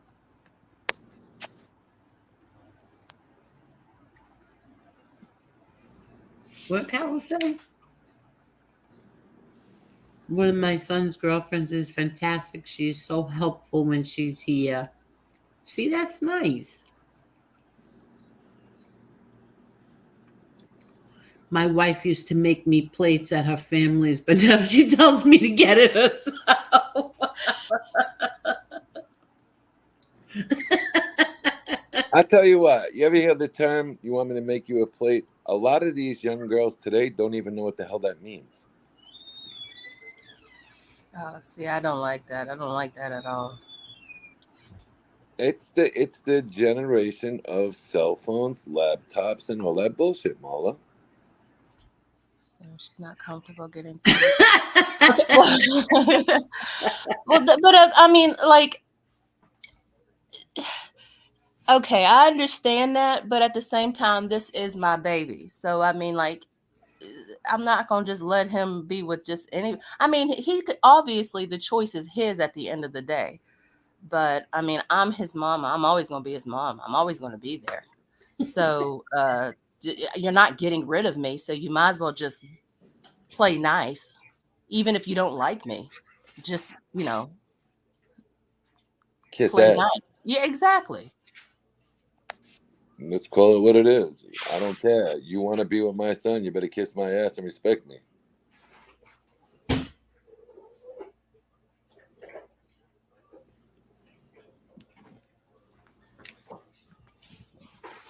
Needless to say, he's single.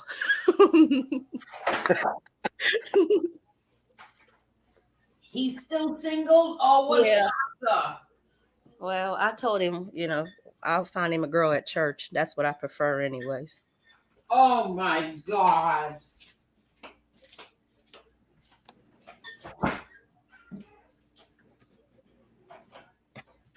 Oh, yeah, that's another thing. We don't do this, the cell phones at the table. Everybody gets to talk. And have you found him this girl at church yet? No. Okay. I rest my case. Right now, I just feel like I don't know. Well, my girls have been with their guys since high school. So, but like right now, I think they should just focus on getting their life started. And, Itty Bitty says he has a girlfriend, Marla. He has a girlfriend. Marla just doesn't know about her. I'll find out. Somehow, I don't think so that time. I could just imagine ever sitting at the dinner table with my father and we're all on our cell phones. That would never happen. No.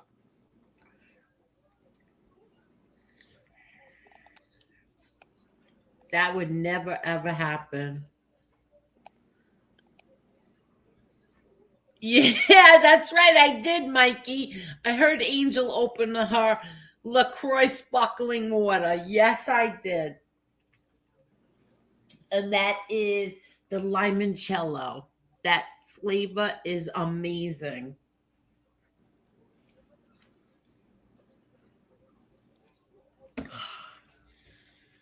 I think that is rude, the cell phone at the table.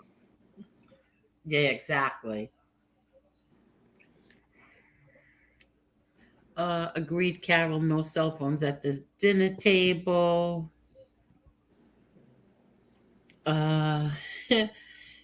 Cell phones aren't really that old either.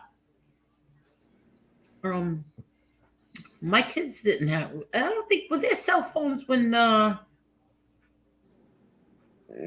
They just probably missed the cell phone era. I remember when they used to look like big old walkie-talkies. Yeah, me too. Remember the car charger. You remember they used to come with a cigarette lighter. You had to plug them into the cigarette lighter to get the charge of it. I mean, to work in the car. Yeah, the ones that were in the car. Mm-hmm. No, if you had a portable one, like you used to have to plug it into, like it came in a little case or a bag, and you had to plug it into the cigarette lighter. Yeah, that thing was huge. Yes. But I remember when they had them, when they built them into the cars. That was like ridiculous. Those were no good. Do they even have beepers anymore? Yes. Oh, really? I see. Well, doctors have them. I've seen the doctors yeah. have them. That's the only place I really seen it was the doctors. Wow, so they still have beepers. Yeah, look at the doctors. They're all walking around with beepers in the hospitals. I remember when you could write things on beepers like hello. Remember that? Mm-hmm. Yep. If it was an emergency, you could page them 911. Yeah, 911 or remember 143? No. What is 143? What's 143? You didn't know what 143 was? No. I love you. Oh. Oh. Yeah. 143 meant I love you. That's how old I am. Oh God, remember 143 I love you. Yep. I don't remember that. Yeah. Wow. Did you ever see that movie with P.S. I Love You? With Gerard Butler. Oh my God. Is that with the Siri? That was what? With Siri? Who's Siri? The one from the iPhone. No. It's called P.S. I Love You. It's with Gerard Butler and was that Hilary Swank? Oh, yeah. Jeffrey Dean Morgan. What a good movie. I love that movie. She had the other day, she's like, oh, I got to see this movie. She keeps telling me about this damn movie. And it's not new. It's a couple of iPhones ago. And the guy falls in love with the iPhone, the Siri. What is that? What movie was that again? I don't know. I don't want to wake her up. She didn't feel good today. I'll ask her tomorrow and tell you. Yeah. It actually was, for something that was stupid, it was actually a decent movie. Really? Yeah, I said, you're going to make me watch a movie where the guy falls in love with Siri? The guy, rushed home from work. It was like, had dinner with the phone. Wait, let me tell you a disgusting story, but funny. Speaking of Nextels. So we had Nextels, right? I'm not going to say who the people were, but just put it this way. So-and-so and I went to this health center, right? Where every week we would get a different treatment. So one week it was like the toxic foot bath, like, they put this thing in there and you put your feet in and then all the toxic chemicals from your body come out, or infrared sauna another week. And then one week it was colonics. Okay. Now, do you know what colonics is? No. Is that the exercise they give you after you have a baby to do? No. Oh, that might be something else. Never mind. Colonics was when you. Maybe this isn't a good story to tell. Well, you can't give me popcorn and no butter, so okay. Colonics was they put a tube up your booty. And yeah. I know what it is. Yeah, and they flush like all this warm water up there, cleans out like your intestines and your everything. Yeah. So what happened is that the person that I went with. Oh my God. When we got home, she crapped her pants, right? She was running to the bathroom. She was running to the bathroom, but she didn't make it. So I was on the Nextel, and I said, and so I Nextel'd her husband, and I was like, so-and-so, your wife just shit her pants. And all of a sudden he goes, thanks, Angel. I'm sitting at the blackjack table and you just stole the whole table. Oh my God. You just let the whole blackjack table know that. Now that's really big right now. That's whatever you call it. That is a do not enter Under any circumstances. No, I'm not talking about women. That's big in the guy circle right now.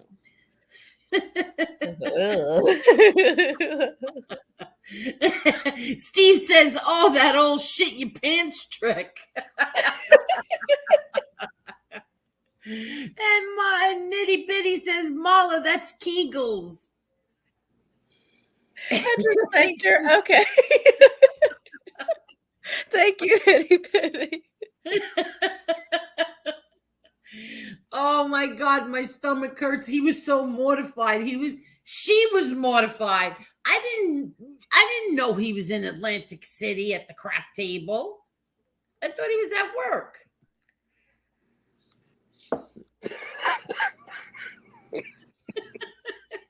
You hear Angel's voice coming through the friggin' blackjack table. By the way, your wife just shit her pants. But the way I did it, I was like, so-and-so, your wife just shit her pants. I have a question I'm not going to ask. He's like, gee, thanks, Angel. The whole crap. What is the blackjack table? Blackjack.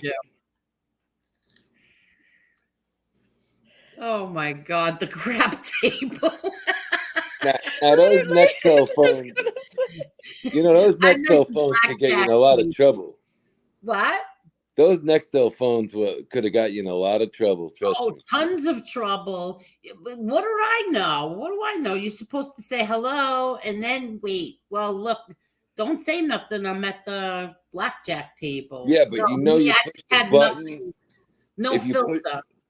You could push the button and you can order it was an emergency button on it, and you can push it, and it'll just spat out whatever the person's saying in the house. Yeah, well, I gave the number to somebody, and oh boy, that didn't fucking go over at all. Oh God. No, it was the blackjack table. Oh, that was funny.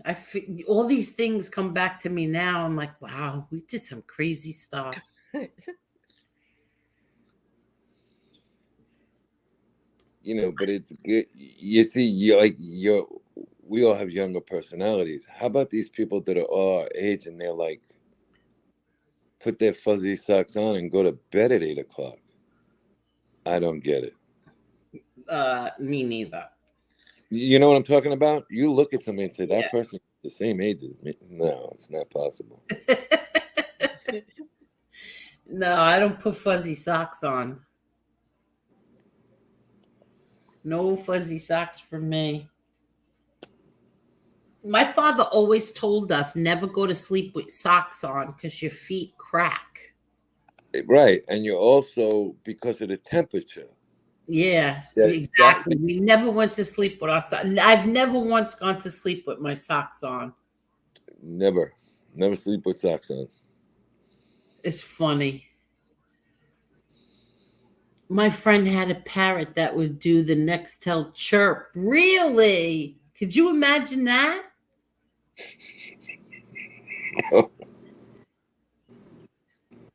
I told you, my friend's brother had one of those big parrot, those big cockatoo, whatever, those talking birds, and he used to sniff all the time. Like we knew what he was doing. White and cut it up. Yeah, he used to sniff all the time. Oh God.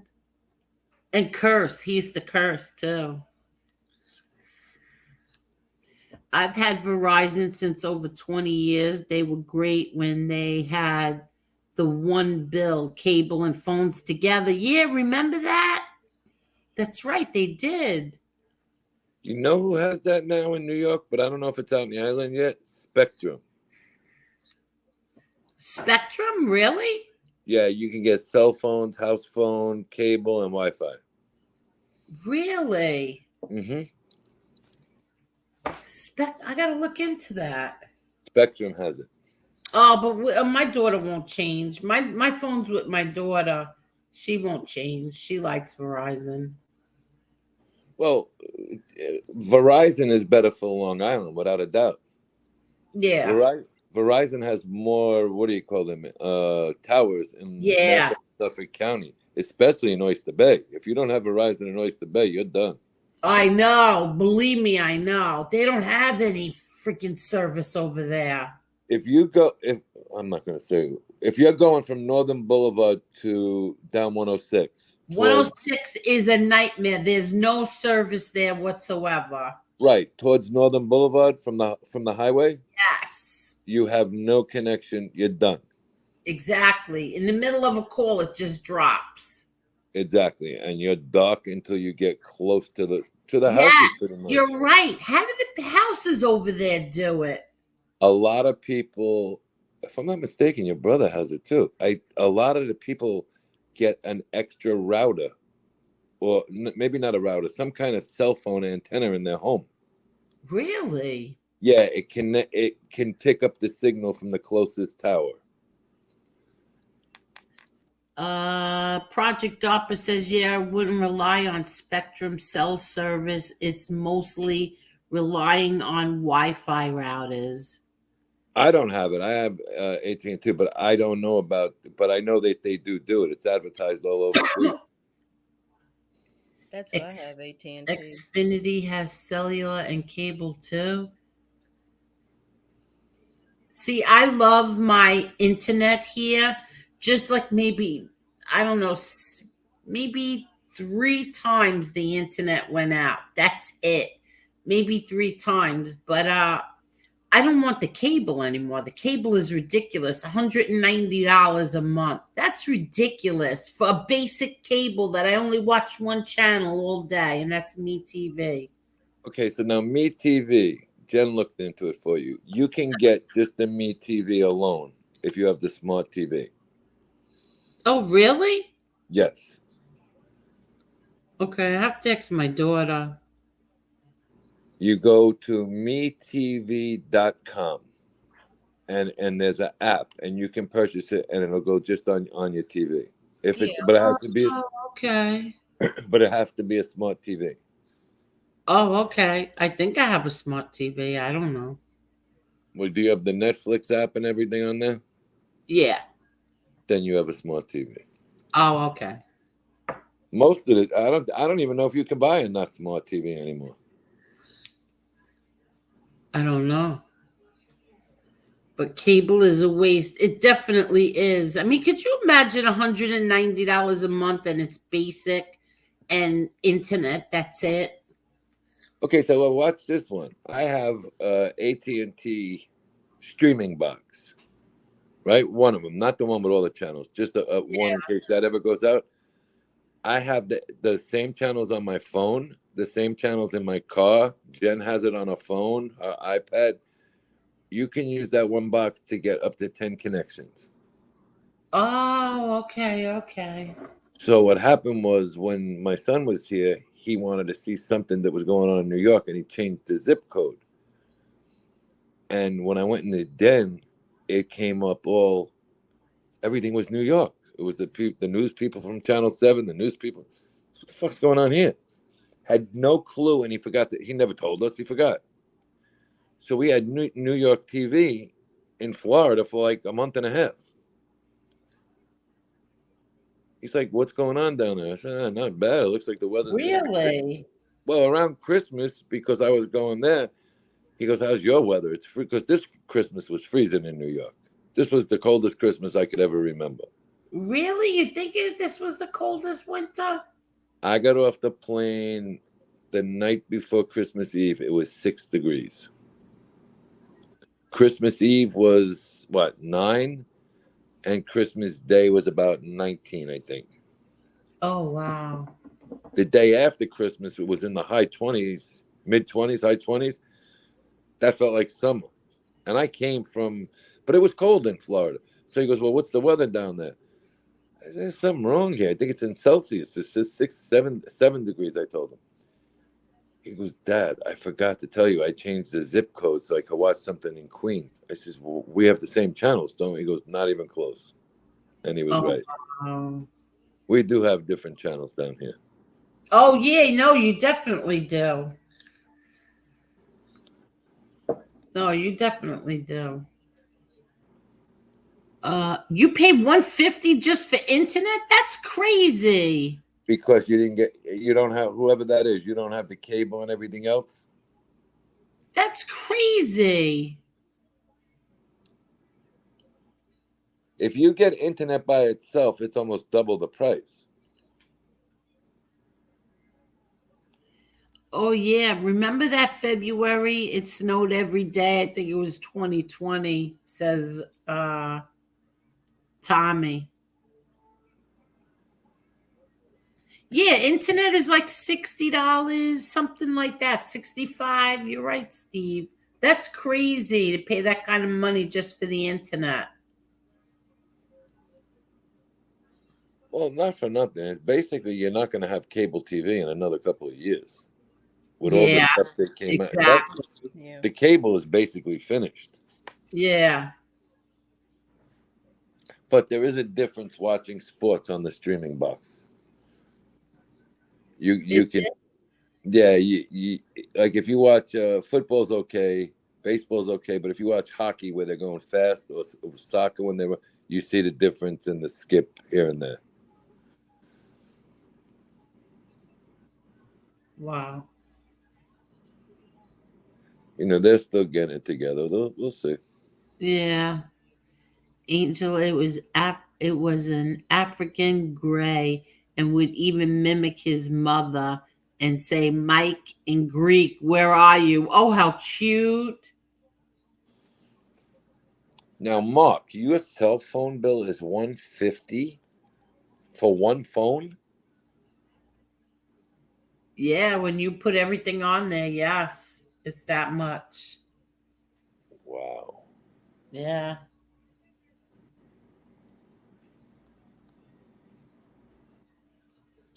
I don't How about when you call for service, they don't even speak English no more? Hi, Cantaloupe. That includes monthly payment on 120 phone. Oh, wow. I don't watch TV. 1,200 phone. What? 1,200 phone, not 120. Oh, 1,200. That includes monthly payment of 1,200. What does that mean? A monthly payment of 1,200. The phone costs 1,200, so you pay it off monthly. Oh, right. That's right. Okay, that's right.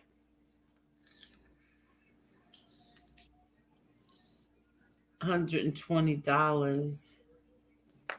Oh, $1,200. Yeah, I know. I think I'm due for an upgrade soon.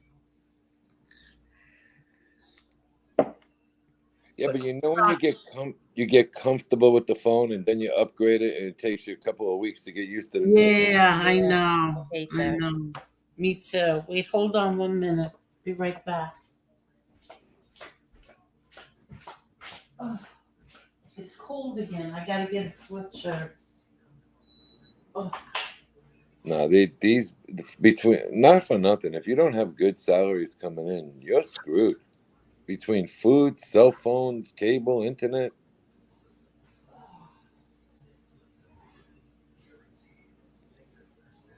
I'm trying to think. I have AT&T everything. Now, Mo, up by you, the service is good. Well, because I'm out in the country, we only have one option as far as cable and internet and all that goes. But I have AT&T. I've had them for over 10 years.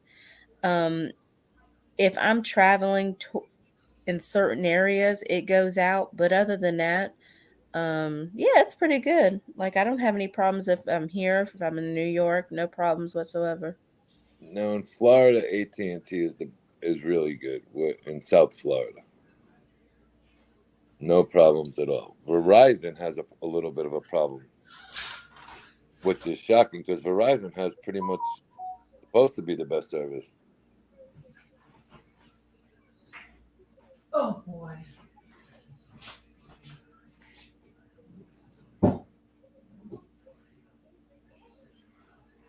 So, Mark, are you vacationing or are you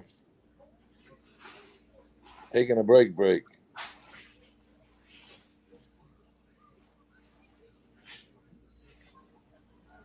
Didn't he say he was on a break for a while? He needs a vacation. He's been on the road forever. He's on a vacation. He's taking a break. Yeah. What's in here? What is this? Ketchup. Oh. Okay.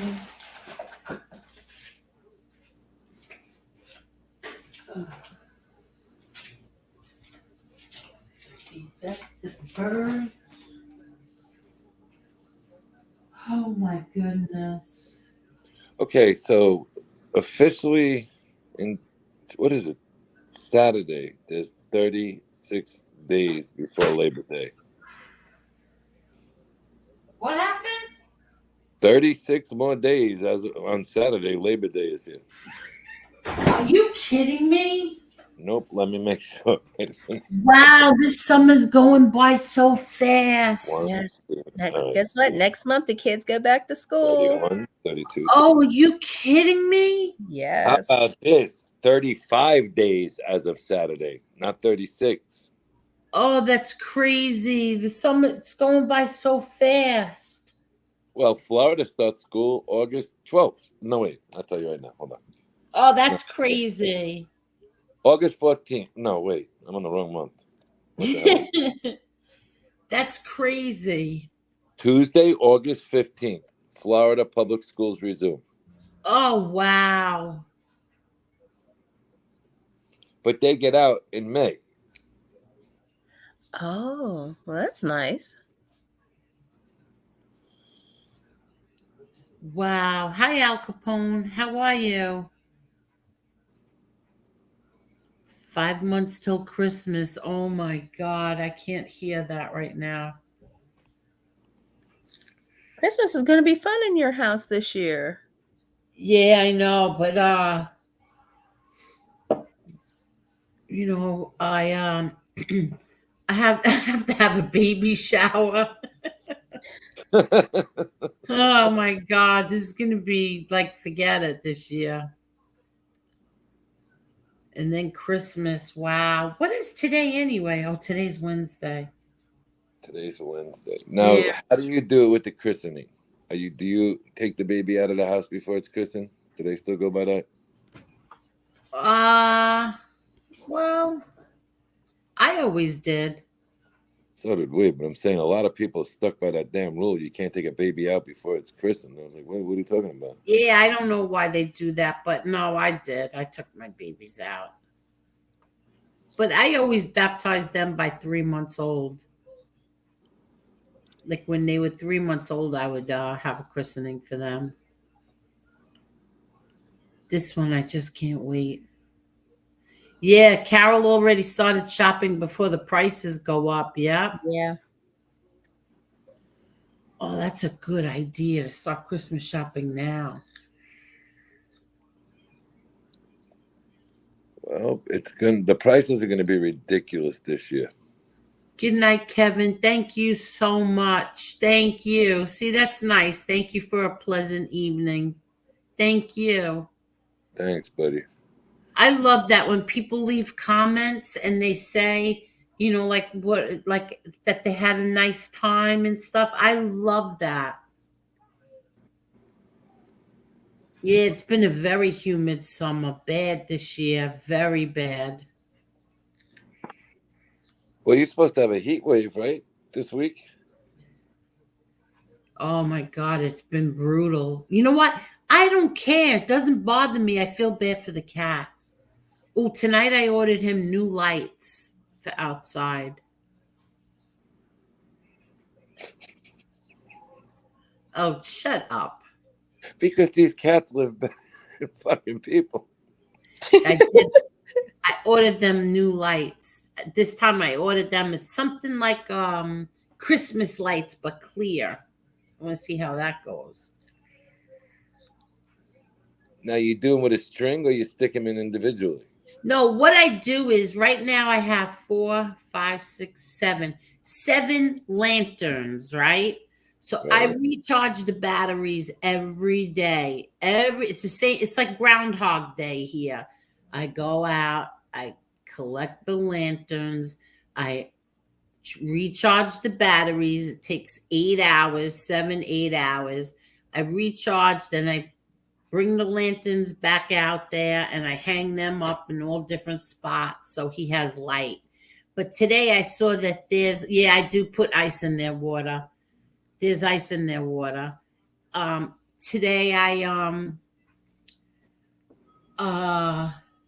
saw these lights with like these big bulbs. It looks nice. So I ordered them and we'll see how they look. This way I could plug it in instead of having to recharge those batteries every day. Now, do you actually interact with these cats or just feed them? The one that I have that's in the catio, I've been feeding him for 10 years, maybe more. He wants no part of me. He is so feral. It's so strange because I can't believe that he's still this feral. He's still afraid of me. Like you would think he would know me by now, but no, he doesn't care. The ones out front,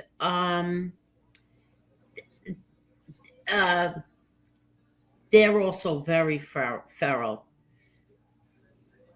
Like I had one that used to let me pet him and everything, hold him, but none of these cats do. They're afraid. But I still feed them. Marla, I'm dressing this year as Maleficent. I'm going to dress up this year. Are you really? I just don't know what I want. We tried to do a family one. We couldn't agree, so last year we didn't do it. We tried to do, what was we wanting to do? I think we wanted to do the Addams Family or something like that, but we had too many people. So we tried to pick a movie and dress like the movie, but I remember when you were going to do that. I'll probably end up being Al Capone again. Still have my suit. Oh, that's funny.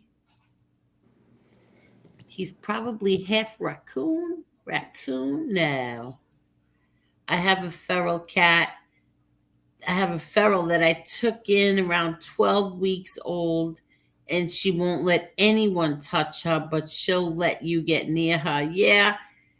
Sometimes he'll sit there and just stare at me, and then other times he just runs. He doesn't want any part of me.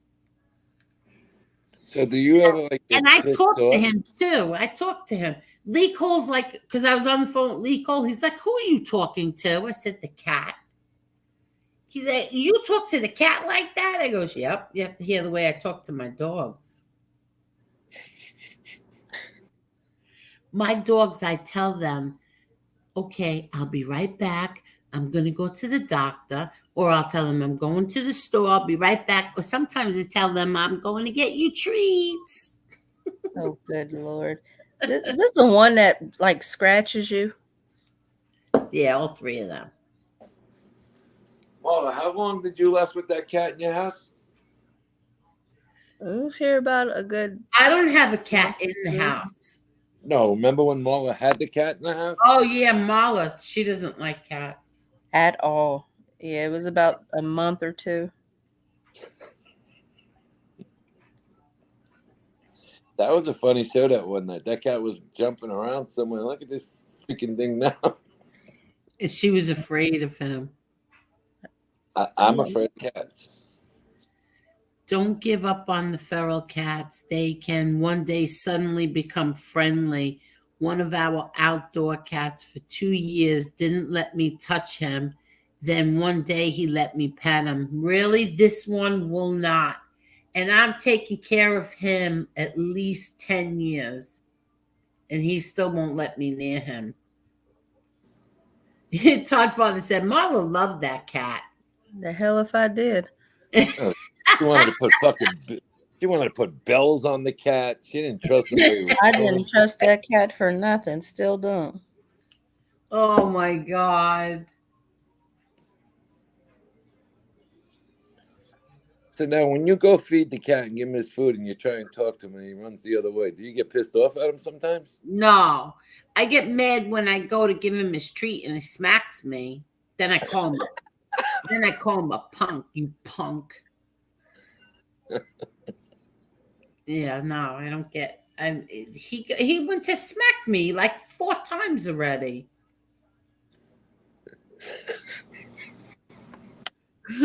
You have to see. My neighbor must think I am batshit crazy. I talked to. Do your neighbors ever ask you anything about these cats roaming the neighborhood? They're not my cats. I just feed them. I know, but do they ever say, "What are you doing with these cats"? No. I always get lucky on the block that I live on because, first of all, they always find me.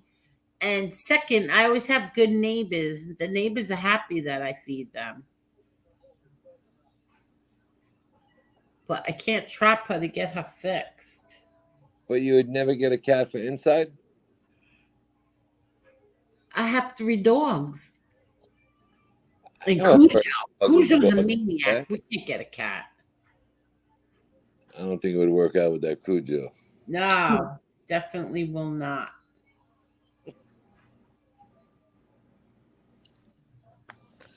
If he likes you, he isn't feral anymore. Yeah, well, he's feral.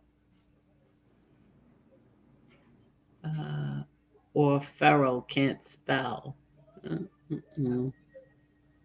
Todd Father, you at work?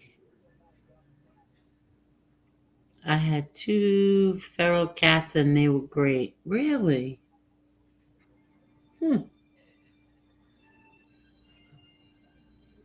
You know I am starting to fall asleep, right? Yeah, I hear it, ladies. Yeah. Well, once again, thank you very much. I had a great time tonight. I really did. Tony Silo, I love having you on. Yes. I really. So does Marla. We love having you here. And I love being with the both of you. I will talk to you guys tomorrow and have a great night and get some Yes, sleep. you too. Thank you so much, Tony. You stood on here a long time with us. Thank you. You're welcome, guys. Good night. Have a good night. Marla. Yes. Are you getting tired? I yawned once or twice. I'm struggling to keep my eyes open. But I love having him here. Yes, it's fun. Right? Isn't it? But I'm going to let you go to sleep now, Marla, because I need to go to sleep. I'm dreaming about my bed. Okay. I really am. Thank you so much, Carol. Thank you. Mark Schumacher. You have to come on and let us know what you've been doing, Mark Schumacher. I want to know all about it. And Robert, good night. And thank you, Robert. Thank you so much. Thank you, Mark Schumacher. Thank you, Steve. And Carol, good night. And thank you, Carol. Have And a good night, Carol. Yeah, Mikey, thank you. And William Brooklyn, thank you. Why isn't this working? This thing isn't working. What happened?